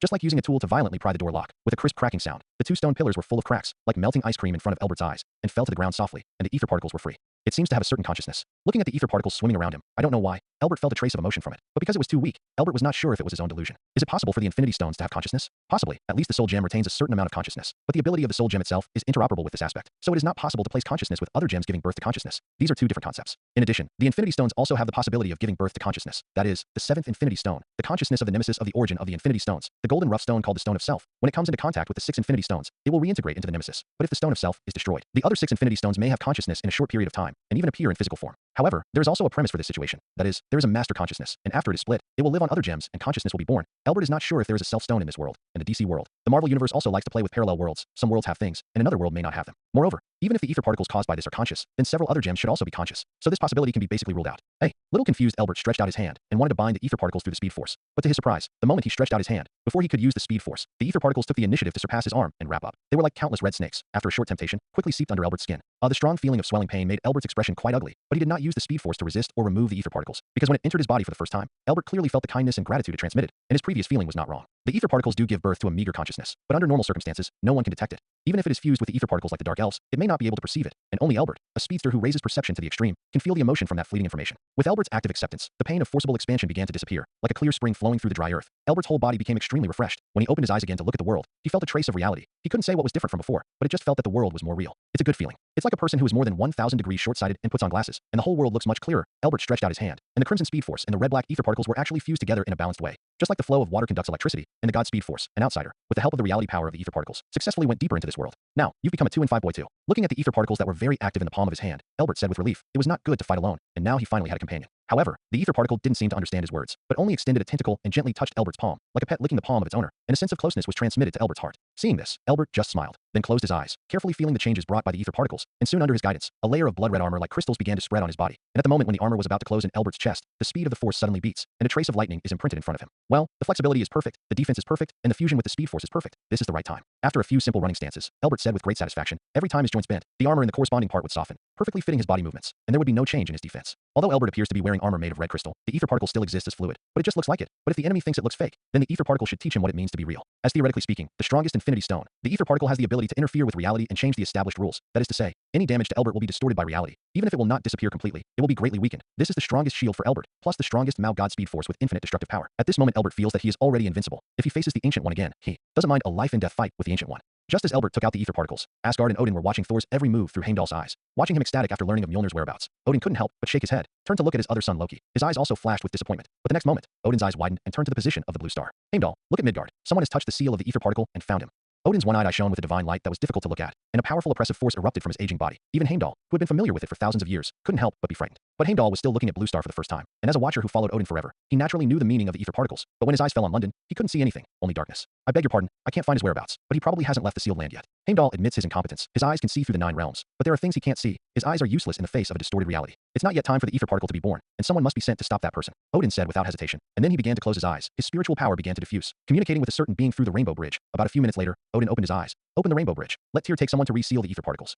Heimdall did not hesitate to receive the order, turned the heavy sword in his hand, and a colored light connected a palace in Asgard with London in the Blue Star, and soon a tall and strong man in silver chainmail appeared outside the factory. The napping security guard watched in horror as Tyr's divine soldiers descended from the sky, but Tyr was in no mood to greet them, and directly smashed the gate with a sword, swaggering towards the subspace where the ether particles were sealed. At the same time, in the more distant star field, there is no light here, only darkness and eternity. A huge black giant ship slowly emerged. It was quietly suspended in the dead silence of the boundless starry sky. On its internal control platform, one after another lights lit up, and a certain fluctuation from the distant void triggered its restart mechanism, so that the black giant ship got the signal and began to recover. Click. There was a soft sound, and as the sleeping cabin of the main control room of the giant ship opened, a man whose face was as pale as a dead man suddenly opened his eyes, and after a short period of confusion, his consciousness gradually returned, allowing him to slowly sit up from the sleeping cabin. He stared at the dots of light on the virtual screen above, and he knew the world, the Midgard of the 9 extremes, where they had been defeated, where Asgard had defeated and taken away the ether particles, forcing them to abandon their people and flee to this far-flung star field alone, enduring the humiliation of defeat. The ether particle has reappeared. My people, wake up. The glory of darkness is about to return. As his words fell, all the dark elves who had survived the bloody and brutal war began to awaken, and the dark forces that once dominated the universe opened their eyes again. It's a pity that they are no longer the civilization they once were, and the warships that originally covered the sky and the sun are only the only flagship left, and they don't need to be done by others, and they will be left to fend for themselves in a short time.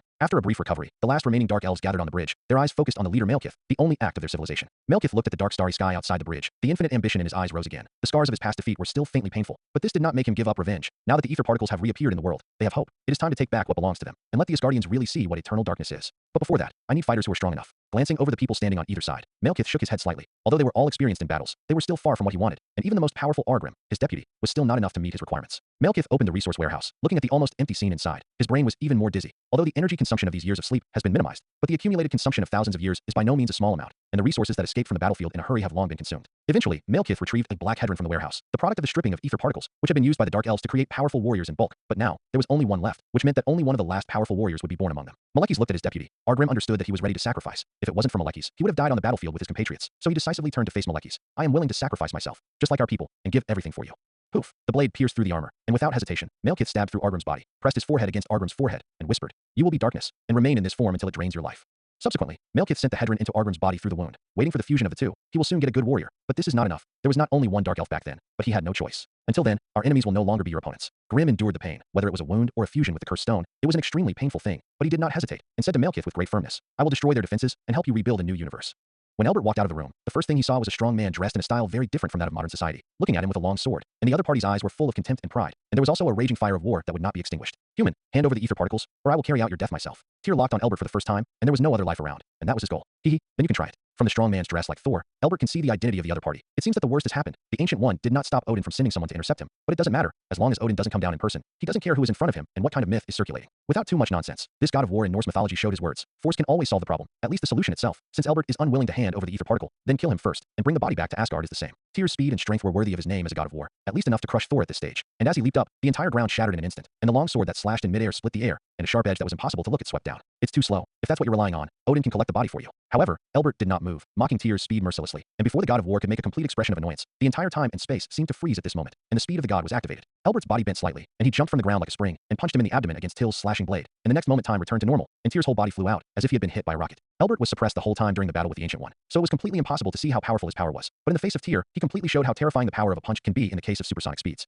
You're not dead yet. Should I say your life is really hard enough? With the immunity of the speed force, the power of the shock had no effect on Elbert. He picked up Tyr's long sword from the ground, came to Tyr, stepped on his chest, and pressed the god of war who was still trying to get up. "Now, do you have any last words? I underestimate you, but you shouldn't underestimate any of the gods of Asgard. Give me eternal sleep in the ice." Tishwar's eyes widened, and he almost roared as blood gushed out of his mouth, but his arrogance did not fade from his injury, but only became more and more arrogant. However, the next moment, looking at the square box emitting a faint blue light in Elbert's hand, Tyr's voice seemed to be choked, and his face was incredulous. "The icebox, a frost artifact from Nibelheim, is a great idea, but it's a shame that it's an idiot like you with a brain stuffed with muscles." Elbert's hand swelled with a dark red fluid, engulfing the icebox, and the mockery on his face was even worse, and he didn't even have a chance to open it before he saw it. "Goodbye then. May your Valhalla accept your soul." Elbert lifted his sword and stabbed Tyr's heart without hesitation, and when the blade pierced the chainmail, the first drop of blood flowed out from under Tyr's skin, and a strange sensation invaded Elbert's body, even causing a fluctuation of ether particles under his skin, and then it was like a video rewind, and everything returned to square one, until Elbert walked out of the room again. Seeing this, Tyr did not panic at all. and immediately groped around his body. But soon his face became ugly, and everything was back, except for the icebox. The Ancient One. Elbert didn't pay any more attention to Tyr, but looked into the air, and although he couldn't see anything there, he knew that the Ancient One was there. Elbert. With a sigh, the Ancient One walked out of the portal. He became stronger again, and the Ancient One even regretted a little.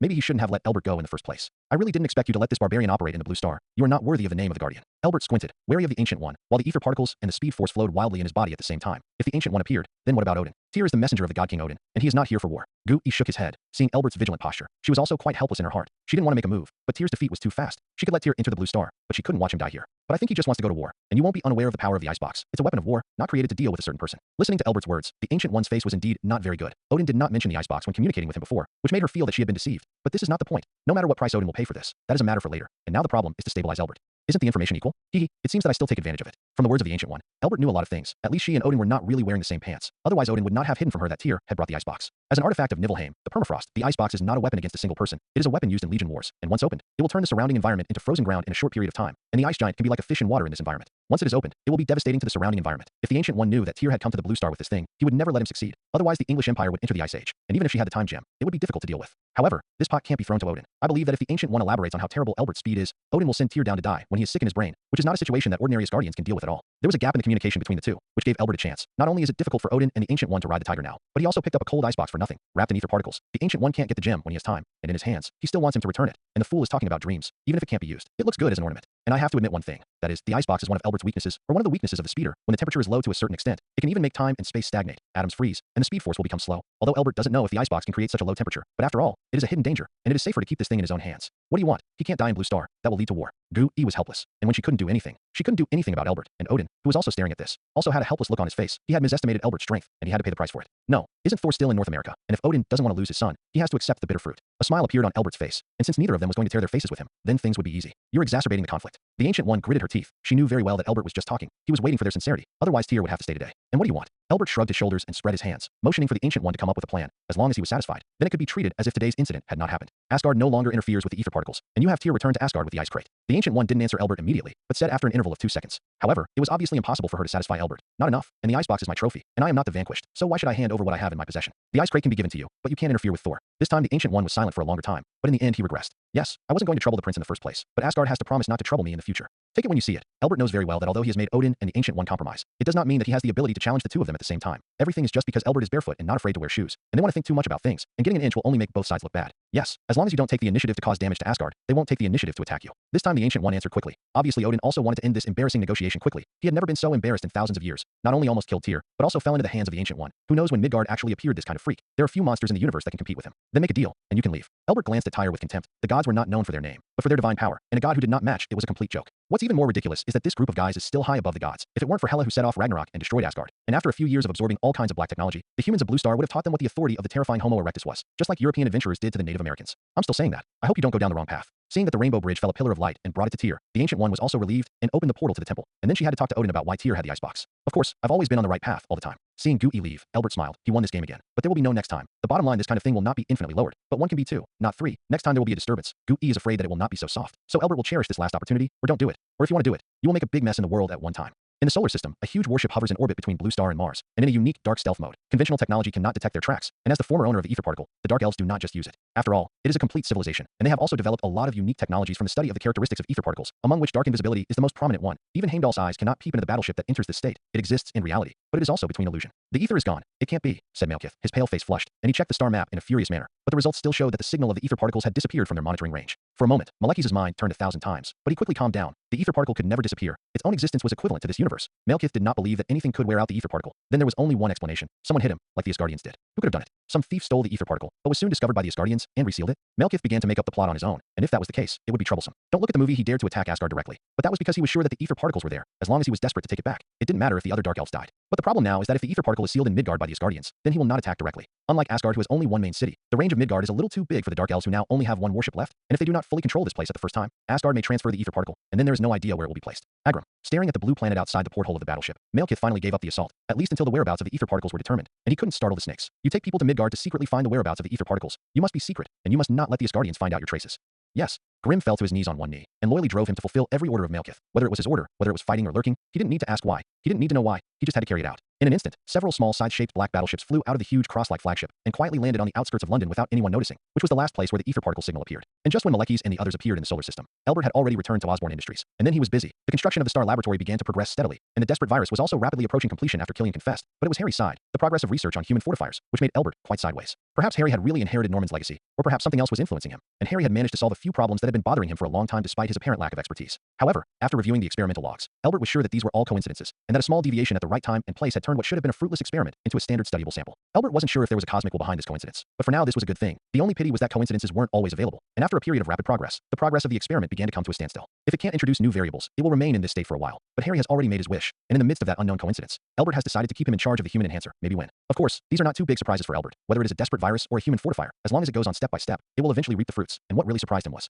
Ivan Vanko, I heard you want to join Osborne Industries. Why? Standing in front of Albert was a stout man with a weather-beaten face that looked more like a boxer than a scientist. Because you said that you will give every qualified scientist the greatest opportunity to develop, and I need this opportunity. Ivan Vank was carrying a simple box in his hand. Seeing Albert looking at the box, he did not hesitate to put the box on the desk, and then opened it very violently, without the intention of honestly unlocking it. But looking at the position of the lock of the box, it had long been twisted into disshapen. Obviously, this was not the first time he had violently opened the box. I know this thing, Tony Stark's new invention, and he also patented it. Looking at the contents of the box, Albert was not surprised. The miniature reactor, no matter the shape or material, could not be compared with Tony Stark's. It was more like some discarded materials were randomly found and spliced together. If it weren't for the fact that Ivan Vanko would indeed make this thing, Albert would even think that this was a model made by a vagrant. Stark is a thief like his father. Hearing Tony Stark's name, Ivan Vanko's emotions were obviously excited. Although who was right and who was wrong in the matter back then has been regarded as a result, but you can't let a person who has lost his father think calmly. Whether Stark is a thief or not, the problem now is that Tony Stark has registered a patent, and even if we have the technology, we can't use it openly. If you can't use it openly, then use it in secret. Anyway, the energy provided by the microreactor is indeed quite powerful, and as one of the world's problems, there is always a place that needs it. But you need him. Give me a lab, and it will be yours. Ivan Vanko stared into Albert's eyes, believing that no one could refuse this request, and that the value of the miniature reactor was well worth it for Albert. And then, what are you going to do? Revenge on Tony Stark?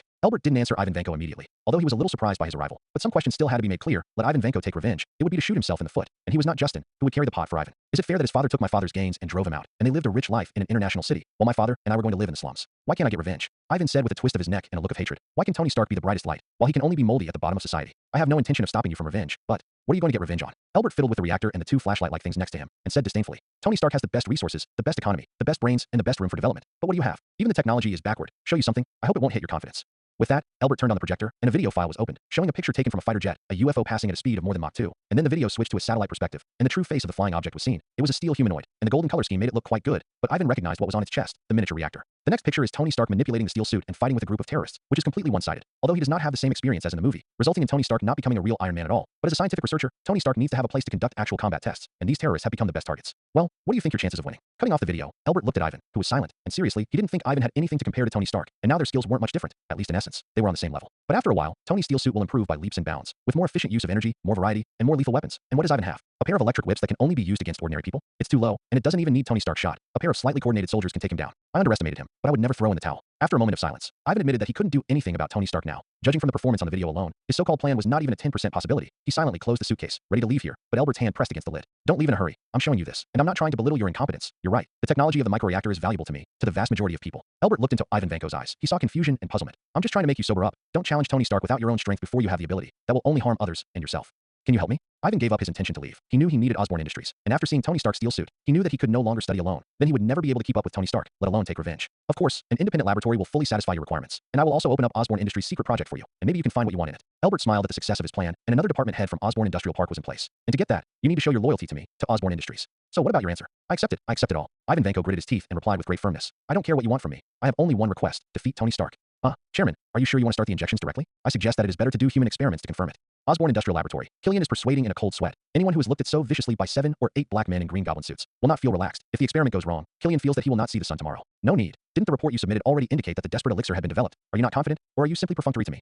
Albert himself held a special syringe and tilted his head to look at Killian, while Raza lying on the bed also stared at Killian, as if he would jump up and blow his dog's head as soon as he said a word. Of course, the desperate elixir has been successfully developed, and I will never dare to perfunctory you on this issue. But you should also know that there are always some discrepancies between experiments and the actual situation, and I mean that it is safer to try to maximize the success rate of each time through human experiments. Killian's face became even more distressed, and he worked overtime for several months to finally finish the final work of the desperate potion. But Albert pulled Raza and began to inject without saying a word, and Killian almost jumped in fear when he found out. He knew the danger of the desperate elixir very well, even if he had perfected everything that could be perfected. But just like there is no free lunch in the world, he had to pay to get it. And while he could make people gain superhuman abilities, he also had to bear the extremely high mortality rate. Killian originally thought that Albert would be more cautious when using it, but who knew that Albert didn't even have the idea of further testing. So he directly injected Leza, the henchman, and as a result, he was now trembling. Once something went wrong, then it would definitely not be with Albert. He could only take the blame and look at the green goblin standing next to him. Killian, who also looked like a Russian man who was not easy to mess with, could only try his best to persuade Albert to slow down. He didn't want to gamble his life on the success rate of desperate elixirs, and even he didn't dare to inject himself. There's no need for that. Killian, you've got a wrong question from the beginning. What I need has never been an absolutely stable potion, and the current potion is perfect for me. Albert's eyes flashed, and then without giving Killian a chance to speak, he pushed the potion in the syringe directly into Roz's veins. Chairman, what do you mean by that? Killian looked at Albert very puzzled. He didn't understand the meaning of Albert's words. He didn't need a stable elixir of desperation.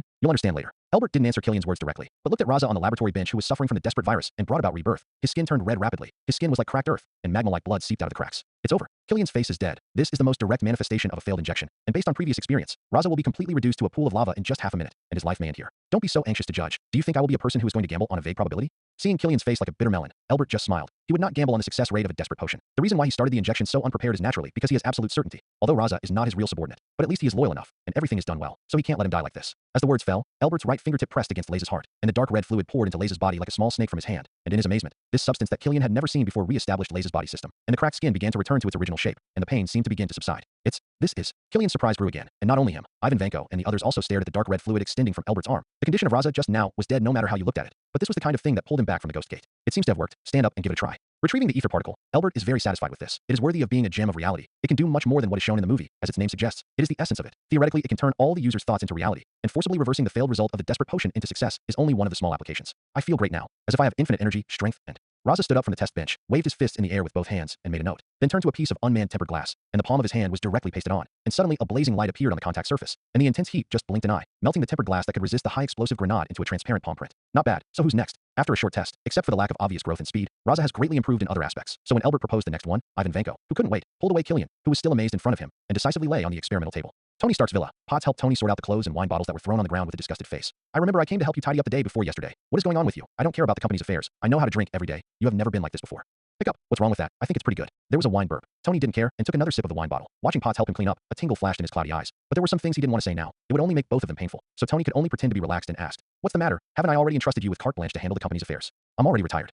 Someone has designated to see you, saying that they have some questions to talk to you." Putting the things on the ground back where they were supposed to be, Potts pulled out a letter from the bag he had brought with him and handed it to Tony. Didn't I say that no one was missing? Tony took the envelope and opened it with an unhappy face, and looked at the big sign on the letterhead. Tony knew who sent it. Oh, Osborne Industries. I remember them. Their new chairman invented a new type of material that works very well. But why did he look for me? After scanning the contents of the letter at a glance in 10 lines, Tony casually threw it aside, and he didn't mention anything about it at all. So he looked at Potts. If it was just this letter, it was impossible for Potts to come to him. Albert, the chairman of Osborne Industries, is also our shareholder, holding 3.8% of the shares, and I think it's important for you to meet him. Potts said helplessly, although it is not as good as Stark Industries, but Albert's equity in his hands, plus his own capital, is enough to affect many things. Tony could not care about that, but Potts couldn't. She couldn't fall out with a shareholder when she first took over the company, so she had to go to Tony. Okay, I'll find my time. Looking at the helplessness in Potts' eyes, Tony suddenly regretted that he shouldn't have put the burden of Stark Industries on Potts' shoulders, but now there is no way to change it, and his life is not long. How's Tony Stark's situation? Shield. Nick Fury was in a good mood looking at the report handed by Coulson and Barton, which should have been sent to him before, but it took a lot of time to deal with the legacy, secretly intercept the remains of some of the destroyers, or fight with a group of people in Congress. But as he thought, Thor and Blue Star have a pretty good relationship, and they have also found a girlfriend, which is a good sign and may provide a springboard for friendship for him and the whole world. The palladium poisoning has left him a little depressed, and Stark Industries has been handed over to Ms. Potts, and if he continues, he may kill himself before he is completely incapacitated.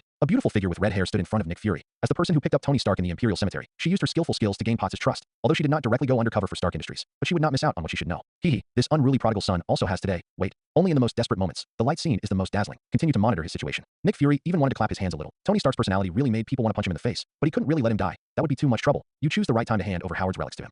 No problem, Natasha said confidently, and then she was about to leave, just in time to pass by Hill, who came over, and the two nodded before parting. What's the matter? Seeing Hill come to him, Nick Fury's good mood immediately went down halfway, and often this kind of time means that he has trouble to deal with again, and it is the kind of thing that involves some big people. Although S.H.I.E.L.D. is subordinate to the Security Council, this is the United States, and everything has to be considered for the bald eagles. But some people will not give S.H.I.E.L.D. situations, so when they encounter some things, they will generally be difficult to deal with. Soft ones don't work, and tough means are not easy to do, which makes Nick Fury very big. Yes, very troublesome. Hill's expression was rather serious, and it was clear that what had happened was just as troublesome to her. According to the agent's report, Dr. Banner is in New York. What? Nick Fury was startled for a moment, and then looked at Hill with a changed face. What about Rose? Does he know about Dr. Banner in New York? As much as I was tempted to say no, he actually knew, and the agents had discovered that General Ross was maneuvering. Hill shook his head and recounted what he had gotten. He might be shooting directly at Dr. Banner in New York. Is he crazy? This is not the primeval jungle. It's New York. Does he know what the crime of mobilizing troops here is? Nick Fury instantly felt that his head was going to explode. The previous Manhattan incident. They finally managed to settle the group of capitalists, but Rose actually wanted to stir their nerves again. Is he crazy? Gotta stop him. That old thing Rose is completely insane. Damn it. Does he think that with his connections, he can suppress the consequences? No way. Nick Fury walked around anxiously. For the sake of Hulk, Rose's sanity was equal to nothing. He thought that the exploits he had made would keep him. If it was before the Manhattan incident, as long as there was a suitable reason, it was really not good for Ross to be punished too severely. But now it is different. Once Ross does it, whether he has a reason or not, his life is over. Even if he successfully catches the Hulk, he has no chance to study it. Ross should have seen this clearly, but he has long lost his mind in his mind. Rose's life and death. Nick Fury is not in the mood to worry. In his opinion, this old guy is clean when he is dead, but if New York explodes, S.H.I.E.L.D. will not be able to escape the blame. Hey, I'm Nick Fury. What's going on? The urgent electric bell rang, and Nick Fury quickly picked up the microphone and asked, eager to have good news. Director, I'm late. General Ross has already left the barracks. Hill's voice came from the other side, and it immediately made Nick Fury's heart sink, but her next words made Nick Fury feel as if there was a chance to turn around. But he didn't mobilize a large force, just took a special operations team with him. There's only one special operations squad. Okay, I see. You stay in the barracks and stop anyone from leaving. Nick Fury hung up the phone, and he was relieved. Fortunately, Ross didn't let the army enter New York City directly, just a special operations team. Even if something went wrong, it could be explained, but he still didn't dare to relax. Let Hill stay in the barracks to prevent Ross from transferring reinforcements. Although things don't seem too troublesome, if Nick Fury knew who Ross took away, it wouldn't be so easy. And what New York City will stage at that time is not an inspirational drama of brave soldiers versus green monsters, but a musu plot of two monsters fighting hand to hand, and the unequaled can only be innocent New Yorkers. In a rather elegant-looking cafe in downtown New York, Albert was quietly drinking coffee, flipping through a Bible. He was waiting for someone. In fact, he didn't want to see Tony Stark. After all, it didn't mean anything to him, whether he did something or not. Tony Stark's illness would be cured. But the vengeful Ivan Vanko reported one thing to him. In addition to him, there are some other forces staring at Stark Industries, one of which is obviously protective, and the people he sent have been warned several times by accident and crossed the line, and even recently killed directly at home, which is standard military style from the point of view of the method. This incident gave Albert some ideas. If S.H.I.E.L.D. is protecting Tony Stark, then he will definitely not let go of this opportunity to brush up on goodwill. In the movie they did just that, took out Howard's relics at a critical moment, so that Tony Stark successfully healed. And then although Tony Stark has been hard-mouthed, his attitude towards S.H.I.E.L.D. is obviously different from that of other government departments. But what if Tony Stark's illness has been cured before S.H.I.E.L.D. takes out Howard's relics? I believe that with Tony Stark's character, there will be no good feelings for S.H.I.E.L.D., which obviously has a way to save himself, but is about to get stuck. And if he doesn't do it, he will secretly retaliate back. Since Tony Stark's illness is destined to be cured, then it is better to let Albert come, not only to provoke the relationship between the two, but also to make a fortune from Tony Stark. Why not? I heard you're going to see me. Just as Albert had finished his second cup of coffee, Tony Stark appeared in a rather messy outfit, and in the continuous yawning, a strong smell of alcohol erupted from his mouth, making most people reluctant to stand in front of him. You're in worse condition than I thought you would, like a hangover bum. Albert wouldn't like this bad experience either, so he said unceremoniously that there would be no discord by finding a dumpster and throwing the current Tony Stark over. The homeless don't have to think about how to spend tomorrow at least, but as a genius, I think about too many things, and occasionally being so relaxed and relaxing helps physical and mental health. Pulling out a random chair and sitting down, Tony asked for a glass of liquor as if he couldn't see his current terrible condition. I think if you continue like this, you might be in the barrel before the disease takes your life. Watching Tony pour the liquor in a casual sip, Albert was a little speechless, but he could understand that the more he knew, the deeper the despair became in the end. As a genius, Tony Stark will not give up until the last step, but he has searched all feasible solutions, showing that there is no way to cure himself. This kind of despair is the most terrible for an ordinary person in the same situation, although they will also despair, but they know that there are still many things in this world that they do not understand, and there will always be a glimmer of hope. But for Tony Stark, there is not even this vague hope. He knows everything. All possible solutions are in his hands. This despair of knowing that all the roads in front of him are dead ends is enough to break Tony Stark's spirit. No disease in this world can come close to me. Did you know that I have so many medical teams? And although they are sometimes annoying, they do keep me healthy. Tony bowed his head for a moment, and then quickly returned to normal, but he wondered why Albert mentioned this. He knew his condition? Come on, Tony, since I'm talking about this, I prove that I know your situation very well. There's no need to go around in circles in this regard. Our time is precious. For Tony Stark's denial, Albert smiled. No one wants a stranger to know that his body is not good. This is based on the most basic sense of self-protection, not to mention that there is a Stark Industries behind it. If Tony's physical condition spreads, Stark Industries will have a big accident. You're right, our time is precious. So if you joke about such frivolous things next time, don't invite me again. Tony slammed his glass on the table, stood up with an angry expression, and after showing his displeasure with Albert's offense, he prepared to leave. Palladium poisoning. Albert only said 3 words before Tony Stark's footsteps paused, but he still did not stop, but quickened his pace to leave the cafe. Albert did not mind, but watched him leave, and continued. I have a way to keep you alive, if you are willing to pay the price. Seeing Tony Stark leave without looking back, Albert just continued to smile, and then prepared to return to Osborn Industries. What should be said has been said. As for whether Tony will take the bait, it depends on how strong his desire to survive is. As Nick Fury said, the biggest desperate side, the hope scene, is the most shining. Bang! However, just as Albert walked out of the cafe, a car was thrown to the side of the road by a huge force, and an unusually burly monster with a height of more than 3 meters and a barbed creature on its back was rampaged down the street. Abomination. It seems that our General Ross got away with it. Ignoring the panicked bodyguards, Albert regained his previous position, poured himself a cup of coffee again, and leisurely stared at the screaming crowd outside. Don't move, or I'm going to shoot. This is the main road in Manhattan, and the police are still very strong, and several police officers quickly arrived at the scene and put the police car across the road. But in the face of such a monster, they inevitably felt frightened and took out the guns in their hands with trembling. Bang! However, this warning was meaningless to the already mad Abomination. In the face of his strength, a few police cars were directly lifted away, and the policemen who were lucky enough to avoid were in a panic, regardless of whether they aimed at the target or not, and frantically pulled the trigger. The metal bullet hit the Abomination's body, and even his skin could not be pierced. But this fly-like bite made the Abomination feel bored, so the next second, he grabbed a car in front of him and slapped it at the nearest policeman. Get out of the way, don't get in the way, you ants. I'm not interested in fighting you weaklings. Hulk, get out of here. The vehicles collided with each other until they were completely deformed. The slightest friction of the sparks ignited the fuel tank, and in the blink of an eye, a powerful explosion directly overturned the policeman hiding on the side, and in the raging flames, the hideous body of the Abomination stepped out. The explosion had a little effect on his skin, but it undoubtedly made him look more violent.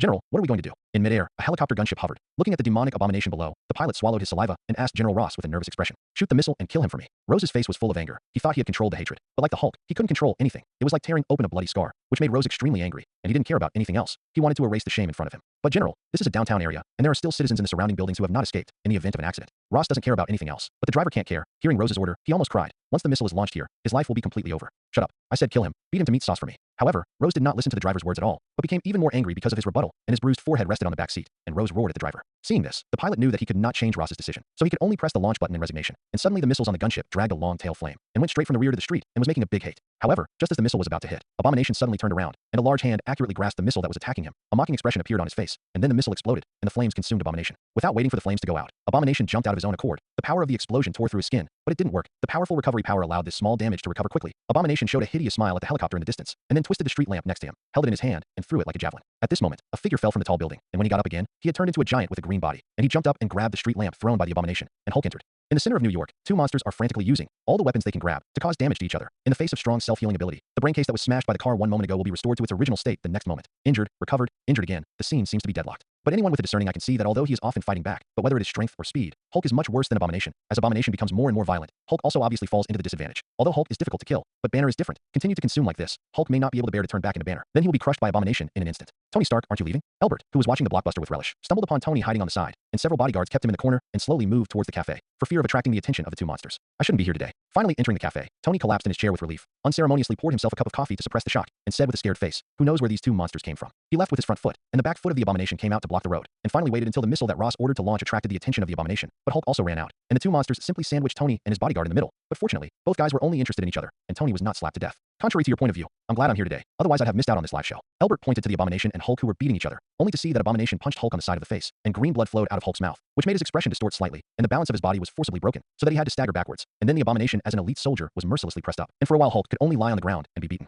Oh, you're crazy. If the two of them fight harder, your life will be at risk. Tony is a little speechless, although he likes the excitement very much. But this kind of excitement he prefers to stay in the villa and watch remotely through Jarvis, rather than staying so close at the risk of being trampled to death at any time. But I have to say that Tony also has a dead cell, so close to watching two monsters who may kill them at any time also stimulated his nerves, and his words became, but I have to admit, it's really exciting. That lust block is very powerful, and he knows how to use it. He doesn't look like a monster, but a giant who is proficient in martial arts. Has it escaped from the laboratory? So do you think he'll win? Looking at the Abomination who pressed the Hulk to the ground and beat him violently, Albert calculated a little how many desperate warriors would need to deal with the Abomination in a head-on impact. But the result was not ideal, and without using tactics, the desperate warriors would need to pay considerable casualties to subdue the Abomination. No matter how you say it, the desperate virus is still in the category of human strengthening. Although the desperate warriors sometimes don't look like people, but their essence has not changed. But Hulk and Abomination are already complete monsters, and with the current level of development of the desperate virus, it is difficult to catch up. Isn't that obvious? Strength, speed, even size, he's overwhelmingly superior, and I don't think there's anything that Green Guy can win. In this exciting atmosphere, Tony Stark seemed to forget the previous decadence, and his expression returned to calm, and he said with a natural expression, but Hulk has toughness, far more than the toughness of Abomination. You look closely, he has been attacked for so long. His injuries don't show any tendency to deepen. But on the other hand, Abomination, even if Hulk's counterattack is a little weaker than at the beginning, his recovery has begun to slow down. You should be able to understand what that means.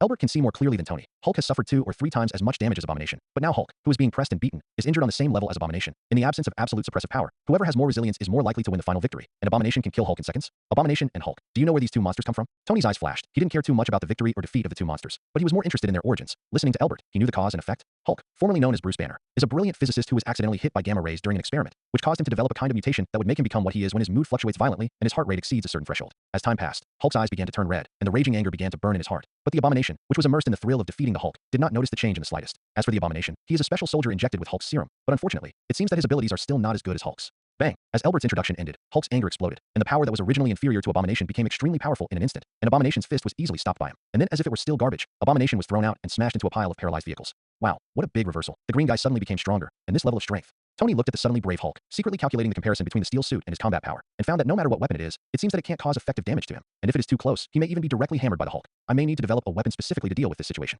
The burst of anger made the Hulk stronger, but the Abomination was the opposite of the previous fierceness, and he was beaten and retreated. His ability was much more stable than the Hulk, although it was stronger than the normal Hulk, but he did not have the Hulk's ability to get stronger and stronger in anger, and the army was defeated, and from the time he first regressed, there was no chance of victory. As the battle drew to a close, Albert's attention was no longer on them, and just now, the ether particle jumped in an extremely slight motion, and then he felt something similar to the ether particle not far away. At the same time, 2 intersections from the streets of the battle, a burly man, under the cover of 2 companions, bypassed the police who had pulled up the cordon and began to approach the center of the battlefield from the other side. The strong man was holding a black crystal in his hand, and he saw that there were 2 red dots, and as he got closer and closer to the center of the battlefield, the distance between the red dots was also shortening, which should be some kind of radar instrument used for searching. Found it. Finally found it. The ether particles are nearby. Standing at the corner of the street, the strong man stared at the cafe opposite. According to the distance between the red dots, the ether particles were inside, which made the strong man excited. Although the months were not long, but the pressure of the hope of the entire race made Agram exhausted. But everything was worth it, as long as he got back the ether particles. Just as Agram was excited to rush over and recapture the ether particles, a huge figure of earthy yellow flew towards him at great speed, and Agram, who was all focused on the cafe, was unsuspecting and was smashed in the middle by the Abomination, and the 2 rolled into a ball and smashed into the building next to him. Hey, did I just see that guy called Abomination hit someone? Tony frowned. Although he didn't become Iron Man, but just watching innocent people get killed still made him a little uncomfortable. Sometimes out of sight is really a good word. Tony's invention of weapons, I don't know how many people have been killed, but as long as I haven't seen that kind of horror with my own eyes, you can act as if nothing happened.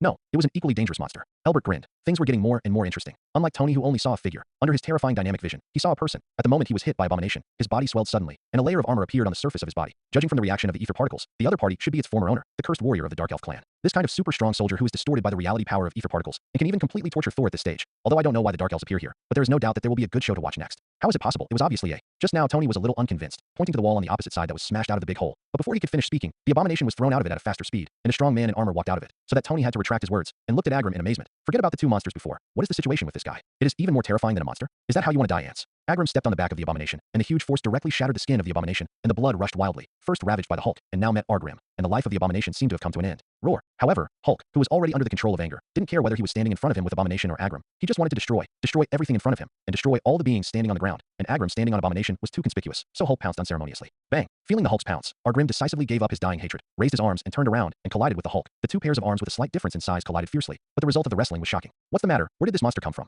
Does the military have a research project in this area? Those damn crazy people. Nick Fury, who was remotely controlled by the helicarrier, saw the scene of Argrim scolding the Hulk, and immediately felt more stressed, and he had learned about the Abomination from Rose, who was being controlled. But where did this guy in ancient armor come from? Director, I don't think this has anything to do with the military's research. The results of remote scanning show that the substances on the opponent's armor do not belong to Blue Star. One of the agents in charge of on-site analysis said with a look of disbelief on his face, drawing the attention of the other colleagues as well.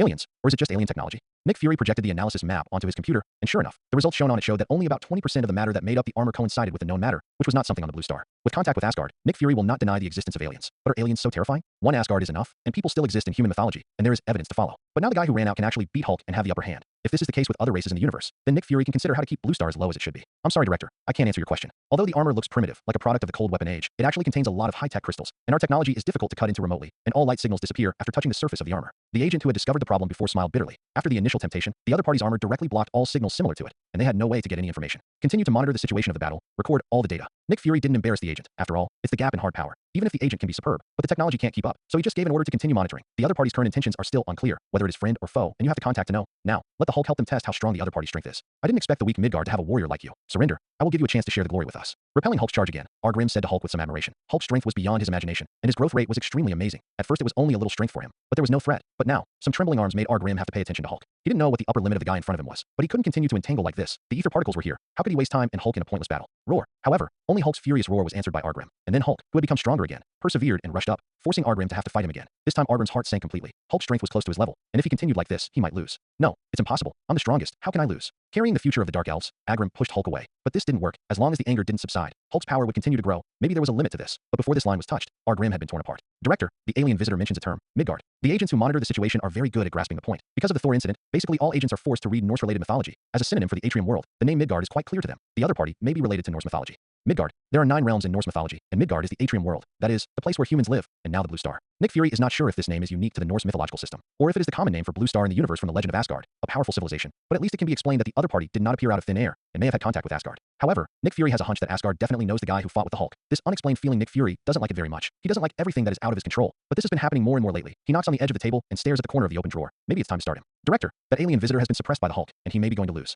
The agent's voice woke Nick Fury out of his musings, and he busily looked at the surveillance screen, which showed Hulk against Argrim, making 2 deep marks in the street. No matter how strong the will is, it can't reverse the absolute gap in strength, and Hulk, a power-type hanging wall, is just head-on, unless it is overwhelmed with absolute power at the beginning, just like Thanos punches down, otherwise dragging it down will only be crushed in reverse. Prepare for coercive measures, and don't let him die here until the other party's intentions are clear. Nick Fury reacted quickly. No matter what, he couldn't let Agram be killed by the Hulk. The fuse of World War I was the lesson of the Sarajevo incident is still vivid. In case Agram is an important person in the aliens, then an interstellar war may break out, and the current Blue Star is not ready for this. Damn, we must not fall here. Squeezing the last bit of strength in his body, Argrim struggled to resist under the attack of the Hulk, but fortunately, Hope appeared, and 2 of his subordinates who came to the Blue Star rushed to the scene, and when they saw the 2 of them, Agram immediately shouted loudly, "Don't come here. Inform the leader. The ether particles are here. Let the battleship attack." What did he say? Helicarrier. Nick Fury stared at Argrim with wide eyes. At this moment he regretted his previous decision immensely. He shouldn't have waited and seen what happened. How good it would be to kill Argrim directly. He said, "Let the battleship attack." The agent on the side was frightened by Nick Fury's terrifying face, but his heart was not broken. Isn't this a small scene of the military rounding up the test subject? I don't need you to repeat it. Nick Fury yelled loudly to vent his emotions. He knew he had to calm down. No matter how bad the situation was, S.H.I.E.L.D. was the first line of defense for Blue Star, and he must not collapse. Contact the Security Council, upload all the information, and at the same time completely evacuate the citizens of New York. War is coming.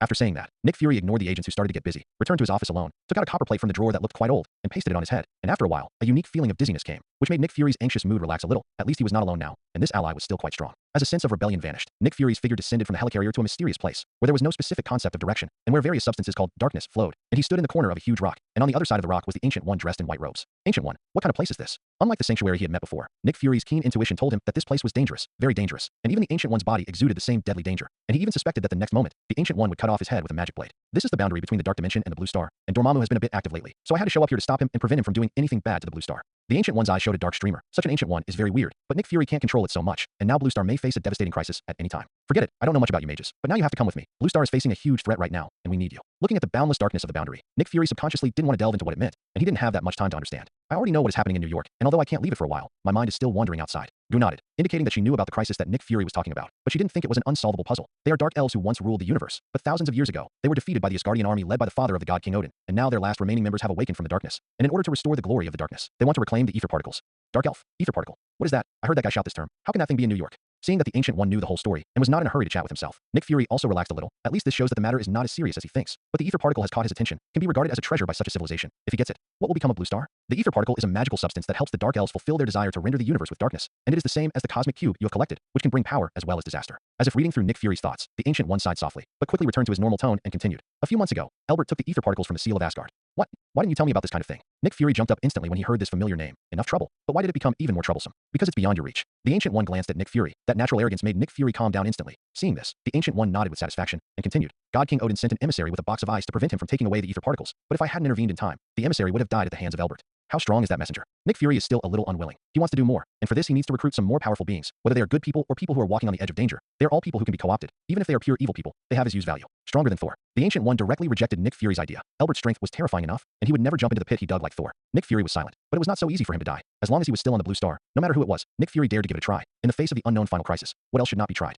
Then how are we going to solve this problem? If you can't help, at least send those disciples of yours to help. We lack experience in fighting Dark Elves. Nick Fury knew that the ether particles were in Elbert's hands, and he understood that this battle had to be fought, and even the Ancient One was warning him that Elbert's strength could only mean one thing. In her opinion, the entire Dark Elf was no more dangerous than one Elbert. They also have no experience in fighting Dark Elves, and after the defeat thousands of years ago, the entire universe was left without news of the Dark Elves. The Ancient One rejected Nick Fury's proposal. The existence of mages should not be exposed to everyone's eyes now, at least not until the real desperate situation arrives. The Dark Elves were defeated miserably, and only the flagship of the entire civilization survived. This is an opportunity for you, a good opportunity to strengthen the power of the Blue Star. There's only one flagship left. Nick Fury paused for a moment, and then fell into thought. He originally thought that since the Dark Elves could dominate the universe, even if they were defeated, they would definitely have quite a strong residual power. At least they were strong enough for Blue Star. But he didn't expect that there was only one flagship left, so it was worth considering. Don't be careless. Even if there is only one flagship left, the combat power of the Dark Elves is still quite strong. With the weapons you have at your disposal, it will be difficult to defeat them. You need a helper. Ancient One drew a circle in midair with his right hand, and an image appeared in Nick Fury's eyes. It was a huge black cross, and as the indicator light on it lit up, he realized that it was actually an unknown warship, and it was on the edge of the Blue Star, but their system didn't notice it at all. Before Nick Fury's face became ugly, another circle was drawn in the air in the Ancient One, and another picture appeared. This is a cafe on the streets of New York, and a huge green figure flashed to indicate that Hulk was nearby, but Hulk couldn't attract Nick Fury's attention. And what made him care about the two people in the cafe, Elbert and Tony Stark? Whoever creates the problem, it is up to him to solve it. Go to Elbert and tell him that there is a limit to my patience, and that it is time for him to solve the problem. The picture ends up on Elbert's face, a face that is a little too young, but he is doing things that no one else may be able to do in his lifetime. Wait. Feeling the familiar sense of chaos returning, Nick Fury knew that he was leaving here, but he still had some questions to ask. But the Ancient One had no time to give, and at the last glance, Nick Fury was horrified to find that he didn't know where he was standing just now. I don't know, when a blurry black shadow appeared that made him stand incomparably tall. It's Dormammu. What kind of terrifying existence are they facing? The next moment, Nick Fury, who returned to the helicarrier, remembered the black shadow with palpitations. His body was still trembling uncontrollably, and at the same time, he had a clear understanding of the strength of the Ancient One again, which made his confidence strengthened. Although there were many troubles, but there were also many friends who could solve the troubles. Thinking of this, Nick Fury put the copper plate back in its place, pulled out another document, and turned one of the pages, and Elbert's picture stood out. There are no eternal enemies in this world, and now is the time for us to be friends.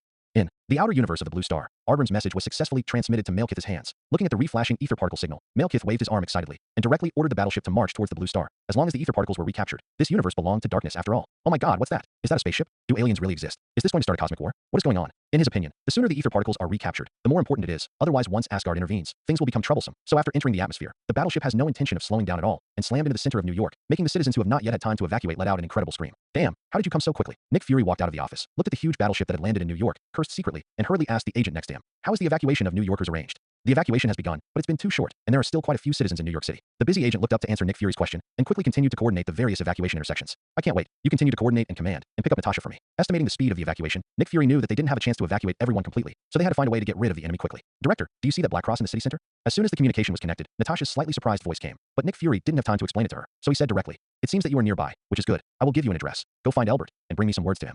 Elbert, okay director. Natasha was stunned for a moment, but still carried out the order, and began to move quickly towards the location given by Nick Fury. The blocked cars along the way did not affect her forward speed in the slightest, but when she arrived near the target, she couldn't help but explode foully. Shit. Before her eyes, the battle between Hulk and Arbram was coming to an end, and the power of anger began to wane. But it was still enough for Hulk to easily tear apart Arbram's armor, revealing the skin inside that was completely different from that of ordinary Dark Elves. His entire body had turned black because of the cursed stone, and his bare skin was like charcoal, cracked piece by piece under Hulk's great force. Big man, I don't mean it badly. Can we sit down and calm down? Looking at the Hulk, who was turning his head to look at him after cleaning up Arbram, Natasha's heart was beating fast, and her beauty was enough to make most men pause. But this by no means included the monster Hulk. Roar! The blood-red Hulk completely ignored Natasha's words, puffed up his lumpy muscles, and was ready to jump from the spot to deal with the little bug. Natasha looked nervous and pulled out a special pistol, but the next second, like a balloon punctured by a needle, Hulk's whole body shrank. Hulk's anger has no limits, but Banner's physical strength is not so sufficient. First against Abomination, and then against Agram. He is all supported by a breath of anger, and now that Agram is down, half of his anger is gone. He can no longer maintain Hulk's form, and he changes back to Bruce Banner. Phew. Subconsciously patting her chest, Natasha breathed a sigh of relief and connected Nick Fury's signal. Hulk has turned back into Dr. Banner. I recommend recycling it as soon as possible to avoid any accidents. This is not a safe place. After saying that, Natasha continued to her previous destination, and to her surprise, there was such a cafe enscathed in a messy street, which was a little wrong no matter how she looked at it. But thinking of Nick Fury's mission, Natasha still walked in. Albert. There was only one person in the entire cafe, and Natasha confirmed the identity of the other party through the back-to-back comparison. But the strange silence around her made her a little nervous. This quiet atmosphere was too strange, not like tranquility, but more like dead silence. Natasha, a 7th-level agent of S.H.I.E.L.D., I don't know why you came to me on purpose. Why are you so expensive? As Albert turned to speak, the silence that seemed to hold her throat finally dissipated, and Natasha had the urge to gasp, but the agent's instinct stopped her body's reaction and forced her composure and said, "The director asked me to bring you a word." "Oh, would you like to hear it?" Albert shrugged and motioned for Natasha to continue, admitting that the beauty in front of him was beautiful, but also dangerous, not physical, but characteristic, more insidious danger, and if you approached it easily, you would be bruised all over your body. The Ancient One mage said. Natasha paused. She didn't quite understand why Nick Fury wanted her to add this name, but seeing Albert's face change, she felt that there was no problem with this request. "My patience is limited. You should solve the problem."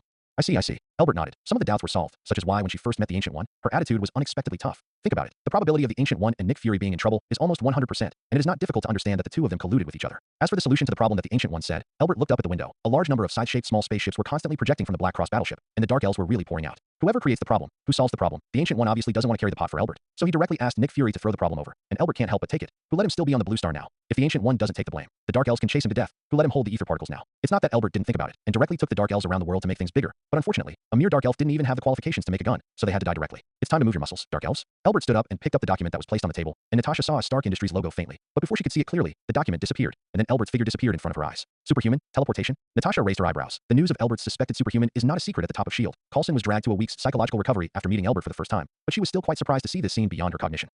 However, in the next second, the expression of surprise froze on Natasha's face, like thousands of bees suddenly sounding in her ears, and for a moment Natasha felt her consciousness leave her body and collapse to the ground weakly. This time she was finally able to gasp for breath. Natasha's falling gaze was exactly on the clock on the wall, and the second hand was exactly 12, indicating that it had finished the last second of the minute. But if Natasha glanced at the clock when she entered the door, she could see that the second hand was only a faint gap from a scale of 12. "Director, he's out." The agent who had been monitoring the cafe reported Albert's whereabouts to Nick Fury for the first time, and watching him walk in the direction of the black battleship, Nick Fury breathed a sigh of relief. It seems that the words of the Ancient One are still quite useful, but after waiting for a while, seeing that there is no second figure on the screen, Nick Fury's heart suddenly twitched. Wait, where's Natasha? Natasha's life signal is good, and the location shows that she is still in the cafe. A calm voice came from behind, and Nick Fury suddenly felt a little relieved, but still a little uneasy, and said to the owner of the voice, "Barton, you personally take someone to see it and ensure Natasha's safety."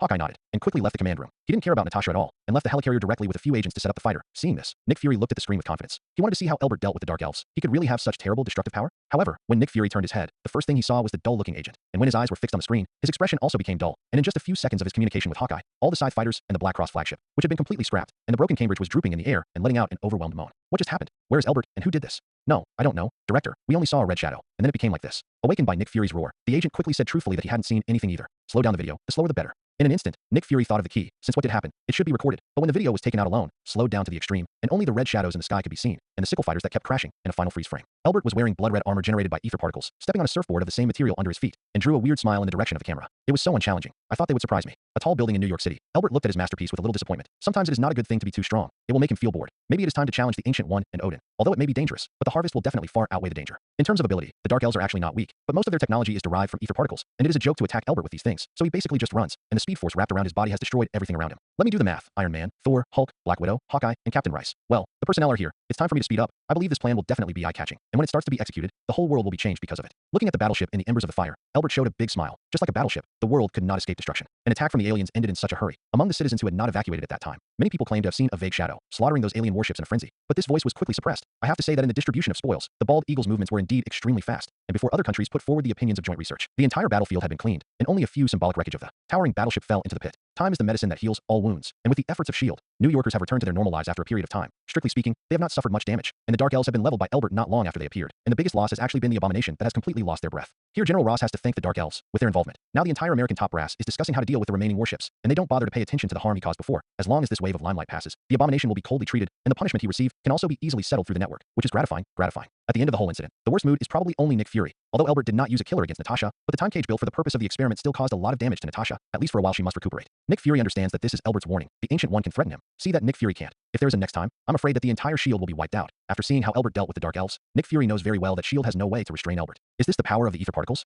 Or something else? Whatever it is, we have to have a solution. Nick Fury left the helicarrier and came to a hidden subterranean space, which was built under Howard's planning at the beginning of the establishment of S.H.I.E.L.D., and only a handful of people in the whole world know about it. Nick Fury passed the security detection and came to the deepest part of the underground space, opened a lockbox protected by the bushes, and a blue cube lay inside, quietly exuding a mysterious aura. The 223rd test of Human Fortinator began. Osborne Industries' newly built science and technology park. Harry calmly gave the order to start experiments. 2 years have made a lot of changes in him. If the original Harry that Albert saw was just a child, now Harry is heroic, and the confidence brought by knowledge and success makes him look brilliant. Looks like you're confident, Harry. On the other side of the test table, Albert looked at Harry kindly. His growth was indeed beyond Albert's expectations. If it was at the beginning of the experiment, Harry just relied on inexplicable good luck to overcome difficulties, and now Harry is completely qualified to take charge of himself. Maybe compared to his father Norman, Harry is still not sophisticated enough, but in the study of human fortifiers, he has completely surpassed Norman. Experiments have been carried out many times, Uncle Albert, and of course I can be sure of the results. 2 years of uninterrupted research has made Harry look a little thin, but if anyone dares to underestimate him, he will have to pay the price. Although he is still experimenting now, but as early as half a year ago, Harry injected himself with human fortifier, and the effect is very perfect. Compared to other test subjects, human fortifier seems to have been created for the Osborne family. In terms of physical fitness alone, Harry may even suppress the captain of the Rice Country. Today is the last experiment. If there are no problems, it will be officially put into production. Your father's last wish has been fulfilled.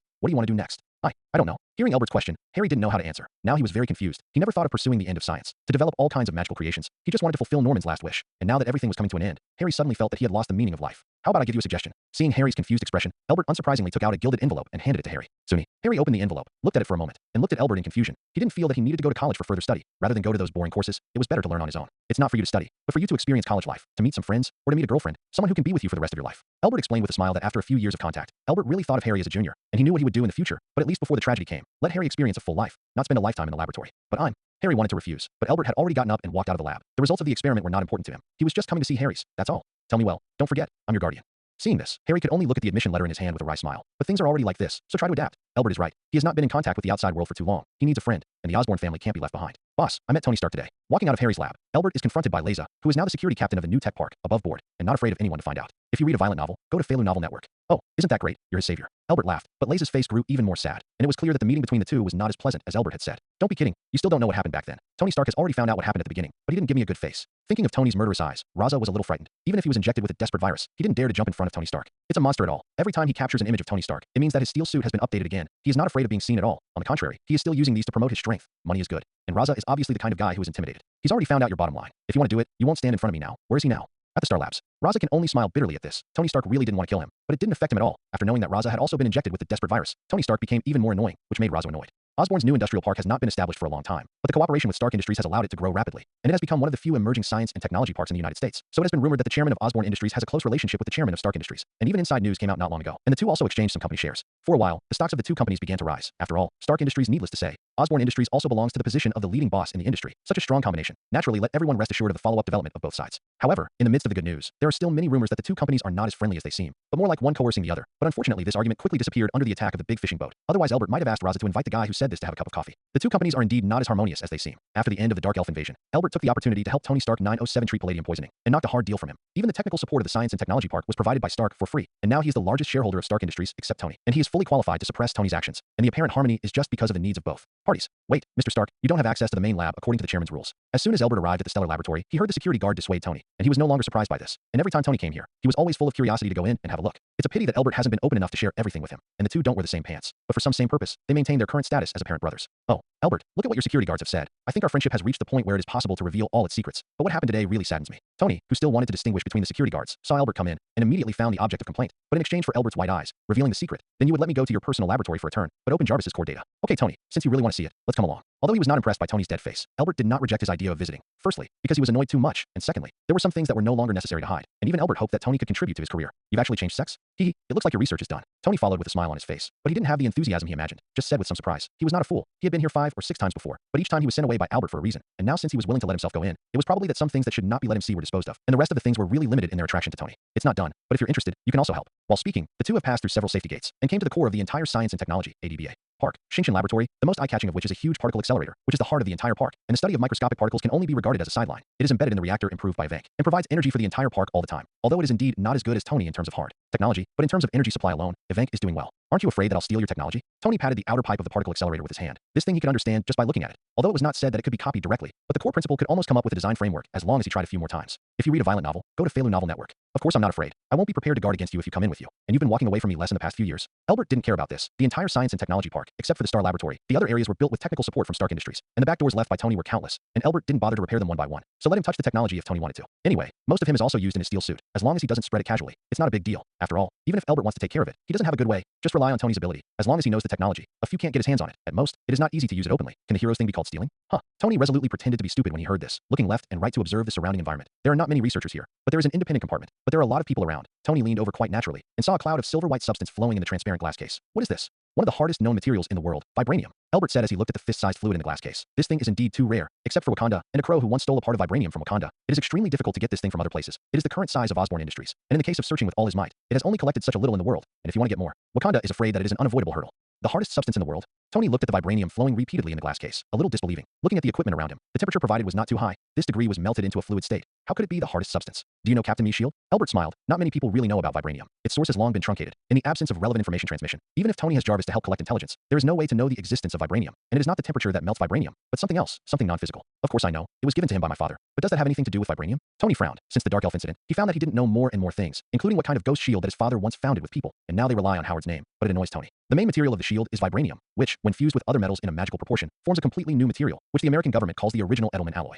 Speaking of Edelman alloy, the most famous user is Wolverine Logan, but unfortunately there is no such system as mutants in this world, so the X-Men naturally do not exist, but vibranium and Edelman alloy are real true. Albert once experimented with the blessing of the Speed Force. He used a physical attack to try to destroy a small piece of vibranium, but the result was not too ideal. He could destroy it, but the power required was not proportional to the actual effect, and because the vibranium as a target was only a little small, if there was more, the effect would only be worse.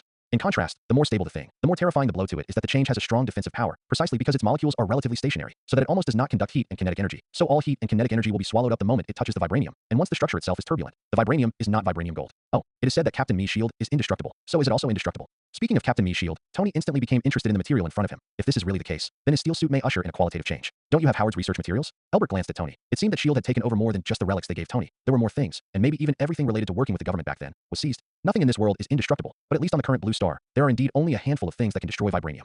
How much does this stuff cost? I bought it. Tony's face turned slightly blue at the mention of Howard's research materials. Apparently, he also sensed that S.H.I.E.L.D. might have more in its hands, but he couldn't ask for it. Tony didn't want to say anything more on this topic, so he went straight to buy vibranium. And what could be more reliable than the results of his own research? As long as the things are right, money is not an issue. $10,000 a gram, the price of Tong Suo, but if you need a large amount, I will backorder. Albert quoted a price that made Tony frown a little. This price he could still afford, and compared with some other special metals, the price was already very low, but the problem was that a steel suit was used a lot, and he still wanted to update it, one by one. How much would it cost? Zero begging for flowers. Is there a technology to synthesize it, or is there somewhere where to produce it? I can pay more for information. If you want to get real benefits, you have to figure out the source. Tony doesn't want to buy retail products honestly. He wants to directly monopolize the source. I don't have artificial technology, at least I don't, but I can tell you about the place of production, but friendly reminder, it's better not to hit the idea there. Albert smiled slightly, but looking at Tony's indifferent expression, he knew that even if Albert said that vibranium could only be produced in the White House, he wouldn't care. So Albert directly took Tony to a world map. In the east central part of the African continent, there is a country called Wakanda, where a meteorite composed of vibranium fell many years ago, and they also benefited. But in order to ensure that vibranium is not abused by others, the king of Wakanda chose to close the truth and disguise his country as a backward land. But in fact they are the most developed country on the Blue Star, at least half a century ahead of the modern era. Wakanda, the most developed country? Are you telling a joke? If people say that the most developed country in the world is in Africa, they will be considered crazy. Tony frowned and looked at Wakanda marked on the map, with obvious disbelief on his face. But Albert is by no means the kind of person who can talk nonsense. Could it be that there is really a technologically advanced country on the declining African continent? Can you find out for yourself? I still have some things to deal with today. We should go. For Tony's questioning, Albert didn't give a clear explanation, since Tony has doubts, then solved it himself. After saying that, he left the laboratory factory directly with Tony, who still wanted to continue to see.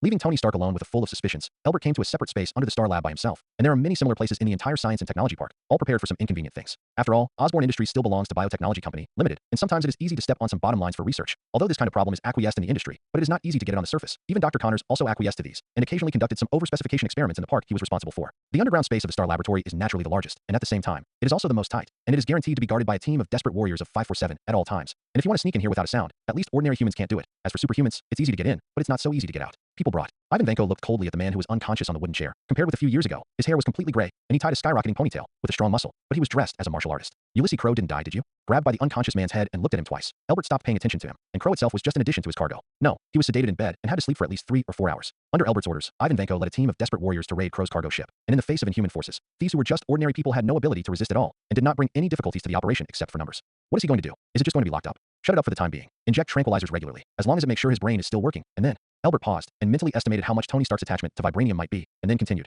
Find a suitable opportunity to sell to Tony Stark. Tony Stark? What? Hearing this harsh name, Ivanko's face suddenly changed a lot. He followed Albert all these years to take revenge on him, but so far he not only did not see hope, but he also had to help Tony Stark, which made him a little unacceptable. Don't you want revenge? Since you don't have enough strength, you have to learn to drive away the tiger and devour the wolf. Albert pointed to Crow, and he's a good bait to lure the wolf.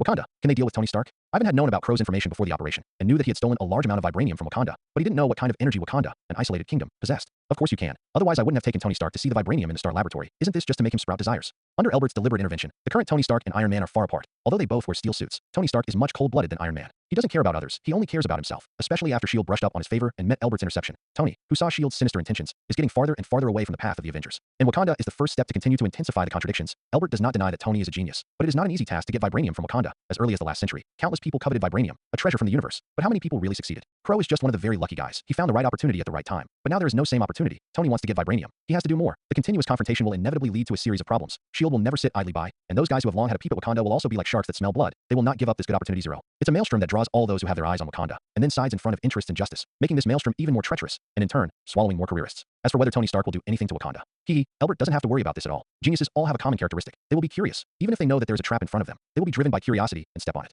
If you read a violent novel, go to Felu Novel Network. Maybe Tony can suppress the desire for vibranium, a magical substance, but he can't suppress his curiosity about the strange existence of Wakanda. And once he takes the first step of 1.5, he doesn't even need Elbert to do anything, and the next torrent will push him forward. Stark Industries. What a perfect shield. With him as a precursor, even if the secret pretender makes trouble, there is a good explanation, isn't it? All right, let's go check the goods. Seeing that Ivan was still a little unconvinced, Elbert didn't want to explain to him. His thinking was still better to be a pure Russian white-haired bear. He didn't need to think so much. Just do it. Villa on the coast. Tony Stark pondered what it meant for Elbert to take him to see vibranium. No one was stupid, and Elbert's movements were too obvious, just to let him see vibranium. And what did that mean? Jarvis, look me up to a country called Wakanda. The effect of vibranium Elbert will not deceive him. And as long as it is true, Tony will not let go of this kind of thing that can make him qualitatively change. He did not experience crises like in the movie, but not all crises can be seen on the surface. Violence is sometimes terrible, but cold violence is not terrible. Tony did not encounter a threat to his life, but the fear from the unknown also squeezed his body and mind. He used to think that he was the peak of the world 03, but since the attack on the Imperial Cemetery, he found that above his head, above the head of the entire capitalist society, there is still a deeper shadow. S.H.I.E.L.D. is just one of them, and from an alien point of view, it is a very powerful pull among them. The feeling of falling from the clouds is not pleasant. Tony has never felt that everything he has is so vulnerable. Abomination, Hulk, Dark Elves, from the mythical Thor, these all impact Stark's three views. If these are real, then one day, there will suddenly be a terrible existence that will come and erase everything about him. Tony Stark is not a person who likes to sit back and wait. He prefers to take precautions, even if such precautions are part of the disaster itself. Isn't it because of this? In Tony, the survival instinct and self-destructive tendencies of human beings are on full display. So even if there is no enemy on the surface, Tony Stark is still doing everything to strengthen himself. Even after Elbert provides him with a cure for palladium poisoning, Tony still chooses to inject the desperate virus and send the steel suit into his own blood through nanotechnology, which is the first step in his self-protection, and it will never be the only step. The characteristics of vibranium are a cup of poison that can quench Tony's thirst, even if he knows that Elbert may be using him. It can't weaken Tony's thirst for vibranium, and the name of Wakanda's most developed also arouses Tony's curiosity. He admits that he may lose in the face of alien dangerous creatures, but he does not believe that in the poor plateau continent, there will be a kingdom beyond him. Information on Wakanda is collected, combing. Wakanda, located in eastern Africa, is a typical farming and pastoral country that joined the United Nations in the latter part of the last century. Sir, I found a highly encrypted file, and it takes time to decrypt. Highly confidential. When was it founded? Tony's eyes narrowed. There was no problem with the information Jarvis had found, but a highly encrypted document was not the treatment that an ordinary farming and pastoral country should have, and there was really something wrong with this Wakanda. August 1942. 1942? Wait. 1940 is a relatively sensitive period of time. A lot of things happened at that time, and it was also the beginning of the rise of the Stark family. In 1942, there were classified documents about Wakanda, reminiscent of what Elbert said. The shield that Captain Me obtained in 1943 and made by his father Howard had vibranium as the main material, and Tony could roughly guess what was written in that document. Yes, sir. The Captain of the United States served in 1943 and died for his country 2 years later on the eve of the end of the war. With the satellites we can control, I want to know what's going on in Wakanda at all times. Tony was still ready to give it a try. He hadn't done anything challenging in a long time except for the design of the steel suit, and Wakanda was a suitable target, even if not for vibranium, and Tony wanted to know about it. Yes, sir. Jarvis faithfully carried out Tony's orders, and under his precise control, the first 12 satellites in low Earth orbit collectively turned around and began to scan the land of Wakanda, and herds of livestock, driven by the hard herders, entered the pastures, began to enjoy their delicious meals, and ate their bellies to save fat for the arrival of winter. Is there anything 473 out of the ordinary? Tony stared at the picture of resistance, but he didn't find anything wrong at all, or he didn't know how to tell if Wakanda was a relatively primitive country, and he had to rely on Jarvis for this comparison. After all, he was not a famous scholar. I didn't find anything out of the ordinary, sir, but there was a slight disturbance from the slightest signal that caused our satellites to drift away from their normal orbits. Stabilize the satellites and look for sources of interference. Tony's eyes flashed, and this time he didn't wait for Jarvis to deal with it, but quickly pulled out the virtual console and quickly linked to the satellite that was monitoring Wakanda, which was his home field. And just when Tony mobilized the satellite, several hidden base spaces on the blue star received an urgent notice at the same time. They did not communicate with each other, but they put down their work quite tacitly, and they cast their eyes on the satellites of Stark Industries. They wanted to see the results. If it weren't for the artificial intelligence of Jarvis, who actually controlled the satellite, perhaps no one would think that the satellite's deviation was artificial, but would only think that it was a normal orbital change. There are not many countries with similar technology on the blue star, but even those few big countries, Tony is confident that he can catch the clues of the other party. But this time he failed. After half an hour of attack, he had to choose to give up. The previous invincible means in the face of this kind of interference. It is like a fist on cotton. Even if a paragraph is occasionally intercepted, it can only decipher some incomprehensible information, not to mention finding the source of information. Even if it is to find the way the interference works, it is extremely difficult. Tony watched with some frustration as the satellite gradually shifted from orbit, and all the images moved away from Wakanda, and now he believed that there was a powerful scientific and technological power on the African continent that everyone thought was a lost world. But a failure could not completely break his confidence. On the contrary, this failure made Tony more eager to understand this country that had never been known. Failure itself is a process of growth. Geniuses are not afraid of failure. They are afraid of nothing that can make them fail. The despair of having little ahead is the most terrible, and the difficulties in front of them are the driving force, urging them to keep moving forward. It's good, although our technology is not yet mature, but fortunately, there are enough materials for experiments. In front of Elbert were rows of vibranium preserved in transparent cylinders, all of which Crow stole from Wakanda, and in the movie, Ultron paid Crow $2.6 billion for them, which is by no means a small amount. This metal is literally a creation of God, and I have never seen anything like it. Ivan Vanko also looked at the vibranium in his hand with great surprise, even though he had seen it before during the attack on Crow's cargo ship. But when he looked at it again, he was equally surprised. As a scientist, he knew very well what these metals represented, and it was enough to form a subversive change. It's not a blue star substance, and if you have to say it's a gift from God, that's fine. Vibranium has a certain meaning to Elbert, but for him, who already has ether particles, the significance is not so great, and the reason why people intercept this batch of vibranium that is scattered outside Wakanda is naturally only part of the plan. Only by cutting off all external factors can Wakanda be isolated. Otherwise, if it is known that Crow is wandering away with a pile of vibranium, who will risk a big risk to test Wakanda. Although Crow is a dangerous terrorist, but in the face of the world's multipolar regimes, he is not even a docile white rabbit. All of this is going to be used as research material. Ivan Vanko was a little impatient to start researching this new gadget. Although he looked like a thug, but his heart for science was still very firm. Even if he knew the gap between himself and Tony Stark, he did not think of giving up, and sometimes he was more enthusiastic about scientific research than Killian. Of course not. You just take one batch out later and seal all the others until you come up with a feasible way to use them, instead of simply shaping them. The strength of vibranium itself is very good, but the birth of Edelman alloy proves that it still has the possibility of growth. Even if Elbert himself doesn't need this very much, but he is still happy to strengthen his subordinates. The commander of the light pole is not easy to be, and thanks to the subordinates of Raza these years, he can spin it relatively easily. Boss, Tony Stark has taken the bait. We have detected that he is monitoring Wakanda and is frequently adjusting Stark Industries satellites. Arranged for Ivan Vanko to deal with vibranium, and it didn't take long for Raza to bring him good news. Tony lived up to expectations in Wakanda Steel, since he couldn't capture and understand the other party's jamming signal, then used the most satellites to share the pressure. He didn't believe that the other party could really interfere with all the satellites at once. If you read a violent novel, go to Felu Novel Network. That's good news. What about those old things? Elbert nodded with satisfaction. This was the result he wanted. Long before the plan began, he had conducted a detailed investigation of Wakanda, and the results did not touch much useful information. But he met a lot of peers who came and went. Although there was no friendship, promise Zhao, flow, but the existence of each other was very clear. The attraction of vibranium is so huge. All countries that know the existence of this thing will pay more or less attention to Wakanda. Although the internal understanding is very scarce, but the various external defense facilities, one by one, feel clearly. Tony used satellites to monitor Wakanda, instantly asked for 17 or 18 satellites from different countries, aimed at Stark Industries satellites for real-time monitoring. And this new member also let them see a different hope. The existence of the leader is for cohesion. And in this case, once there are more people twisted into a rope, they will begin to have confidence, very blind confidence. Damn, the interference is still too much, and the satellites maintain a normal field of view for 3 to 5 seconds at most, and then it starts to shift, and I need more satellites to share the pressure. After all the efforts to mobilize all the satellites that Stark Industries could use, there was still some way to go before it was successfully disengaged, but it turned out that Tony's approach did work. When the interferer acts on multiple targets at the same time, there's a certain degree of weakening, and the more targets, the more lines. Jarvis can do multiple tracking and finally lock on to an accurate location of the interferer. Sir, there are many military satellites following us, and the interference is further weakened. Just as Tony was thinking about whether to borrow a satellite from someone else, Jarvis suddenly reported an unexpected news to him, which made Tony laugh out loud. He was not the only one who wanted to fight Wakanda.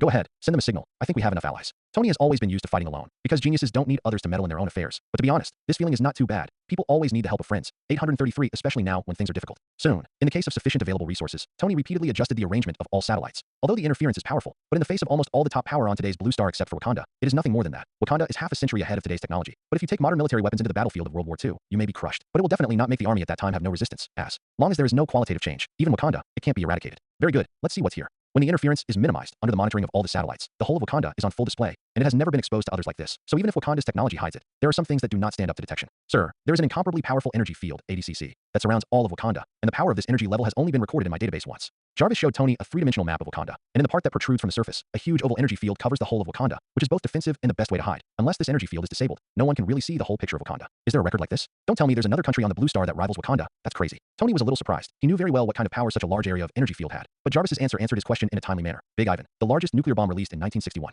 Oh, okay. Record all capability flow nodes and restore the satellite's normal operation. Tony understands that he can't really get into Wakanda on his own, but fortunately, there are people who have extended an olive branch, and Tony is not prepared to turn them down. Having seen what kind of advanced technology Wakanda possessed, Tony had a strong desire to get them, a treasure that should not be reserved for Wakanda. As for going to Wakanda to get technical exchanges through diplomacy, this may be a viable option, but Tony is not prepared to do this, not to mention whether he has this position or not. Even if he really succeeds, what can he get when the time comes? Only by digging into the roots can we know the bottom, and it is simply a fool's dream to expect to use diplomatic means to obtain the highest technology in Wakanda, otherwise they would not have hidden it to this day. And those countries that have long known about the existence of Wakanda have not tried similar methods. Plunder is the truth of everything, just as American ancestors did, and Tony believes that he is not the only one who thinks so. So he quickly connects with those friendly friends who will fight together to get everything Wakanda. Director, Tony Stark suddenly started satellite monitoring of Wakanda. SHIELD, Nick Fury also received the relevant information at the first time, which made his brain instantly expand. Since the last time, Tony Stark's attitude toward SHIELD has changed sharply, and he almost didn't know what to target, which undoubtedly made Nick Fury feel helpless, who knew that Tony Stark actually healed his body directly. Wakanda, reason, I want to know the reason. For a moment, Nick Fury even wanted to push behind the back. As the highest level special department of Blue Star, SHIELD also paid attention to Wakanda. If Tony could really break through Wakanda's defenses, then they would also be beneficial. But Nick Fury quickly stopped this unrealistic idea, not to mention whether Tony could succeed. The shock that might be caused in the process alone was enough as a reason for him to give up his idea. Before that, Tony went to Osborne Industries.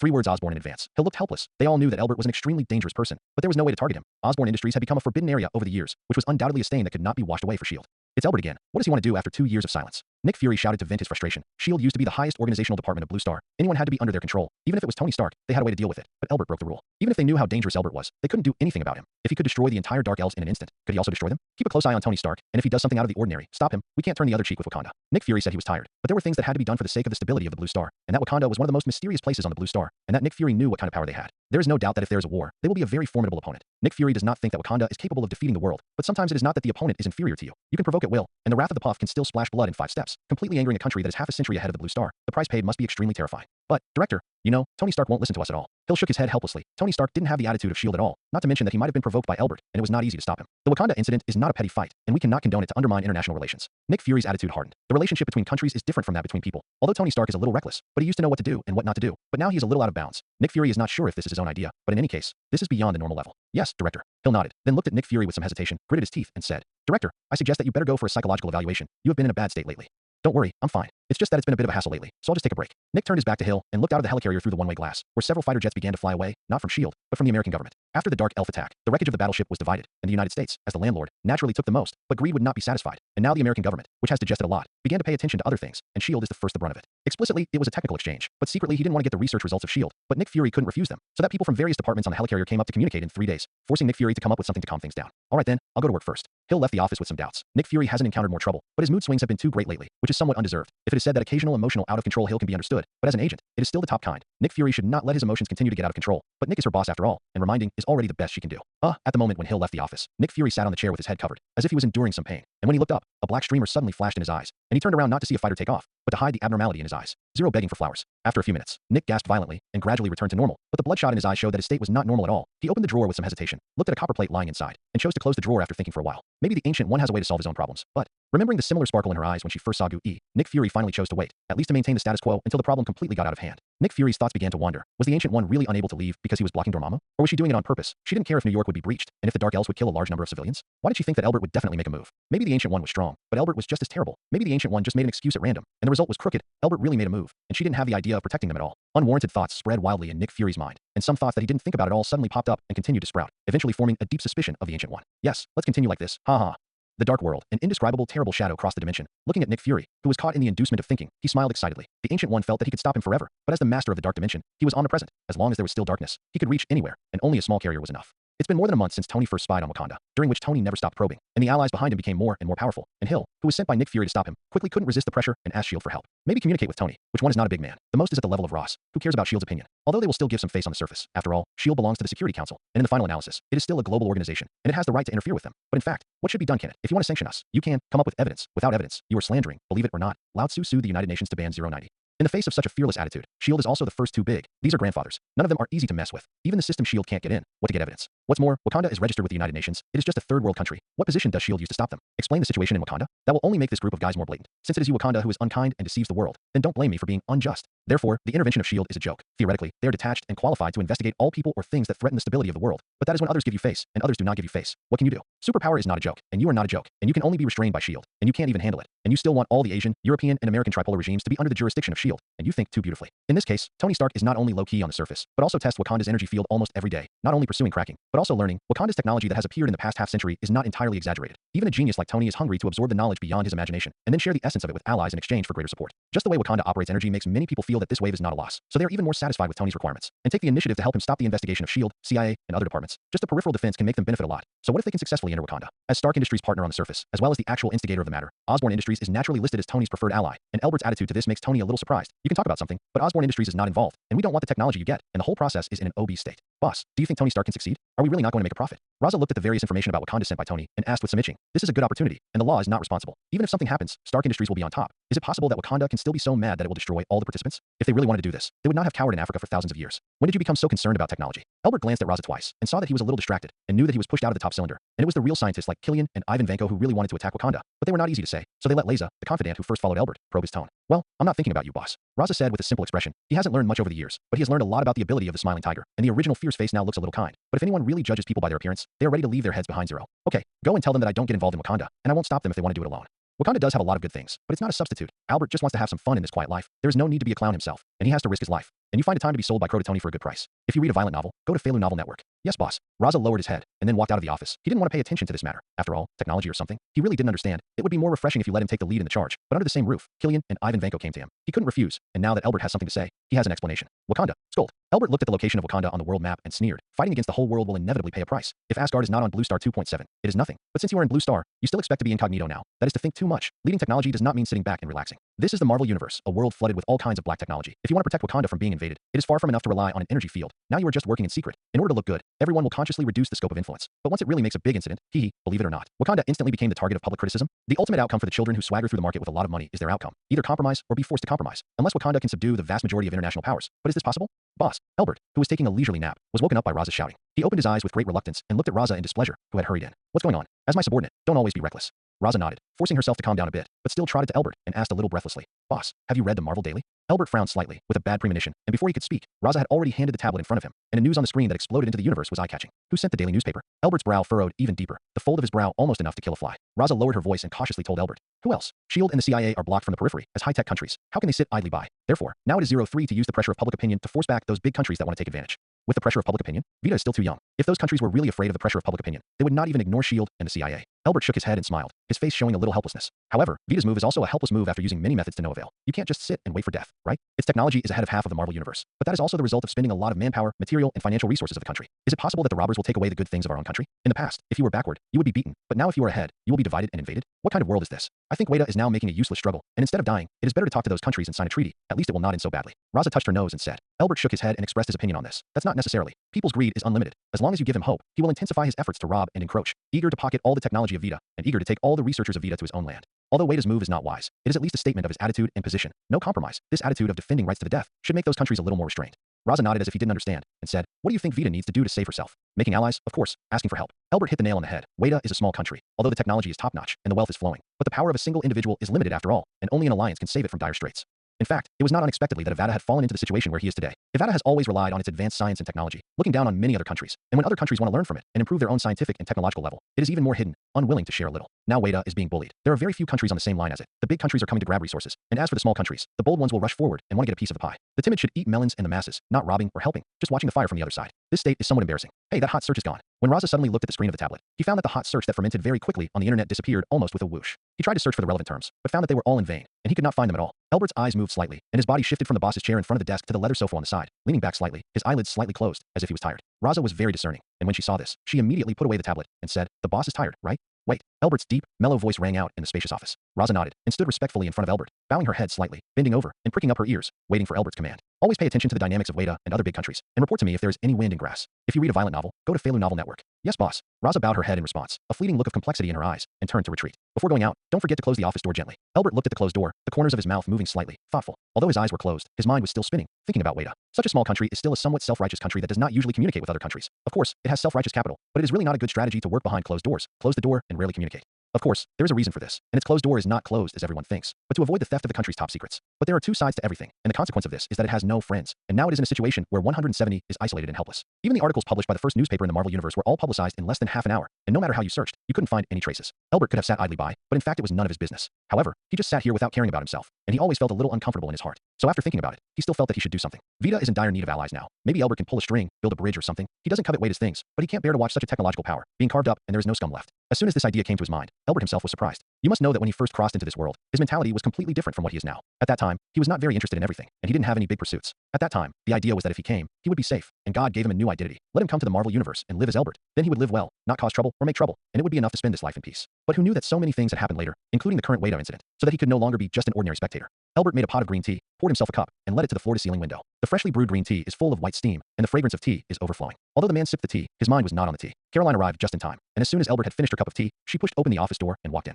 Boss, this is the latest report from the Star Laboratory. Please take a look. Caroline turned to go out after her debriefing, but Albert stopped her. Boss. Caroline bowed her head slightly, waiting for Albert's orders. Albert's slender fingers ran over the pattern of a teacup, and he glanced at the report on his desk, but did not look through it. He now had more important things to do. Raising his eyes slightly, his voice was as leisurely as his expression. I haven't seen Mr. Tony in a while, so I miss him and ask him over for a cup of tea. Yes, boss. Of course, Albert didn't think about Tony, let alone invite him over for tea. But Caroline, as a secretary, of course, doesn't ask too much. Years of secretarial life have taught her what to ask and what not to ask. Drink tea? Who has the time to drink tea with him? Tony, who listened to Jasvy's report, rolled his eyes. He was now happy to monitor Weta's affairs, and he was bound to get the rare material vibranium. Tell Albert that Lao Tzu is very busy. Tell him not to bother me if he is fine. After Tony finished speaking to Jasvy, his attention continued to return to the computer screen, and the department in charge of monitoring would always synchronize the information to him. However, apart from the hot search 2 hours ago, Vita has no more response to Tasker Industries and some other ambitious forces for the time being. What is the most powerful technology in the Marvel universe? What is half a century ahead? Under their power, it's not like an egg, and the egg dares to touch a stone, which is simply beyond their own strength. Jasvy didn't leave immediately, looking at Tony who was back to work, and stopped talking. Tony suddenly looked up and saw that Jasvy was still there, frowning slightly dissatisfied. Why don't you leave? Stay here to hinder my eyes. Jasvy then spoke cautiously, but the messenger from Albert's side said, please make sure you come over. Mr. Albert wants to talk to you about Weta.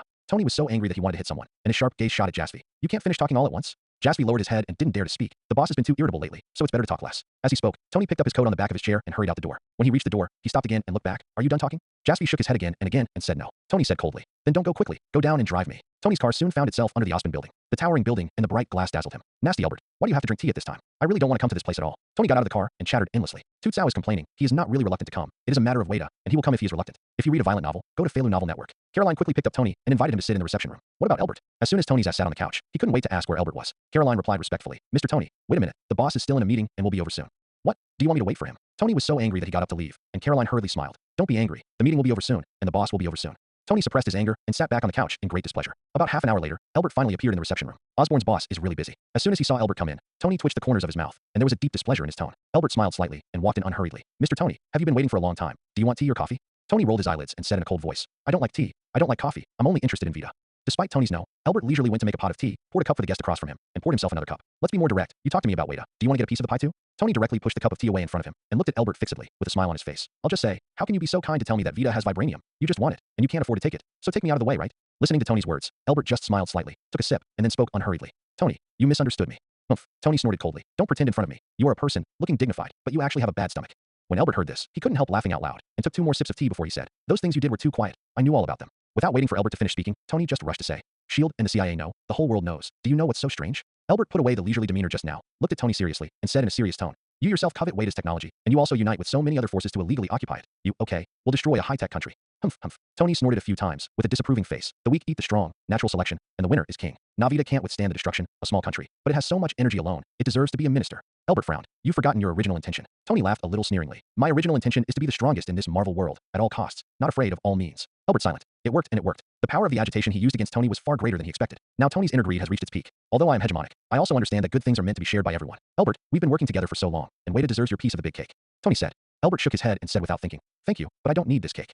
Tony's eyes moved slightly, his hands spread out on the armrests of the sofa, and his tone was a little lazy. Then what are you looking for me to do? No. Albert looked up at Tony. I don't expect you to stop. I just hope you can have a little bottom line, and your subordinates will be merciful and don't rush to kill them all. After all, Vita is also part of the Marvel universe, and you can take what you want, but you can't disrupt the order of the planet. Huh. Tony seemed to have heard some big joke. Why did Albert tell me that Vita had vibranium when he was so virgin, and now that he told me, he asked me to be a little more restrained? Don't you think it's funny? Mr. Tony, don't be cheap and behave. Tony's unkind words made Albert's eyes sharpen, and those eyes were like X, as if they could pierce a person's body. If Albert hadn't revealed the information to Tony, Tony might not even know about vibranium, let alone know that Wada has a lot of it. Tony sat in a different position, his legs folded, his fingers crossed, and resting on his legs, waiting for Albert's next sentence as if nothing had happened. An L743 bird also followed up with the latter words. You and I are both businessmen, and businessmen put interests first, but I want you to leave room for things. Tony replied coldly. Are you teaching me to do things? Albert's tone was light. Do you think I want to teach you how to do things? If you hadn't made the movement too big and alarm SHIELD and the CIA, I would have asked you for tea. The corners of Tony's mouth twitched, as if he wanted to say something, but he still didn't say it. He knew that now was not the time to turn his face with Albert, because, although the size of the Osborne factory is far less than that of the Stark factory, Albert recruits all capable people, and he himself is very strong, so it is difficult to guarantee that he will not run up one day. If you have more friends, it is easier to walk, and it is better to settle the grievances than to tie the knot. All right, thank you for your advice. I'll go back and think about your words. I have a lot of things to do, and I'm busy with work, so I want to accompany you. Tony got up from the couch as he spoke, straightened the tie on his chest, and strode out. Albert glanced at the tea that was already cold on the table, and couldn't help but complain to the door. It's a waste of my good tea. My friend specially brought it back from the continent next door. It's really a tyrannical thing. Tony, who had already reached the door, paused, and Albert could only see his back, not the expression on his face. But Albert was sure that Tony's face must have stinked. That's what he wants. Tony isn't happy. It's fast. This is also a way of fighting against sworn enemies. Anyway, that's what Albert thinks in his heart. Raza returns to report that the latest news is that Vita is looking for allies. Albert nodded. Well, Vita isn't too stupid. Raza couldn't help but give Albert a thumbs up. Boss, you're really amazing, accurately predicting where things will go. Albert waved his hand. It's not accurate. It's just that it's more human nature. And his deep understanding of human nature also benefits from the support of the Speed Force. That power not only made his whole body stronger, but also made his whole brain smarter and wiser. But he knew that there was still a lot of room for his speed power to rise. So what he has to do now is to develop his potential to the best of his ability. So he can't let Tony ruin Vita, because in addition to vibranium, Vita has a lot of things he wants. Boss, are you ready to make a move? Raza was a man of action, and he was a little anxious for Albert when he saw him so leisurely every day. The typical emperor is not in a hurry, and the eunuch is in a hurry. What am I doing? Said Albert, leaning lazily back in his chair. Adeg, his voice lazy. Let Vita toss and toss herself. Poor Raza is really uncomfortable. These days he has been inquiring about news and passing on information, and he has not been given a chance to use force to make a move. He is afraid that if this continues, he will grow fungi on his body. Albert saw through Laze's thoughts at a glance, and said quietly, if you are idle, go and fight with your men, one by one, in turn. Good. Although Raza promised on his lips, he was still depressed in his heart. Although the group of people in his hands, although all of them were elite generals, they were still nothing compared to him. It's boring to fight them. Albert didn't have time to pay attention to Laze's current state of mind. He had more important things to do. At 10 o'clock in the evening, New York City is still lit with neon, and the roads are still full of traffic. If you read a violent novel, go to Feilu Novel Network. In the sky above the city, the crimson lightning appeared again, and it was fleeting, so fast that people were dazzled by suspicion. Albert looked deeply at the city that never sleeps, and his heart was even more excited. 3 years have passed, and he has also changed from a low-level researcher who was said to be cut at that time to the leader of Osborne Industries. But he knows this is just the beginning. He remembered the door all the time, the door that didn't exist. For him, that door is pressure and motivation, hope and fear. Every time he thinks of this, he will urge himself, faster, faster, to accelerate the accumulation of capital and accelerate the improvement of his energy field. Only in this way can he calmly deal with all the unknown. He flew around New York City and finally landed in front of his villa. Pressing the familiar 6-digit code, the door to the villa opened instantly, and Albert slowly walked inside, taking off his shiny leather shoes and replacing them with large, fluffy slippers. He was about to get a bottle of red wine. At this time, the mobile phone in the pocket vibrated violently. He took out his phone and saw that it was a string of new text messages sent by Leza. Boss, the latest news. Weda has found new allies, Alaska and Bangladesh. Albert only glanced at it and threw the phone back on the couch. Alaska and Bangladesh are both small countries, even smaller than Weda. At present, Vita can only find allies at this level. Bigger, stronger nations don't bother to form an alliance with it, despite the fact that it has the most powerful technology in the Marvel universe. Tony, on the other hand, didn't know if he listened to Albert's words or for some other reason, so he didn't act rashly for the time being. Now the situation is stable, as usual. Things were going according to plan, and Albert didn't have to worry too much about it. He opened a bottle of red wine and poured himself a glass, shaking the scarlet liquid in the glass as he walked to the floor-to-ceiling window. In fact, his ability is getting stronger and stronger. Not only the speed has accelerated from the initial 200 sound speeds to the current 300 factors. At the same time, he also has a powerful skill, stealth skills. Whether it's day or night, he can enter any place he wants, and he can come and go freely. With this stealth skill and his super speed, it was extremely easy for him to rob money and loot. But that's a violation of the law. You can't do it. He's a good law-abiding citizen. Under his management, Osborne Industry is also thriving. Although the current speed of money is far from his expectations, but after all, it is getting better and better. Now he not only has dozens of luxury cars and several villas that he bought in full, but also bars and estates. If he wants, he can even buy a street directly. But Albert felt that there was no need for that. Glancing at the bright night outside, he craned his neck, drank the liquid from his glass in one gulp, and turned to walk to the sofa. In front of the sofa is a small boxy table with a laptop on it. Albert didn't think much of it, held the mouse in his hand, and entered a black website. This is a website where he can see foreign information, where he browses information about Weda and the two small countries it is allied with. Checking information is only one thing. The second is also the more important purpose. Albert wants to find a local spy on Weda to provide him with a steady stream of updates. Albert knew very well that no matter how long his hand was extended, no matter how capable his men were, it would not be as good as a local spy over there, and he would be better informed. Moreover, finding someone in Weda is not easy to expose, and it is more convenient for him to carry out his plan. The transaction on the black network is very reliable, and the spy you find will never stab Lucy. Because capable people can enter the dark network, and those who can do transactions are all abiding by the rules. As long as the money is in place, nothing is a problem. Even when Albert was in New York, he was able to plan outside of the city. After arranging the spy, he opened the stock software again, ready to sell the stock in batches. The reason for selling in batches is very simple. He has too many chips in his hand. The amount of money is too large, and it will be too noticeable to sell them all at once, and he doesn't want to attract attention. Everyone knows that Osborne Industries has been prosperous in the past 2 years, and it is not as lifeless as before, and it is also known that Albert makes a lot of money. But how much money he earned, no one knows the exact figure. Of course, they won't know the exact number. After all, Albert's current amount of money is far from being on the Forbes rich list. However, his abundant funds should not be underestimated. Otherwise, he would not be able to invest 2 billion yuan in the stock market at one time. Moreover, these 20 billion, he is all pressed on Tasker's stock. The level of madness is staggering. However, he proved to be the right move. The market capitalization of Tasker's stock is so large, even if it falls, it will not plummet all at once, and he has the time to operate. Fortunately, the stock rose as he wished, making a profit of 11 percentage points. For such a large amount of capital, this profit is really very impressive. Stock market veterans know that you can't fall in love when you make a profit, and Albert is not a veteran, but he also knows that he can't be greedy. After all, a bird in hand is better than 100 birds in the forest. After the operation, Albert turned off the stock software, and finally came the most relaxing moment of the day. Soak in a hot bath and sleep soundly. The next day, he was woken up by the sound of his stomach rumbling. If you read a violent novel, go to Feilu Novel Network. In the past, Albert used to read a morning newspaper before going down for breakfast. But today he was so hungry that he had to skip this link, and after a simple wash, he went straight downstairs to have breakfast. The nanny had just brought the delicate breakfast to the table and was about to go up to call Albert, only to find the man already sitting at the table. "Sir, please dine," the nanny said respectfully and stepped aside.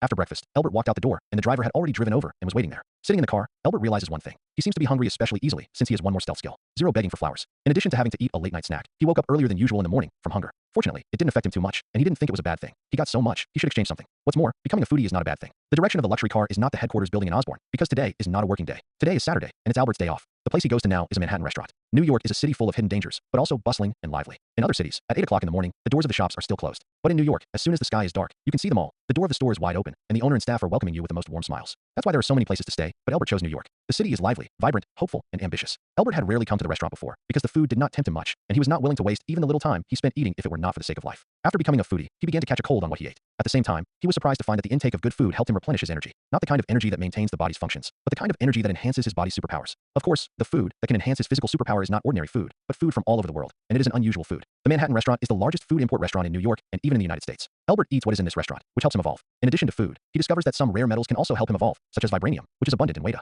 So now he has another side quest, collecting vibranium to increase his power. The global limited edition luxury car is driving smoothly on the wide road. Albert lowered the window of the car for a short time, and the gentle wind of the early morning blew on his face, comfortable and beautiful. Manhattan restaurant. The waiter in the black tuxedo almost slipped in front of Albert and handed him a menu. "Sir, this is the menu for our restaurant. Please take a look."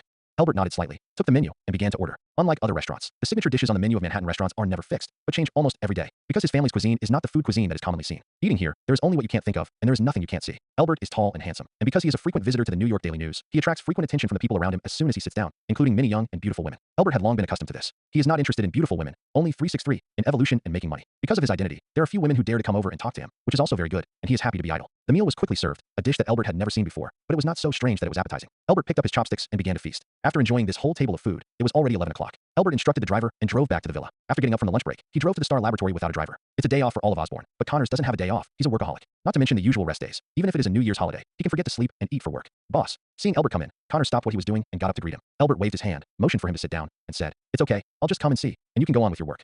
Connors nodded. He was now immersed in the experiment, and it was really not good to be disturbed. Connors continued his work, while Elbert moved around the lab. In the laboratory, there are nearly 200 researchers, large and small, plus researchers' assistants. Walking in on weekdays, it's a black head. But today, Connors was alone. Elbert walked straight to the vibranium lab table. Vibranium is now placed in a square glass frame with a small glass tray inside it, and vibranium is placed on the glass tray. The tray is rotating at a constant speed, and the vibranium on it is also moving at a uniform speed. Vibranium, that's a good thing. Elbert pressed one hand to the glass and looked at the small stone steadily. About 10 minutes later, Connors was almost busy with his work, and he came up behind Elbert. "Boss, I'm done here. Do you have any instructions for coming over?" he asked. Elbert smiled and nodded, raising a hand and placing it on Connors' shoulder. "What a special researcher. This brain is smarter than the average person." Connors also looked at the vibranium in the glass frame and muttered, "The properties of this metal are very special and rare, but it's a pity that we only have such a small piece in the laboratory. If only there were more." Listening to Connors' words, Elbert only pursed his lips slightly. Only such a piece of vibranium is indeed pitiful. If we could have more, we could have done some research. Connors didn't value vibranium for its commercial value. He did for its research value. If you read a violent novel, go to Feilu Novel Network. I've been soaking in the lab day and night for the past few days, and it's also because of this piece of metal. Well, Dr. Connors, is it possible that we created a vibranium of the same properties ourselves? After hearing this, Connors just pursed his lips and shook his head. "Boss, you also do research. You should know better than me, and it is simply impossible to create a vibranium." Elbert pursed his lips. He also knew it was a fantasy. So as soon as he came back from the lab, he turned on his computer and went into the dark web and summoned the spy on Wade's side to help him find some vibranium to send to the United States. "It's another price." The spy quickly replied, adding, "My name is Pak, sir, and I like it when people call me by my name." Elbert's typing hand paused slightly, his fingertips raised, and when he fell again, there were two more words spoke in front of the line of words in the dialog box, and then he clicked the enter key to send the message out. 100 million is too little. The man on the other side replied to Elbert quietly, "Sir, those of us who do this business are very sensitive to valuable things, and vibranium is more than that. Indeed, those who do their job are extremely dangerous, and those who lick blood on swords must be very clear about whether each of their tasks is worth the price. If it's worth it, just do it. If it's not worth it, don't do it.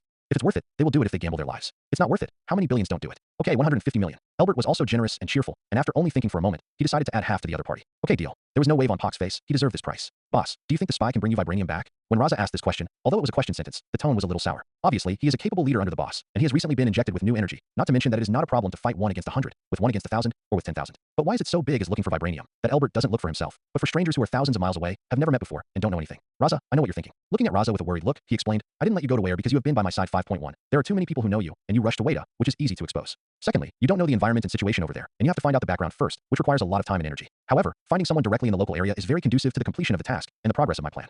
But boss, how can you guarantee that the person you are looking for is reliable?" Lace's tone was full of anxiety and helplessness. Elbert smiled and patted Raza's shoulder. "I've been Osborne's boss for a few years. If I don't even have this ability, how can I still be in New York and in the United States?" Raza is still not at ease. "I'm just worried about." "Don't worry," Elbert reassured Laza. "Don't worry. The person I'm looking for is absolutely reliable."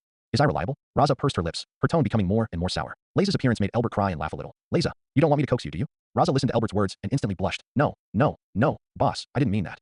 "Okay, then you go and get busy first. Keep an eye on Tony's side. If he has any trouble, report to me immediately." "Yes, boss." Laza, who had something to do, instantly became like a chicken blood, and the whole person became energetic. The clock was ticking. It's past 9 o'clock, which is the time for many people to fall asleep. But Elbert wouldn't have gone to bed so early, and it was his prime time to train. In the back garden of the villa, there is a secret underground base, which is where Elbert usually trains. He can't always hang over New York every night, and although he is so fast that people don't have time to blink, he is easy to be exposed if he has too many times. 03, so flashing around in midair is not a long-term solution. So, he built a secret base in the back garden of his villa for him to use for training. This secret base is cleverly designed, not only with intricate terrain, but also with plenty of humanoid targets. These targets are all moving at high speeds, which are very suitable for training people's acuity and attack power. Because he can't expose his strength now, he can't find someone who has made a move in the Marvel world and practice with him. At this stage, he can only practice with himself. Either way, change is a good thing. Elbert believes that his energy will continue to increase. However, after a training session, he was not very satisfied. Because he can attack quickly, but he can't defend well. After all, his body is a physical body, not steel, and his physical defense is weak in the end. Coming out of the secret base, Elbert was never able to get rid of the depression in his heart. His brain is also running at a rapid pace all the time. Now, although he has many energy methods to restore and improve his own energy, what if he encounters a powerful enemy? Without a strong defense system, he can never guarantee the absolute safety of life. Of course, if he really encounters such an enemy, he can choose to retreat or even flee. Didn't Sun Tzu say in The Art of War, 36 strategies, go for the best plan?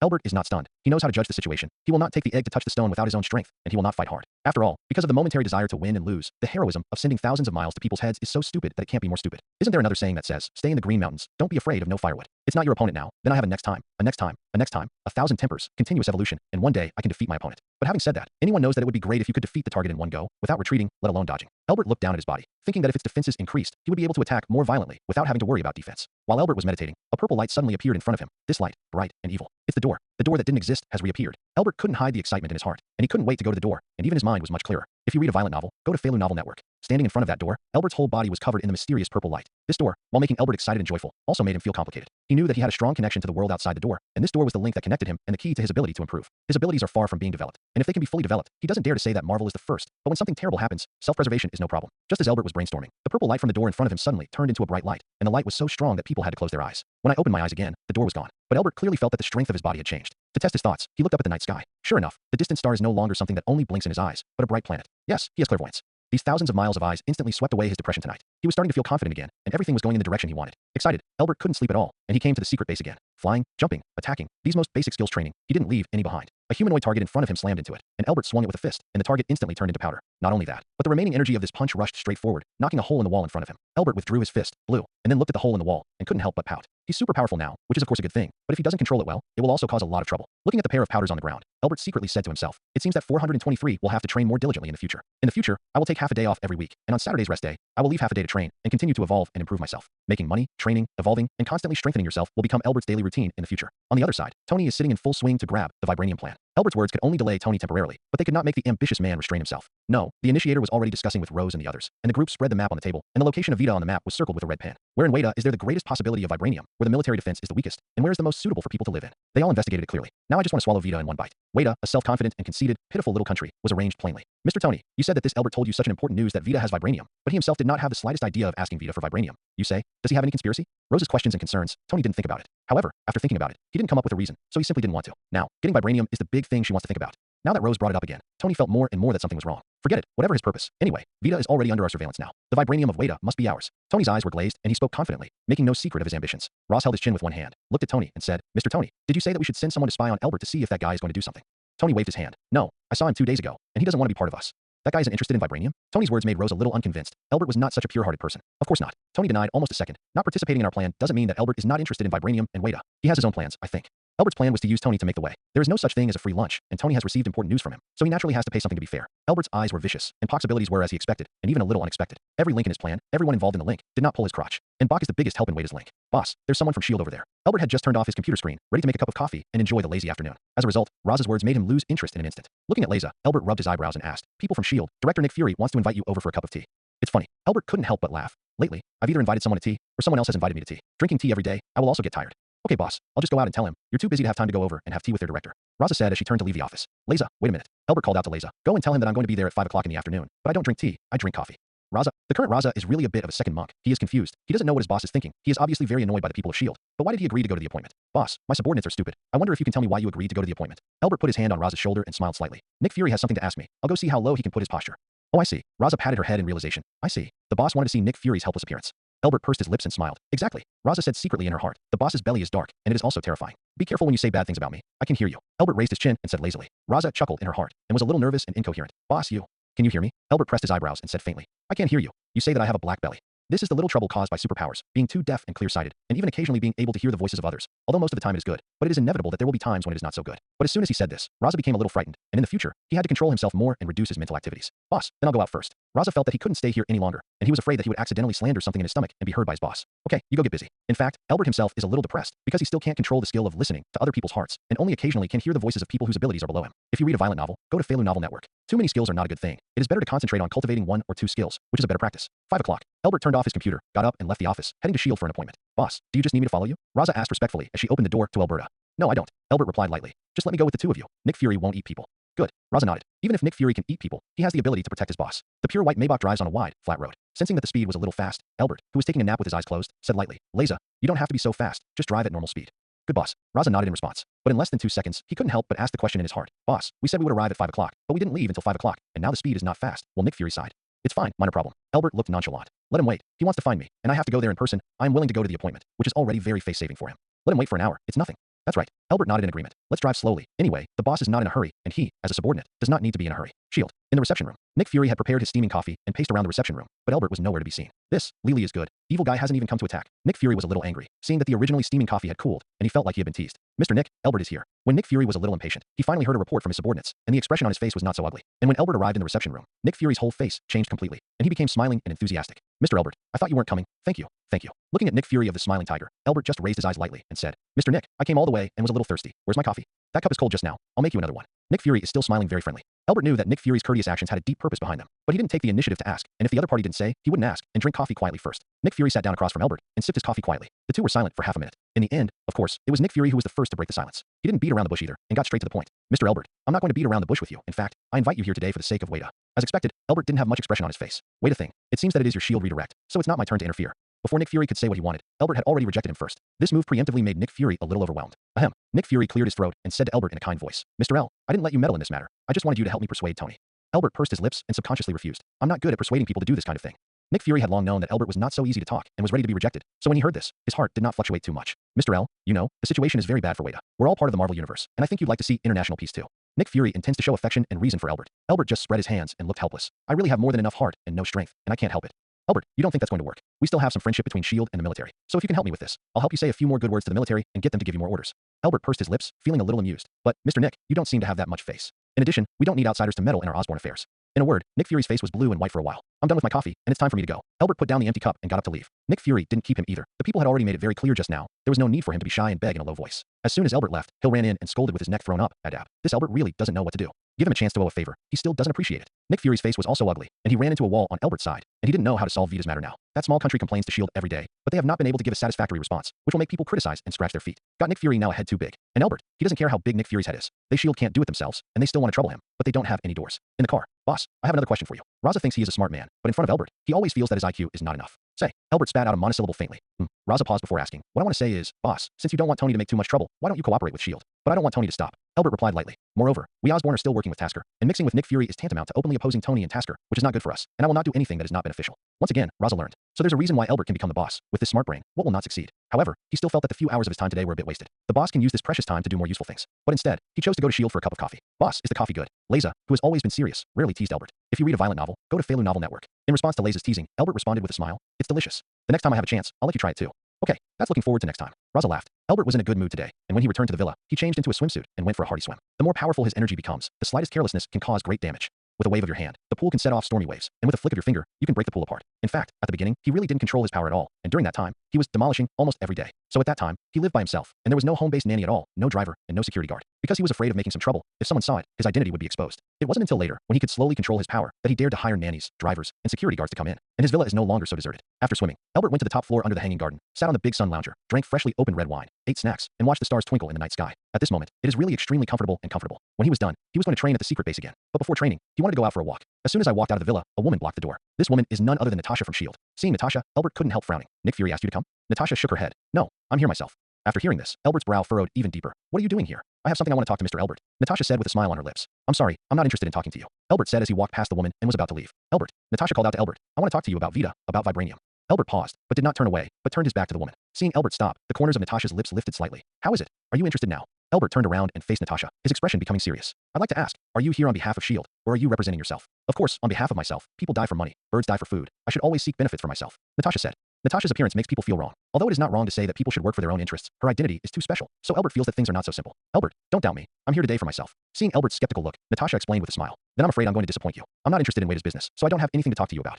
After he finished speaking, he continued to stride forward, came to the corner, and flew away with a whoosh. When Natasha caught up, she couldn't even see a figure, and she couldn't help but have a complicated expression. Could this Albert be able to do stealth? Away from his villa, and making sure that he was not being watched, Albert relaxed a little. Regarding the aspect of identity secrecy, he has always done a good job and never let himself be exposed a little. He usually keeps a low profile, and even though he is a god of speeding, he never thinks of using his sonic superpowers. If he uses it, he can go from home to work in a second dash. But when he usually goes out, he drives and walks normally, and the places he frequents, except for the gymnasium, are restaurants, and he doesn't walk around. Ever since he discovered that eating different foods can speed up evolution, he has become interested in good food. Then he found that food was a great treat for him. Closed on Saturdays, Albert drove out for a ride. He took the secondary road, with few cars and few people, and it was almost unimpeded all the way, not to mention how cool it was. However, in front of a long-haired beauty with convex and backward curls, blonde hair, and blue eyes. Oh no, beauty or not is not the point. The point is that she is in the middle of the road, motionless. Die? Touching porcelain? After seeing that the person in front of him was Natasha, Albert understood that this was a fault finder. Natasha was perfectly capable of dodging Albert's car, but she was just there with the pestle, motionless. Albert couldn't do it, so he could only hit the brakes. The wheels slashed across the ground with a sharp sound. What the hell do you want to do? Somewhat angry, Albert got out of the car, slammed the door hard, and came to Natasha. This woman is really haunted. That's not how to find faults. Mr. Albert, you have a day off. Could you please have a cup of coffee with you? In the face of Albert's annoyance, Natasha just smiled indifferently, and even smiled slightly, and said to him,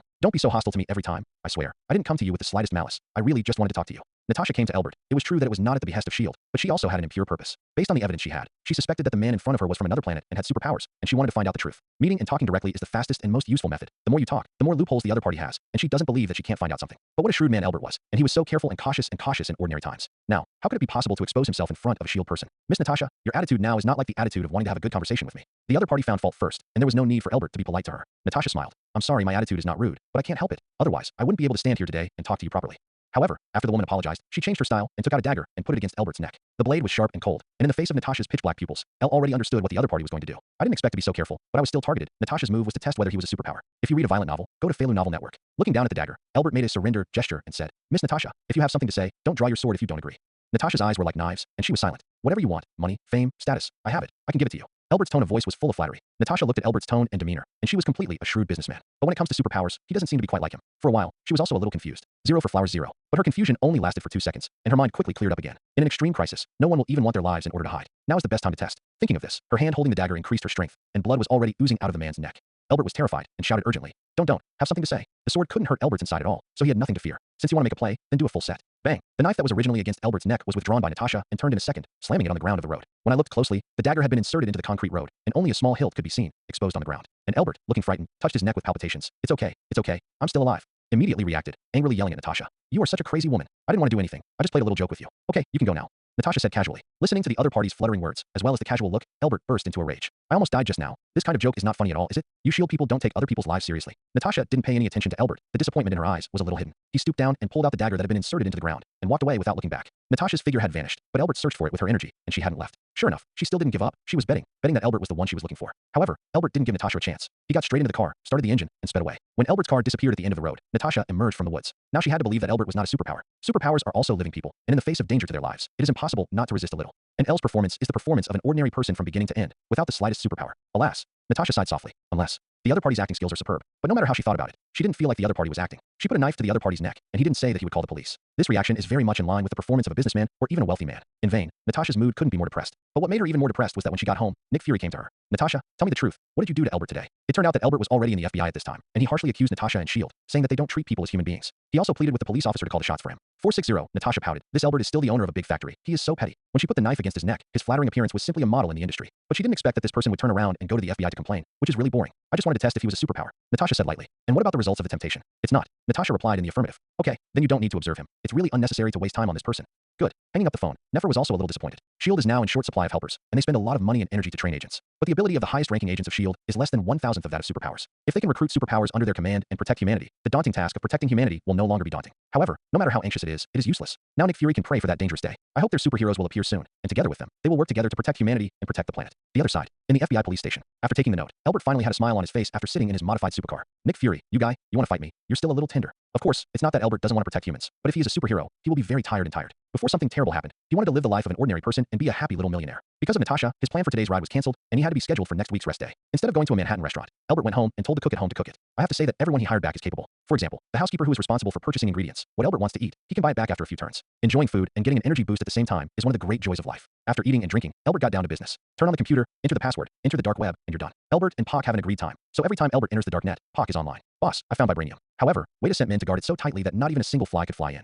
What Poke said to Albert was just a normal report, and he didn't imply that the task was difficult. Okay, find a way to get it out. Albert paused and continued typing. Tomorrow I'll put half of the money on your card, and then I'll hit the other half later. Good. Poke only replied with a good word and went offline from the site. If you read a violent novel, go to Feilu Novel Network. The plan was well underway, and Albert himself was unfazed. It was time to eat, drink, and work, and no one noticed anything strange about him. Frustrated, Natasha was not reconciled, and after continuing to observe Albert for a month, she finally gave up. What a superpower. He is a capitalist who is not a trader or a businessman, and he is still expected to be a hero, and it is almost the same as being a bear. Natasha spit out and left angrily. The days flew by, and 3 months passed in the blink of an eye. On Tony Tasker's side, it's almost to the point where it's ready to fly. But the arrow was not shot for a long time. Even Leza, who was sent to monitor, was a little anxious. Come back and report to Albert. Boss, you said they want to rob or not. Where's this singing? It's okay, we don't care which they sing. Just watch them quietly. 0. Raza scratched her head. Okay. Albert looked at Leza and suddenly smiled and said, Leza, give you 2 days off. How about accompanying me to a place? Boss, are you going to Wada? Raza asked solemnly. Hearing Raza ask, Albert couldn't help but laugh. What are you doing in Wada? Raza couldn't guess what Albert was thinking, so she could only ask directly. Boss, forgive me for being stupid. Can you tell me where you are going? Albert didn't sell anything to him anymore, and smiled. Go to the Atlantic. Raza looked dazed. What are you doing in the Atlantic? Watching the sea, fishing, diving. Raza was even more confused. Boss, why do you suddenly want to go to the sea, fishing, diving, and go to the distant Atlantic? Albert pursed his lips and smiled. I've been a bit stressed lately, and I think it's time to relax and unwind. Has the boss been stressed lately? Why didn't he see it? All right, that's it. Albert made a final decision and said to Leza, you go and arrange it. Fly my private jet.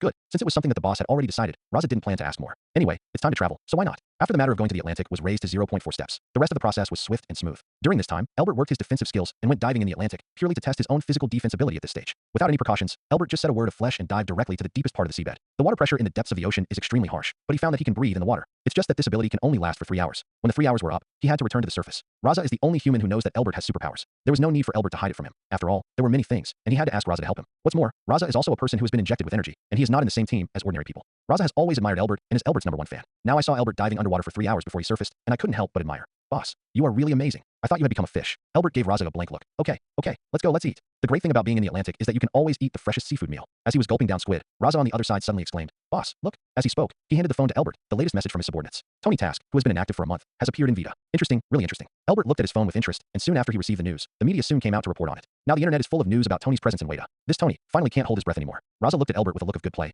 "Boss, what do we need to do now?" Albert picked up the glass of champagne in front of him and took a leisurely sip before speaking. "Don't do anything. Wait and see." 03 Raza still couldn't help but scold. Tony is too much. What is the difference between his approach and a robber? Albert pursed his lips. He doesn't do these robber things for a day or two. Just get used to it. Raza pouted. This kind of thing, how can there be a habit? Albert laughed and said nothing. Maybe the future Tony Tasker will be 100 or 1,000 times more terrible than now. Tony and the rest of the group stayed in Weta for 3 days, and they also negotiated with Weta for 3 days. Originally, Tony could have grabbed it directly, but under pressure from SHIELD and the CIA, he decided to talk about it and try not to conflict. After all, in the future, you will have to mess around in the United States, and it's not good to get into trouble with these organizations. But in fact, Tonatask's so-called good talk is still banditism and unequal treaties. Vita took a big breath and vomited a mouthful of blood, and sold 500 grams of vibranium to Tony for less than the market price. 500 grams. This is already a lot of money. At present, the vibranium excavated by Vita is only about 5 kilograms, and this one will be given to the taxi. Jackson, the director of the Weta Institute of Science, stood opposite Tony, and his heart was bleeding as he gave the vibranium out. In stark contrast to Jackson's gloomy resentment, Tony's face was full of joy. This heavy weight is vibranium in your hand, not to mention how happy you are. The trip to Vita was well worth it. Tony made a deal with Weta, such a big thing. Of course, the media came to report again. Albert swiped the information, looking leisurely. Raza began to get anxious again. "Boss, you see Tony has brought back 500 grams of vibranium, and we still only have such a small piece in the laboratory." "I know," Albert said lightly. "I'm reading the news right now." "Then you're not in a hurry?" Raza was dying, but Albert was still like a nobody. Albert drank his coffee lightly and did not speak. Raza continued. "Didn't your spy in Vita say he could bring vibranium back?" He couldn't help but start to sour again, and he had been eating that spy's vinegar all this time. Albert couldn't hold back a poof laugh. "Raza, you're here again. Hawk is far away in Weta, and he won't steal the limelight with you." Raza pouted. "I didn't say he was stealing the limelight with me. I was just in a hurry." "I'm not in a hurry. What are you anxious about?" Albert was always calm. If you want to achieve great things, you have to learn to be calm. Raza nodded earnestly and went about her work. 500 grams of vibranium. Tony only gave a little to the others and kept the rest for himself. Finally got this rare thing, and Tony, of course, didn't forget to go to Albert to show off. "Yo, Mr. Tony is here, what a rarity. If you read a violent novel, go to Feilu Novel Network." Seeing Tony Tasker's dusty appearance, he couldn't help but laugh. "You just got off the plane? You came to me as soon as you landed. It seems that my status in your heart is still very high." With vibranium, Tony sat across from Albert, more confident than before. "Albert, you've never been better than me in your life." Tony Tasker has a victorious attitude. Albin Industries has always been behind Tasker Industries, and now that Tony has vibranium again, that's throwing Albin's a few streets away. But Albert only smiled faintly. "It's very powerful, and now, the whole world knows that you are a robber." The corners of Tony's mouth twitched, and he snorted coldly. "You're jealous of me." The smile on Albert's lips deepened by 2 points. "I'm jealous of a robber? You?" Tony choked, speechless in anger. Unhurried, Albert continued. "Mr. Tony, it's getting late. Would you like to come back first?" Humph. Tony snorted coldly and walked away. The job of spying on Tony is over, and Albert now has more time to go on the dark web. On Pac's side, he finally gave Albert reassuring news. "Boss, wait 2 more days, and I will definitely get you vibranium."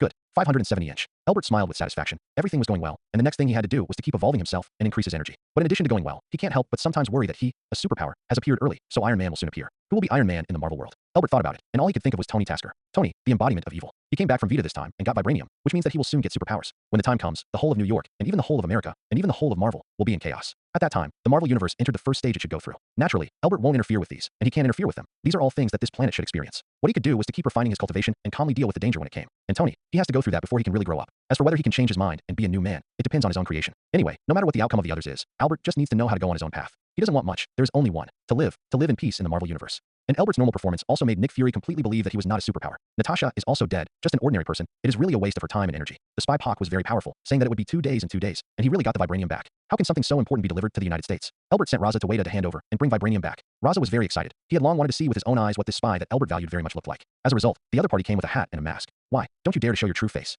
Raza spoke, with a bit of a yin and yang weirdness. Pac didn't take Leiza's words seriously. He handed them to Leiza, turned, and left. "Hey, wait a minute." Raza called out to Pac, as if he had something to say. Pac paused, but didn't turn to look at Leiza, just asked with a blank face. "Anything else?" Raza said bluntly to Pac, "The boss values you very much. I just want to ask, if the boss asked you to come to New York and help him do something, would you be willing?" Pork turned around and smiled. "I'm helping him right now." Raza repeated, "I'm talking about going to his side and doing things. I just want to stay in Weta. I don't want to go anywhere else." With that, he strode away. After listening to Pac's words, some of Raza's original worries are now gone. Pac is indeed a rare talent, and if Albert wants to cultivate it, it will be to become a figure on a par with Raza. It's just that people don't want to be here, and the only thing that can interest him is money. While Raza breathed a sigh of relief, she also felt a little regretful. Heroes are sympathetic. 28.3 grams. Connors measured the number no less than 10 times, and then officially reported to Albert the weight of the vibranium he had brought back from Vita. Elbier nodded. "Good." Connors pushed the glasses on the bridge of his nose up and sighed. "It's a little less, but it's already very helpful for our research."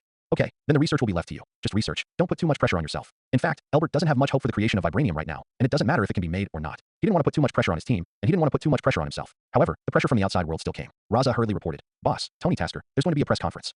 Albert nodded. "There is such a big movement. I want to give you an explanation." "So you say, holding a press conference is good or bad for Tasker stock?" Raza has always adhered to the philosophy of asking if you don't know. "It doesn't matter." Albert shrugged. "Tasker stock, I've sold it all." Raza cupped her cheeks and continued, "Boss, you have already sold all the stocks? It is indeed wise, and it is sold at a high point, although I don't know if it is the highest point. If today's press conference had been good news, Albert shares could have been sold at a higher price. The key to winning money in stocks is never to sell the highest, because you never know where the highest point is. Blindly pursuing the highest point, they are often educated by the market, and in the end, they are sold at the lowest point, or even trapped and rubbed on the ground." Raza looked like he didn't understand. I understand. The most important thing in stock trading. You can't be greedy, and the most important thing is to keep the principal. The principal is there, and there is still a chance to start again. But if even the principal is lost, let alone a comeback. Many investors understand this truth, but they just can't do it. Therefore, people often say that stock speculation is 10 speculations and 9 losses, which is not nonsense. Yes, the most taboo word for stock speculation. Once the greed is too heavy, it will inevitably leave the market at a loss. If you read a violent novel, go to Feilu Novel Network. Albert was able to suppress his greed, so he won a lot of money by trading stocks. Another important point is that he has money, a large enough amount of funds, and it is all spare money. If you use spare money to speculate in stocks, you won't have a little burden in your heart, so it's more rational to win money. Raza pouted. Boss, we are still different from you. We are retail investors, you are big investors, and retail investors only have the share of leaks that are cut. Albert looked at Raza and said meaningfully, knowing that you are a retail investor and easy to be cut leaks, then work hard and make yourself a big family like me. Good. Raza was beaten again. Then he thought of another point. Boss, then your shares have been sold off. Haven't you thought about buying them back? Albert pursed his lips and chuckled. Don't worry about my investment work. I'm ready to buy again, but pick a good place to buy. Boss, can I learn how to trade stocks with you? Raza suddenly approached and looked at Albert with a flattering expression. Albert didn't refuse and said, it's okay to teach you to speculate in stocks, but you have to do the things at hand first. Can you do it? Of course it can be done, replied Raza confidently. Albert nodded. Tasker's press conference. When does it start? Tomorrow at 3 o'clock in the afternoon. Raza reported earnestly and then asked, Boss, do you want to participate? Of course. Albert's slender fingers tapped on the table one after the other. This kind of excitement must be made up. Okay, then I'll let Caroline arrange it. Soon it was the day of the press conference. Raza drove Albert and Caroline to the press conference. Nuajiao. The roads of New York are wide and flat, and the streets are lively and noisy, but Albert is unfazed by the noise, only looking intently at the slabs. At this point, he can already predict that the press conference is bad news, so he has to put up the bid price early and wait for a while to enter the position. Soon, several people arrived at the place where Tasker Industries was going to hold a press conference. There were already media reporters waiting there early in the morning, with voice recorders, cameras, and microphones. As soon as Albert got out of the car, he caught everyone's attention. After all, he was the owner of Osborne Industries, one of the richest people in New York. Mr. Albert, how do you feel about your press conference in Tasker today? Mr. Albert, can I interview you? Mr. Albert. Albert waved his hand, pointed to the venue of Tasker Industries, and smiled. Today, it's their home field. The press conference will start soon, so let's all pay attention to it. Raza stood in front of Albert and made a way for him. 5 minutes before the start of the press conference, Tony Tasker appeared. Seeing Albert in the crowd, Tony pulled the corners of his mouth and walked over to greet him. Mr. Albert, it's a great honor for me to have you come to my press conference. Albert smiled. How could you miss the press conference of the richest man in New York? What's more, you just came back from Wada and are now a superstar. False praise, false praise. Tony was talking to Albert with polite words, and Jarvis came over to remind. Boss, there's still a minute to go on stage. Let's hurry up and get ready. Tony smiled. I go on stage. Do I still need to prepare? After speaking, he tidied up his collar and walked on stage calmly. At 3 o'clock in the afternoon, the press conference began on time. There are quite a few big names here today, and Nick Fury and Natasha are also here. Everyone has a ghost in their hearts. Albert, you're here too? 203 to see Tony's. Nick Fury came to Albier's side and offered to talk. That's right. Albert smiled. I'm friends with Tony, and I'm definitely going to come to his press conference. Are you really friends with Tony? As far as I know, you haven't been to the Tasker conventions and Tony's banquets before, have you? Nick Fury pointed out the truth in one sentence. Natasha was also nearby, still haunted by the unpleasantness she had had with Albert a few times before. I was also thinking in my heart that these people were all old foxes, one more shrewd than the other, and one more hypocritical than the other. Some reporters couldn't hold back and came to Albert with a microphone. Mr. Albert, now that Tasker has vibranium and is stronger, how do you feel? The question was so sharp that both Nick Fury and Natasha gloated and waited to see the show. And Raza, with his hands hanging down at the sides of his thighs, had already clenched into fists. If Albert hadn't stopped him, his hammer-like fist would have swung into the reporter's face. Albert was also unhappy, and now there are more and more such reporters in the media world, deliberately asking some fierce questions to create conflicts and attract attention. But the emotions on Albert's face were completely different from what he thought in his heart, and he smiled. There's definitely been pressure. Tasker has always been ahead of Osborne, and even close behind him is Hammer Industries. We in Osborne still have a long way to go to catch up with these two large factories, but I believe that one day, we will catch up with them. Every one of us at Osborne is confident that that day will come. Okay, thank you very much, Mr. Albert. I still have a question. Stop. The reporter was about to continue asking questions, but was stopped by Raza. That's all for our boss's answer for the time being. Today's home game is Tasker's, so let's continue to watch the press conference. Although the press conference was going on, Tony had been keeping a close eye on Albert's side, and it was also sad to see reporters interviewing Albert at his press conference. Everyone should already know through the online news that we have brought back a lot of vibranium from Wada, and our follow-up research work will focus more on this vibranium. At this point, Tony paused deliberately, which indicated that what he was going to say next would be even more shocking. Sure enough. So, we're going to reduce Tasker's weapons-making business. As soon as these words came out, the audience was in an uproar. Reduce cooperation with the military, self-reliance, read violent novels, go to Feilu Novel Network. How many people squeeze their heads just to get a letter of cooperation with the military, ADBB? But Tasker is so good that he even cut back on weapons production. Isn't this self-defeating? But Tony doesn't think so. Wouldn't it be better if he could make a lot of money by himself without being held back by others? To get the business of making weapons, you need to go through many maneuvers before you can get cooperation. But if it's his own business, such as a rare substance in the world, everyone will be shy and rush to come and cooperate with him. Wouldn't that be better? Tony also knew that he was taking a risky move, but he didn't care. He was already worth enough to gamble on a business. What's more, he is 80% sure that he can win. But he has a heart, which does not mean that all shareholders have confidence. Tasker's many collaborations with the military have been a reassurance for the stock market. As long as this cooperation is still there, no matter what happens to the stock market today, whether it rises or falls, it will not affect investors' confidence in Tasker stock. But now, Tony's statement that he wants to reduce the production of weapons by international companies and reduce cooperation with the military is bad news for Tasker stock. Thousands of shareholders panicked. Because the press conference is live broadcast and synchronized with the whole network, shareholders who pay attention to the news can run as soon as possible, without losing money, and even make some money. But those novices who are not sensitive to the news can only be cut leaks. Tony's speech just now has become a classic picture. Thousands of shareholders will never forget that picture. The press scrambled to interview Tony, but he refused to be interviewed, and, under the cover of Jarvis, left the venue. It's fun. A smile tugged at Nick Fury's lips, a smile that didn't mean a long time. Albert, on the other hand, was expressionless, but he also had many thoughts and inferences in his heart. Now he can be 100% sure that this is the main universe of Marvel. Nick Fury noticed that Albert was not at all surprised or delighted by Tony's words. His face was unwavering, and he couldn't peek into his inner thoughts from his expression. Could it be that Albert really thinks that Tony can rely on that vibranium to become the richest man in the world? If that's the case, then he should be anxious, at least a little uneasy, right? But how did Albert do it? How did he manage to do it without a trace of emotion on his face? Nick Fury is a member of S.H.I.E.L.D., and he doesn't understand business matters, but according to the normal thinking of ordinary people, Albert should have some emotions. But what he didn't know was that Albert was no ordinary person. While Nick Fury was busy thinking, Albert had already taken his men and was ready to leave. Natasha, help me stop him. I want to talk to him. Natasha immediately asked, Chief, who are you asking me to stop? Albert, help me stop Albert. Nick Fury said hurriedly. Natasha didn't understand. Didn't she say 2 days ago that she didn't need to pay attention to Albert anymore? But strange is strange. The boss's orders, she has always carried out immediately. And just when Albert wanted to do something, Natasha was already in front of him. Excuse me, Mr. Albert, please wait. Natasha smiled politely at Albert. Our director wants to talk to you. As he spoke, Nick Fury had already followed. Albert's impression of S.H.I.E.L.D. has never been very good. Coupled with the road incident with Natasha last time, he doesn't like the people in S.H.I.E.L.D. even more. Mr. Albert, shall we have a talk? Nick Fury, who came to Elbier, smiled more politely than Natasha. You S.H.I.E.L.D. people are really strange. I have no grievances with you. Why do you keep coming to me? Albert had forgotten that this was the first time he had been stopped, so he spoke no politely. Don't be angry, Mr. Albert. I swear I have no ill will. Nick Fury hurriedly explained. It's just a little bit of a thing, and I'd like to know you about it. What Natasha did to you that day, I promise it won't happen again. Nick Fury swears. Moreover, I don't have any weapons on me. Those who were able to enter the press conference venue were searched in advance, so Nick Fury didn't have to prove what he said, and Albert would believe him. But believing does not mean that they cooperate, and Albert has no obligation to cooperate with them. With just one look, Raza understood what Albert meant, and stepped forward and said, I'm sorry, Mr. Nick Fury, our boss is busy. What's the matter? Let's talk about it another day. Nick Fury did not compromise, looked at Albert, and threatened. Albert, if you don't cooperate and force you to leave, then my men and I will use force. When the time comes, you're going to get the attention of the whole people, but it's going to be suspicious, don't you think? Albert rolled his eyelids and said lazily, let's talk in a different place. It's not a good place to talk. Well, Mr. Albert has chosen a place quiet and safe. After speaking, he promised again, Natasha and I will not touch a single hair of you.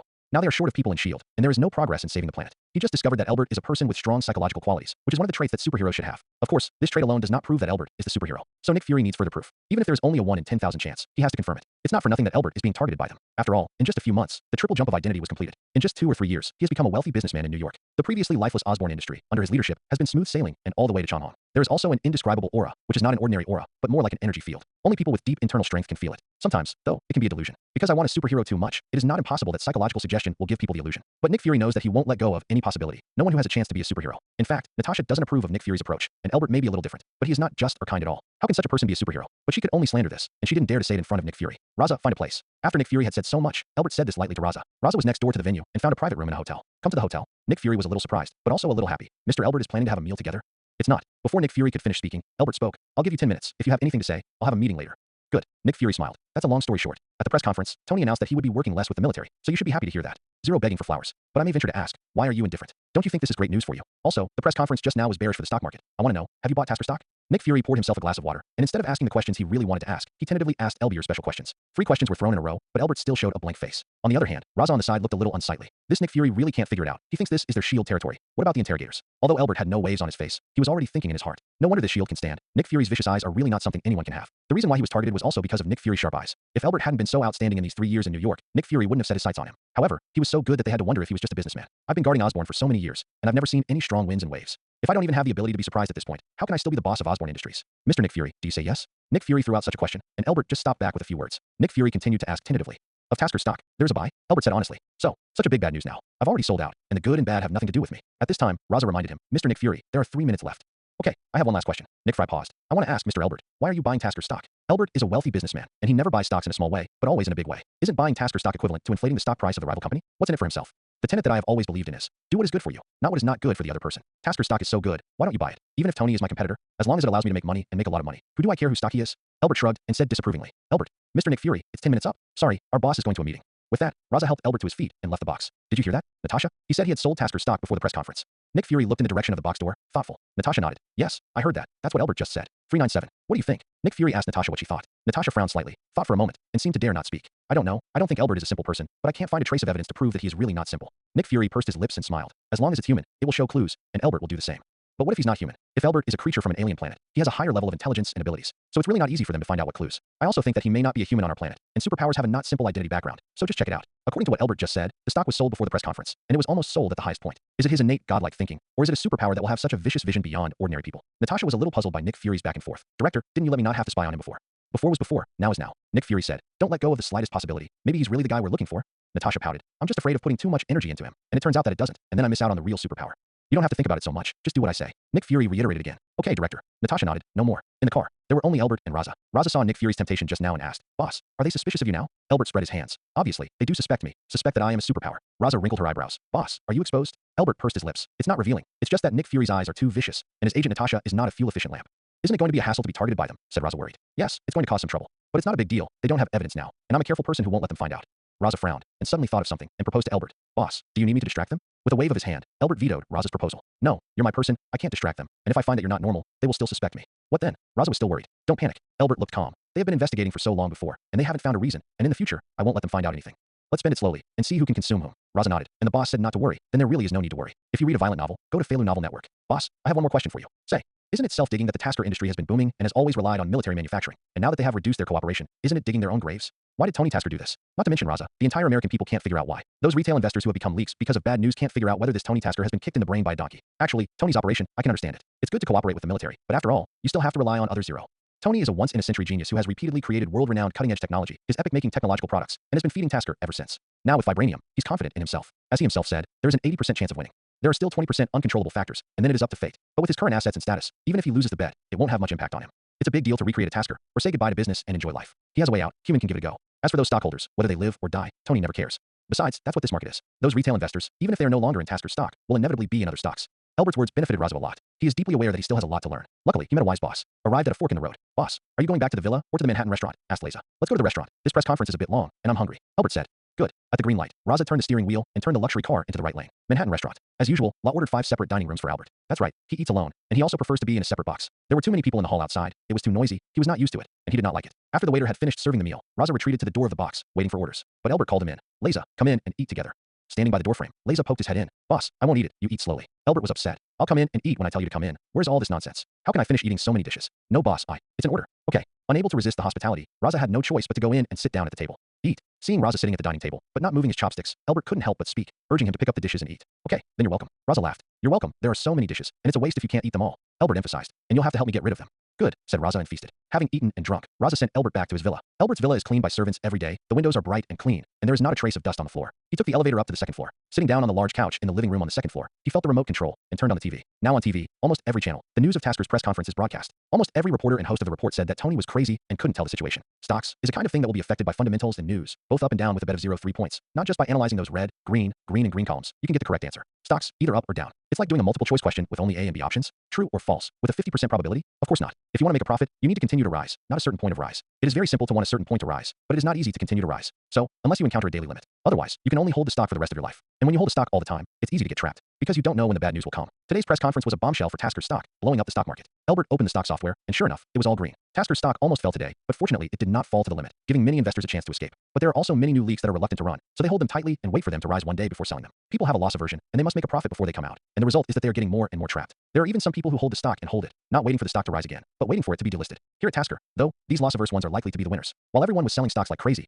Albert had the money ready and waited for the time to buy again. All they saw was that Tasker had reduced his cooperation with the military. But what they don't know is that later Tony will announce that Tasker Industries will switch to energy-based companies. Of course, this is good news, and since it is good news, then the stock will go up at that time. Of course, Albert had to buy it early. Not now though. The stock market is still unstable and uncertain, and maybe there is a better place to buy. Albert is not in a hurry. What he has is patience. Being patient doesn't mean waiting. Albert is never a passive person. He must take the initiative to do something to induce that opportunity to come sooner. While S.H.I.E.L.D. was keeping a close eye on Albert, Albert was keeping a close eye on Tony Tasker. It is easier for superpowers to discover the existence of other superpowers. Now Tony still relies on Albert's help to nourish his body. In fact, Tony has long wanted to break through this layer of shackles. The time to break through the shackles is the best time for Albert. Albert knew that he wouldn't have to wait too long. He just had to do what he was doing. If you read a violent novel, go to Failu Novel Network. In Albert's head, there were many speculations and ideas. But his plan was to take it slowly, one step at a time. If he didn't have the possibility of becoming the superhero of this world, if he didn't have a mission to save humanity, then he wouldn't need to make elaborate plans. But he may become a superhero in the Marvel Universe, and since he is a superpower, he has the obligation to save mankind. Then, everything has to be carefully planned to make sure that every step is right. His plan is not complicated. First, to accumulate assets, and second, to accelerate evolution. The premise of accelerated evolution is the accumulation of assets. As it turned out, evolution really burned money, and on Weta alone, he spent nearly $400 million.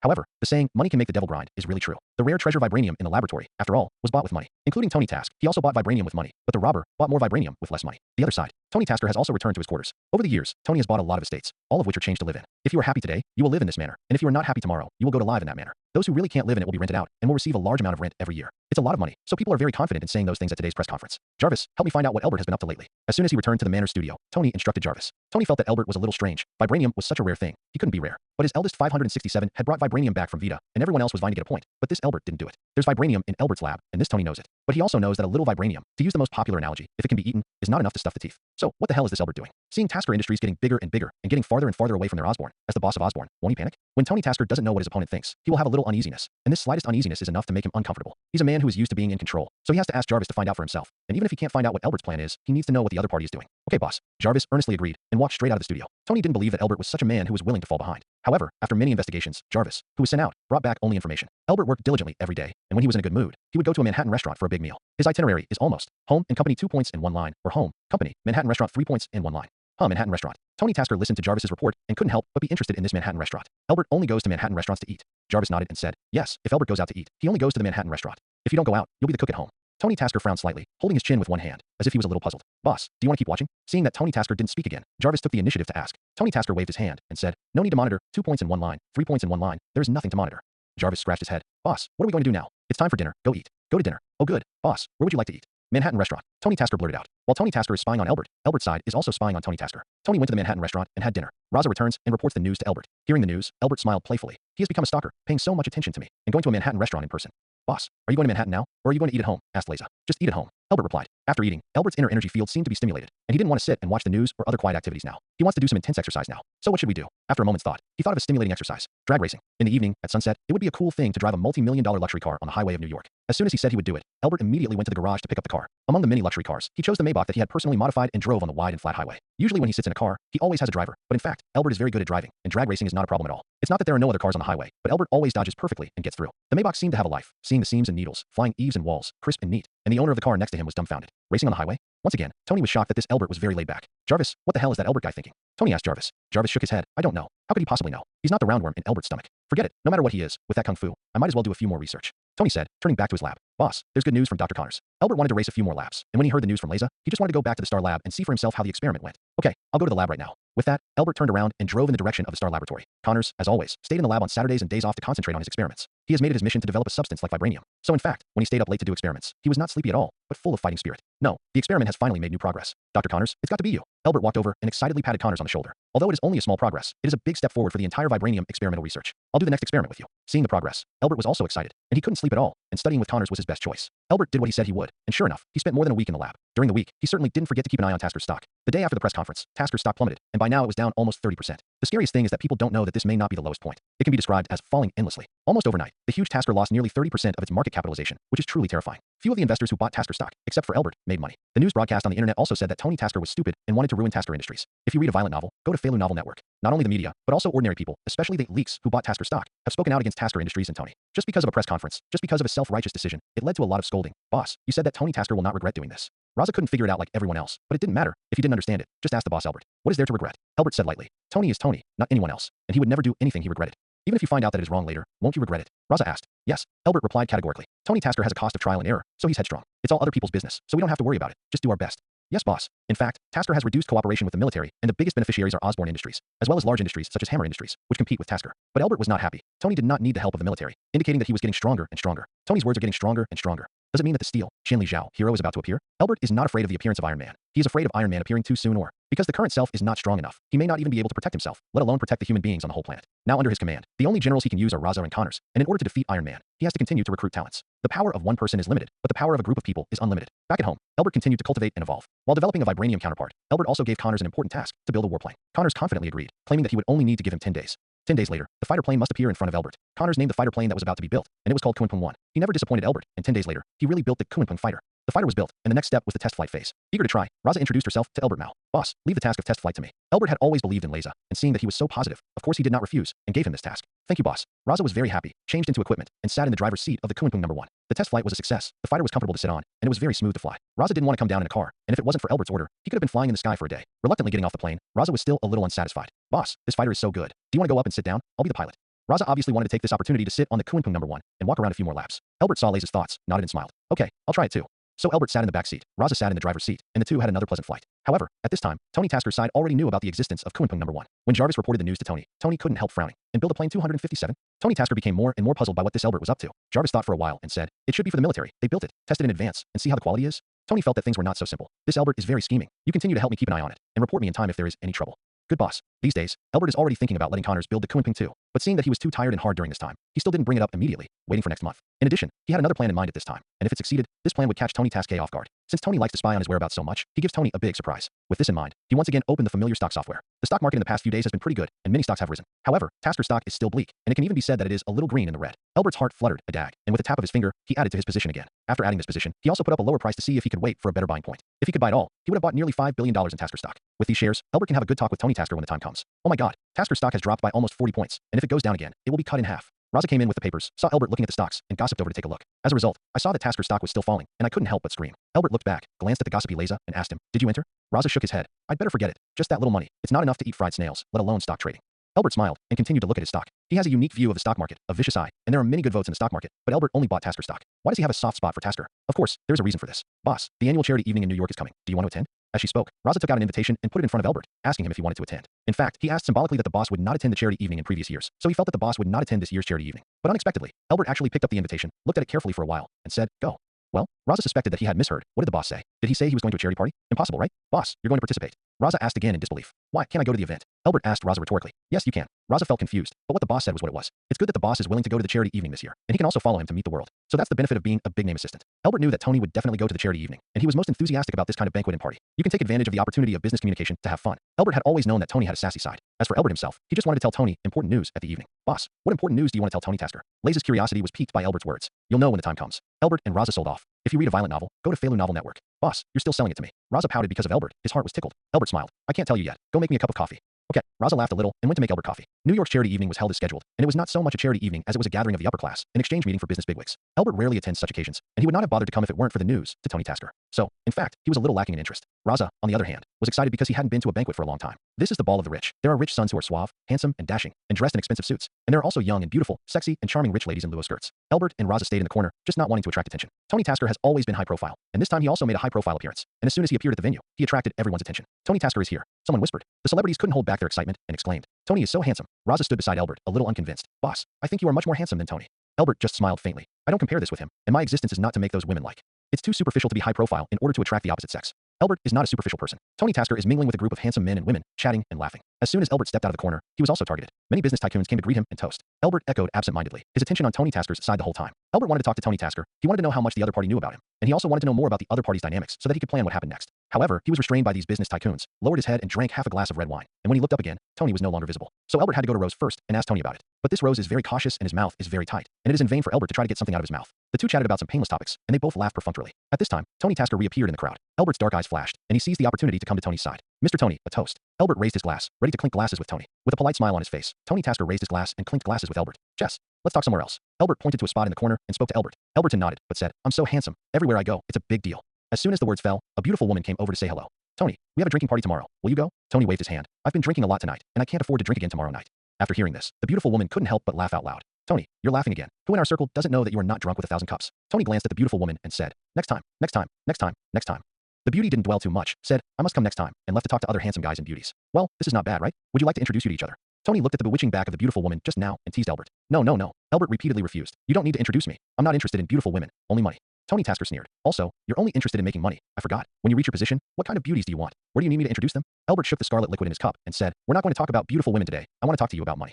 Okay, listen up. As soon as he entered the venue today, Tony Tasker noticed that Albert's eyes had been on him, and he had long wondered what this guy was thinking and what he wanted to do. Say it. Tony Tasker looked at Albert with interest, wanting to see what could come out of his mouth. Albert paused before speaking unhurriedly. Recently, Tasker's stock has fallen again, and I have increased my position a lot. Tony Tasker's eyes moved slightly, staring straight at Albert. What do you want to say? You want to tell me that you are very supportive of us, Tasker? Albert pursed his lips and smiled. Yes, support is definitely support. Do you want to know how much my position is? Tony Tasker glanced at Albert with some disdain. He thought that this guy had a position of a few $100 million at most. Unexpectedly, Albert said to him, Mr. Tony, I bought $5 billion in Tasker stock.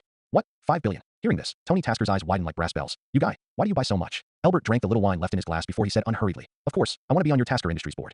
Humph. Tony Tasker snorted coldly. Don't let you buy so many shares in the future, and we in Tasker's board of directors will have a say. Albert smiled. I don't have the right to speak, but I always have the right to listen. The corners of Tony Tasker's mouth twitched. Albert, what the hell do you have in mind? Albert shrugged his shoulders and said in a light tone, I don't have any intentions, I just want to be on the boardroom. 0 for flowers 0. Tony Tasker listened, his hands hanging on either side of his thighs clenched into fists. You wait. Tomorrow I'll take 10 billion and go buy your Osborne stock. Okay, I can't ask for it. Albert smiled slyly. Tony bought Osborne stock, even if he had the qualification to audit. It was useless. It was just to help Osborne Industries raise the stock price and help his competitors. But Albert bought Tasker's stock differently, and he also made a lot of money with this stock. Tony Tasker stared at Albert coldly, his tone as cold as his eyes. Albert, how did you accurately grasp the buying and selling points of Tasker stock? Do you know the inside information? Who did you buy inside Tasker? Albert shrugged, spread his hands, and said innocently, who do you think I can buy off inside you? Tony lowered his eyes. In fact, there was no inside information to reveal. He was very cautious, and the extremely important things were done by himself. Even Jarvis didn't know. So, Albert had absolutely no inside information. Could it be that this kid is really a god? Why don't you believe I'm a stock god? Albert looked at Tony Tasker and smiled playfully. Tony Tasker didn't continue the conversation, but he was still struggling with the question that went earlier. Why do you have to come to our board of directors to sit in? Albert said seriously, of course, I want to know more about you, Tasker. After all, I have a $5 billion position now, so I should pay more attention to the next move. Tony Tasker wouldn't believe Albert's nonsense, and he mocked. Don't pretend here. Don't think I don't know. You're very scheming.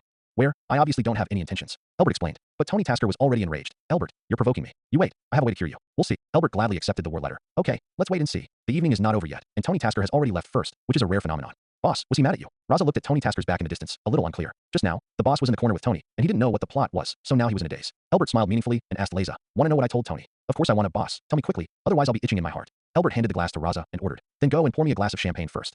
Okay, boss. Raza took the glass and ran to pour it with a smile. Albert drank the glass of cold champagne in one gulp and told Raza what had just happened. Just now, I told Tony that I bought 5 billion of their Tasker shares. Worthy of the boss, Trench. 007, a stock. You can casually throw 5 billion into it. And the whole of New York, his boss, is the most courageous. But Raza was a little puzzled. Boss, isn't it a good thing that you buy so many of his shares? Why is he throwing your face? He just doesn't know what to do. Albert pursed his lips. Do you know what rights a shareholder has if he holds a large share of stock? Raza, if you hold a large enough share of a company's stock, then that person is eligible to sit on the board. Raza seems to have suddenly realized. Boss, it turns out that you don't mean to drink because you're a drunkard. For Albert, he didn't care about the little money he made from trading stocks. He never made money for the sake of making money, but for the sake of his mission. Heaven gave him the status of a superpower, not for him to waste. He knows what he has to do and what he has to do. Albert smiled slightly. It's good to be an observer. I want to hear about their new plans and directions for Tasker.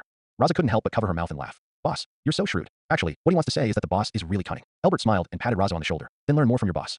Raza nodded repeatedly. As a shareholder with a large share of Tasker's shares, Albert actually has a lot of rights. In addition to the above-mentioned access to the board of directors, he has another right. That's some of the public places where you can go in and out of Tasker freely. Because of a decision made by Tony Tasker at the press conference, Tasker is still in turmoil, and his family stock is also in turmoil, and there is never a clear situation. During this time, Tony and the board of directors have been working hard to stabilize Tasker's stock. These guys are quite capable. The next day, when Albert opened the stock software again, he found that Tasker's stock had stopped falling. Even, it has turned red. Although it has only risen by less than 1 percentage point, it is still red. A smile tugged at Albert's lips, but fortunately, he took the bottom and rebuy. For the rest of the day, he just needs to wait for the stock to go up, and that's it. Morning. In the New York Daily News, there was a big news. Tasker Industries is ready to switch to new energy. Turn on the TV, and the online report is even more convincing, as a video of Tony's speech is also attached. After so many years of operation and improvement, our business in Tasker has become very systematic. Now I plan to switch to new energy and make more contributions to mankind. As soon as this news came out, the people of New York had something to talk about after dinner. And those old and new leaks who reluctantly sold Tasker stocks are so regretful that their thighs are going to be bruised at this time. Why not insist on it? Why not trust Tasker Industries? Such a large enterprise will definitely have the ability to turn things around. Albert woke up at 7 in the morning and wanted to have breakfast at 7:30. He also saw the news of Tasker's switch to new energy for the first time. I couldn't help but smile slightly. Everything was under control. Albert eats more often now, breakfast, lunch, evening meals, and a late night snack before bed. Tasker's switch to new energy is shocking news for the people of New York. For Albert, it was just to be expected. After opening the stock software and looking at his position, he thought to himself, he can make a lot of money again. Although he can make a lot of money running his Osborne industry, he prefers to buy competitors' stocks and make money from competitors. That kind of joy is incomparable. If you read a violent novel, go to Feilu Novel Network. According to the information from the inquiry, Albert knew that Tony Tasker's reduction in cooperation with the military was not only because he wanted to switch to new energy. There is also a very important reason. That is, he himself needs to make military equipment. What kind of military equipment needs to consume so many parts and resources that it is necessary to reduce cooperation with the military? There's only one thing Albert can think of, and that's that Tony wants to make a steel armor. Knowing that Tony Tasker had this intention, then everything he did during this period was not worth surprising. Although this is only the beginning, Albert is already feeling a deep sense of crisis. The power of the Iron Man armor is unimaginable, and the destructive power it causes is immeasurable. Comparing the most advanced fighter jets with it is nothing in comparison. If it is continuously improved and updated in the future, the destructive power it causes will be impossible for the most advanced human technology to compete with. With such a powerful force, it is difficult not to be swallowed by it and blackened. That's what Albert fears the most. Once Tony Tasker blackens and becomes a big villain, then it's a big problem. Albert was eating breakfast while thinking, and when 1.0 finished breakfast, he called Leza, explained something, and took his cloak and went out. Albert's red cloak is no ordinary cloak. This cloak of his, which is combative, belongs to his cloak of Albert. After putting on the cloak, Albert's whole body was tightly covered, revealing only a pair of eyes. He decided to go to Weta to see it for himself. After all, that's where Tony Tasker himself been, and Albert will see if he can be there and find anything useful. There's a lot he has to do to stop Tony Tasker from blackening. So Albert used his speed, the speed of 400 sounds, and in less than an hour he reached Weta. Although Weta is a small country, it relies on scarce resources such as vibranium, and lives a very chic life. There are a lot of rare resources on Weta's side, but there are not many military manufacturing sites. Because although this small country has a lot of raw materials, the conditions for manufacturing military equipment are limited, and the raw materials can only be exported to other countries. Tony Tasker took a fancy to this and traveled all the way to make a deal with Vita. Seeing that the people were living in abundance, and the faces of the people were beaming, the worry in Albert's heart deepened. How long can such a happy and prosperous life last? He was afraid that the devastating danger would come without warning, and he was afraid that he would not be able to save so many people. Therefore, it is time to stifle the signs of danger in the cradle. In his previous life, Albert admired those superheroes, and at the same time hoped that one day he could become a superhero and fulfill his dream of being a hero. But now, when he really became a superpower, he found that heroes are not so easy to be. But since the mission has fallen to him, since fate wants him to be a hero, he has to do his best to save the people. Although, superheroes are not obligated to save sentient beings. 03 After walking around Weta, Albert felt more and more that the country was rich, but it seems that it is because of the abundance of resources that they are a little reluctant to forge ahead. That's not going to work. Albert muttered to himself. As a superpower, he tried his best to help everyone in need. However, if the person in need of help is rotten, it will not work. After a few more turns, Albert's brow furrowed deeper and deeper. What should I do? Albert also asked himself from time to time. He is a strong man, but it does not mean that he is invincible and can overcome all difficulties. When he returned from Vita, Albert didn't go home immediately, thinking that since he had gone out in this costume, he would go and do something again. With that in mind, he flew to Tony Tasker's estate. Tony Tasker's manor, heavily guarded. Albert looked at it and used his stealth skills from time to time. Then, take it easy and observe Tony Tasker's every move. Then he discovered something that shocked him. Dressed in black armor, Tony Tasker is fighting a robot. Obviously, that robot was also made by Tony, and its combat effectiveness is not weak, in order to be a sparring partner for him. Good God, Albert couldn't help but sigh. Tony even made a robot out to be a sparring partner for him. Sure enough, being rich is capricious. Albert thinks he is also a rich man, but his little assets are still far from Tony's. This robot is not very good, and it is a little sluggish. Albert propped his chin and commented to himself. But he also saw that this robot is still very powerful, but the endurance is not very good. It didn't take long to fight, and it couldn't hold on. Tony Tasker was also a little annoyed, pointed at the robot, and said, "You're really useless. I just started warming up. You can't do it." Tony's angry appearance made Albert watch with relish. He just likes to see Tony Tasker unhappy. If Tony isn't happy, he's happy. It's a pity that he came in a hurry and didn't bring anything. At this time, if you have a bag of melon seeds in your hand, it is comfortable enough to watch the play while eating melon seeds. The robots are out of war, and Tony Tasker can only fight on his own. Although Tony Tasker is inexperienced, if Albert were to go up to fight him now, he might not be able to fight. Because, although Tony Tasker is not very strong in his own combat power, his equipment is very strong. The combat effectiveness of technology is amazing, and with this mecha and the weapon in his hand, Tony can also be in danger. Just as Tony Tasker retrieved his weapon and prepared to go back to the house to rest, Jarvis frowned and came over to tell Tony, "Boss, it has detected that there is a live target within a radius of 10 miles, and it does not belong to any one of our manors." Hearing this, Albert, who was invisible, chuckled in his heart. Tony Tasker's handsome face also froze. "What are you eating? Find him out for me. This place is not to stay for long." Albert hurriedly activated his super speed power and flew back to the villa. Back at the villa, he changed his cloak, put on a neat suit, and instructed the driver to leave for the company. As soon as he got back to the office, Raza came in. "Boss, you're back. I'm going to call the police if I don't see you again." Albert looked up and gave Raza a blank look. "You don't believe in my abilities so much. How can I be okay?" Raza made Albert a cup of hot tea and breathed a sigh of relief. "Aren't I worried about you?" Albert said casually. "I see the excitement going." "Look, what's the excitement?" "Boss, tell me about it." The gossip factor in Leiza's body was activated again. Albert didn't want to hide it from Leiza and told him everything about it. After hearing this, Raza couldn't help but admire. "I have to say, Tony is really a genius. Unfortunately, he seems to have chosen the wrong path." Alas, if you read a violent novel, you can go to Feilu Novel Network. Albert sighed softly. He also felt that Tony Tasker had chosen the wrong path. With Tony's genius 120 minds, if he had a righteous heart, then Albert would have less worry about the future. "Boss, have you been discovered by them?" Raza suddenly thought of this important question, because he always knew that Tony Tasker's manor was heavily guarded, and the technology was very powerful, and any living matter would be detected. "I almost got caught." Albert pouted. "It's good that I have the ability to speed. It seems that this Tony can't be underestimated." That's good, luckily." Raza patted her chest, relieved. In the manner of Tony Task, Tony is still thinking about the purpose of life, just now. He felt that he had really raised a bunch of rice buckets. None of them are useful at critical moments. Jarvis stood silently with his head down, not daring to speak, not even to breathe loudly. The others even stared with bated breath, silent, and did not dare to come out, for fear that the boss would be unhappy and punish them. "Let's take a look at the detection system. The information just detected is still in the system. I want you to find out the identity of that creature." Tony Tasker gave the order to die, and although everyone knew that this task could not be completed, they had to pretend to fiddle with the instrument. "Report to the boss. Unidentified." Bastard thing. Tony Tasker was furious and dared to raise these things for a few years, and he couldn't even find out the identity of his life. "What do you want them to do? Get down." Looking at his trembling subordinates on his knees, Tony only felt distraught and scolded him to retreat. On the other side, Osborne's chairman's office. Albert could already imagine what it would be like to be on Tony Tasker's side. "Boss, then he didn't catch you." "Tony Tasker, that guy is probably going to be furious, right?" Albert nodded and smiled. "Surely he is angry. I guess he is reprimanding his men right now." Raza also gloated a little. "This Tony, always so arrogant. Boss, you should have given him some color." "I came back from Vita today, out of pure boredom, and went to Tony's manor. Unexpectedly, I saw an interesting scene." Albert recalled. Raza thought for a moment and said, "Although Tony Tasker's technology is very strong, it is still a little worse than Vita." Raza was right. Albert nodded. "Worse than Vita, indeed." Raza was happy to hear this. "Well, this Tony is not invincible. Don't worry, boss, he's no match for you." Albert shook his head and disagreed with Leiza's statement. "Leiza, you can't take the enemy lightly at any time. Remember, don't take it lightly." "Good," replied Raza earnestly. Elbier nodded. "Well, go get busy." Raza bowed his head and exited the chairman's office. Albert is thinking about his next steps. He has always had a strict plan, and the general direction is not allowed to be changed, but the small direction needs to be adjusted. For example, today he saw Tony Tasker's mecha, indicating that the other party has been secretly manufacturing weapons. On his side, he also built fighters. At the moment, the progress of the two sides is about the same, but Albert knew that this would not work, and it was not enough to synchronize with the other party. What he has to do is to have a great distance. Only in this way, when he gets to the back, his pressure will not be so great. There is also the fact that although it has not been exposed today, it has been detected by Tony Task, and there are life forms outside the manor. In the future, Tony will only be more cautious. Moreover, it is not necessary to suspect that Albert is involved. If he didn't wear steel armor, Tony would be an ordinary person. If he discovers there are superpowers on this planet, and there is such an existence that threatens his status, I can't guarantee that guy will jump over the wall and try to attack Albert. Thinking of this, Albert's brow furrowed even deeper. After thinking about it for an afternoon, Albert decided to convene a board meeting. Osborne Industry has been developing steadily, the external environment is good, and there are no internal problems. So their board of directors has not gotten together for more than half a year and has not gotten together to discuss. Today, I suddenly received a notice from Albert that the board of directors was going to be convened, and the directors were a little surprised and puzzled. Killian was also notified that he was busy doing research and didn't want to go, but Albert personally called him and wanted him to be there. Killian thought about it and decided to go. The time soon came for the day of the board meeting. The time is 3 o'clock in the afternoon on Friday. The Osborne Industrial Building is surrounded by guards dedicated to the safety of all Osborne employees. At this time, in the Osborne conference room, Albert looked at the directors present at the meeting and counted them secretly. If you read a violent novel, go to Feilu Novel Network. Except for an old director who was over 60 years old and said that he was not in good health and had inconvenient legs and feet, everyone else was present. Except for Albert and Killian, the others are basically antiques. Over the years, Albert has not only made money, but after so many winds and waves, he has also been cultivated to resemble a personal refinement. Let's just talk about the directors present. Half of them are his people. Even if there is no one on the board of directors, with more than 80% of the equity in his hand, he has a very high right to speak. So in front of Tasker's board, Albert never panicked. The one who panicked was Killian. Killian only had a measly 2% stake, and he generally spoke very little in front of that group. Albert has the right to speak, and when everyone is here, he doesn't drag his feet, and says, "I called everyone here today to discuss Osborne's next plan and direction." At this, he paused and looked at the people present. An old director with gray hair spoke. "Albert, if you have any plans, you can just say it." "Yes, just say it." Another director chimed in. "You've made the right decisions for so many years and have never let anyone down, and I'm sure it will be the same this time. Albert, if you have any good ideas, just say it, and we will all follow you to make a fortune." Killian spoke, too. "Albert, I trust you too and won't let us down." Albert nodded, very relieved. "Thank you very much for your trust in my Albert. Then I'll be straight to the point." At the last press conference in Tasker, everyone knew that they were going to cut back on their cooperation with the military. This is a great opportunity for us in Osborne. The current environment is that there are more monks and less porridge, and we don't want to find a way to win the military's order, and if others give us the lead, we won't be able to eat the meat. It must be a good thing to cooperate with the military more. Killian began. However, without Tasker, the military has many options, and we may not be chosen. The opportunities are won by ourselves. I suggest that our work in the second half of the year should be put on the military cooperation, promise Xiao. Bidding, and everyone will work together to win the military's big orders. Do you agree? Albert looked at the crowd and asked a question, loudly. "I agree." Killian was the first to speak, and Albert thought the same as he thought, and of course he agreed. "I agree with things too." "Agreed. I agree."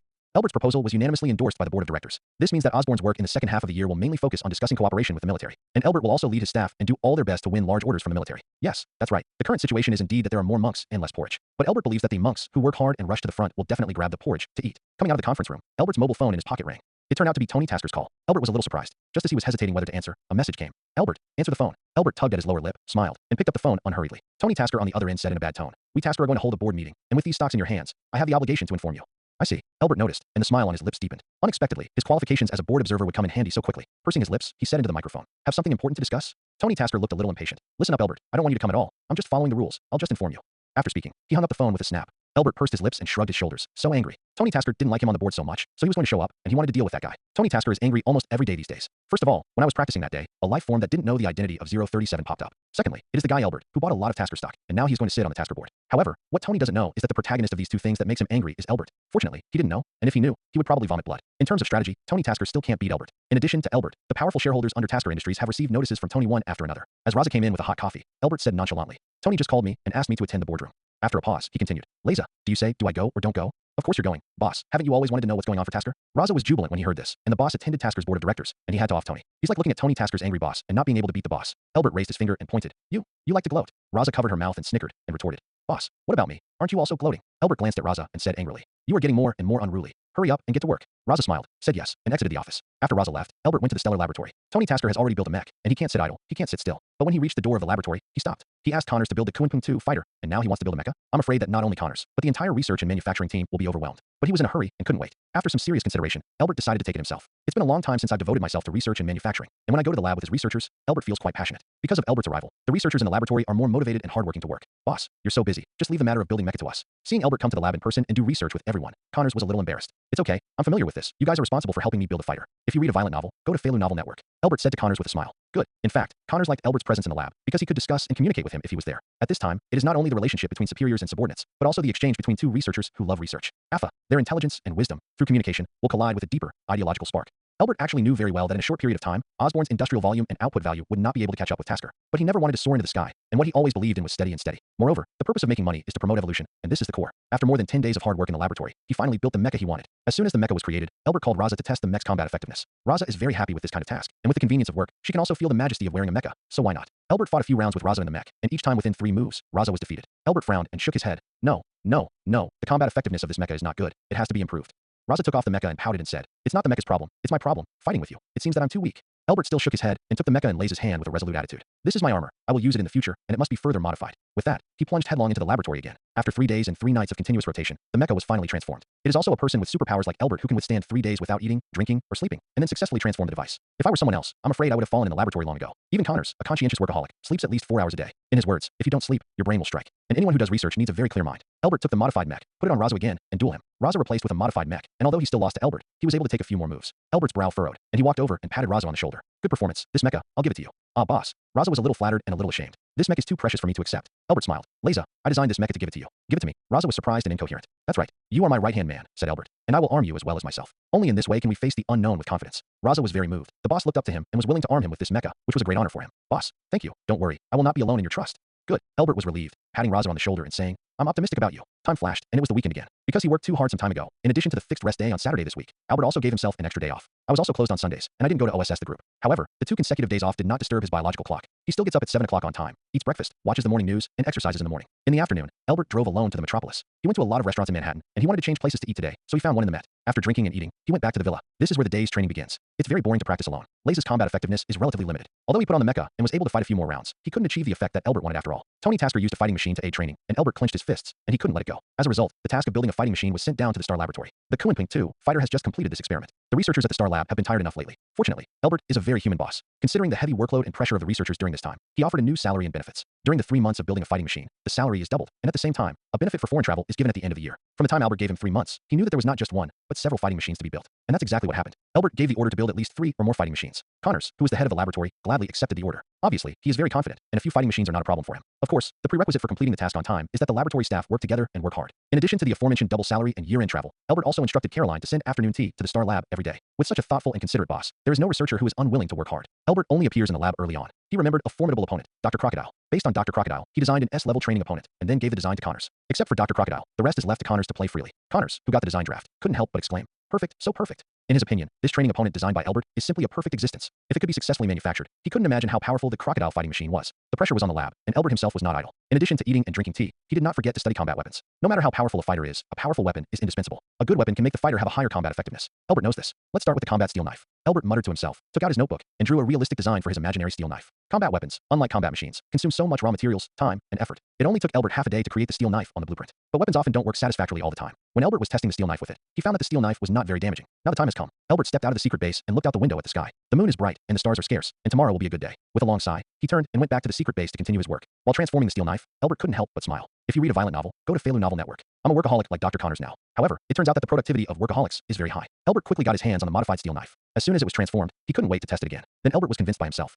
This steel knife sharpens stone like clay. The damage value is several times greater than the original. Great. Elbert gently touched the blade of the steel knife. This is the weapon of the superpower. Today's mission was completed, and Elbert happily went back to sleep. Sunday. Today Elbert plans to give himself a real vacation. No work, no training, just relaxing. After breakfast, he drove out. Driving a nationwide limited edition Maserati S7, or modified by him himself, Elbert was in an excellent mood. It's no wonder everyone likes to go out in the morning. Not to mention, the wind in the early morning is extremely gentle, and the fresh air in the morning is faint in the morning light. Everything is very pleasant. Elbert drove around New York City, aimlessly driving. Actually, it's not completely without purpose. He gave himself a small task today, to come out and visit the store. New York is so big, he can't go to Manhattan or the Met every time, and he has to dig into other niche but delicious restaurants. This is the cultivation of a foodie. In the past, when he didn't rely on food to accumulate energy, he ate very casually, either eating only a few bites or gobbling it up. And now, he has learned a truth. The world's food cannot be disappointed. So today he's visiting the store. Start with a small goal. Eat all the food in New York. The next goal is to eat all the American food. The next goal is to eat all the European food. The ultimate goal, of course, is to eat all the world's foods. In the days when you are burdened with arduous tasks, it is necessary to give yourself some small blessings. At least now Elbert will no longer hold a string, and now he can release pressure and relieve pressure well. He knew that this was a quality that a superpowered person must have. In the future, there is a possibility that the superhero will become a superhero. At that time, his tasks will be more and heavier, and his responsibilities will be greater.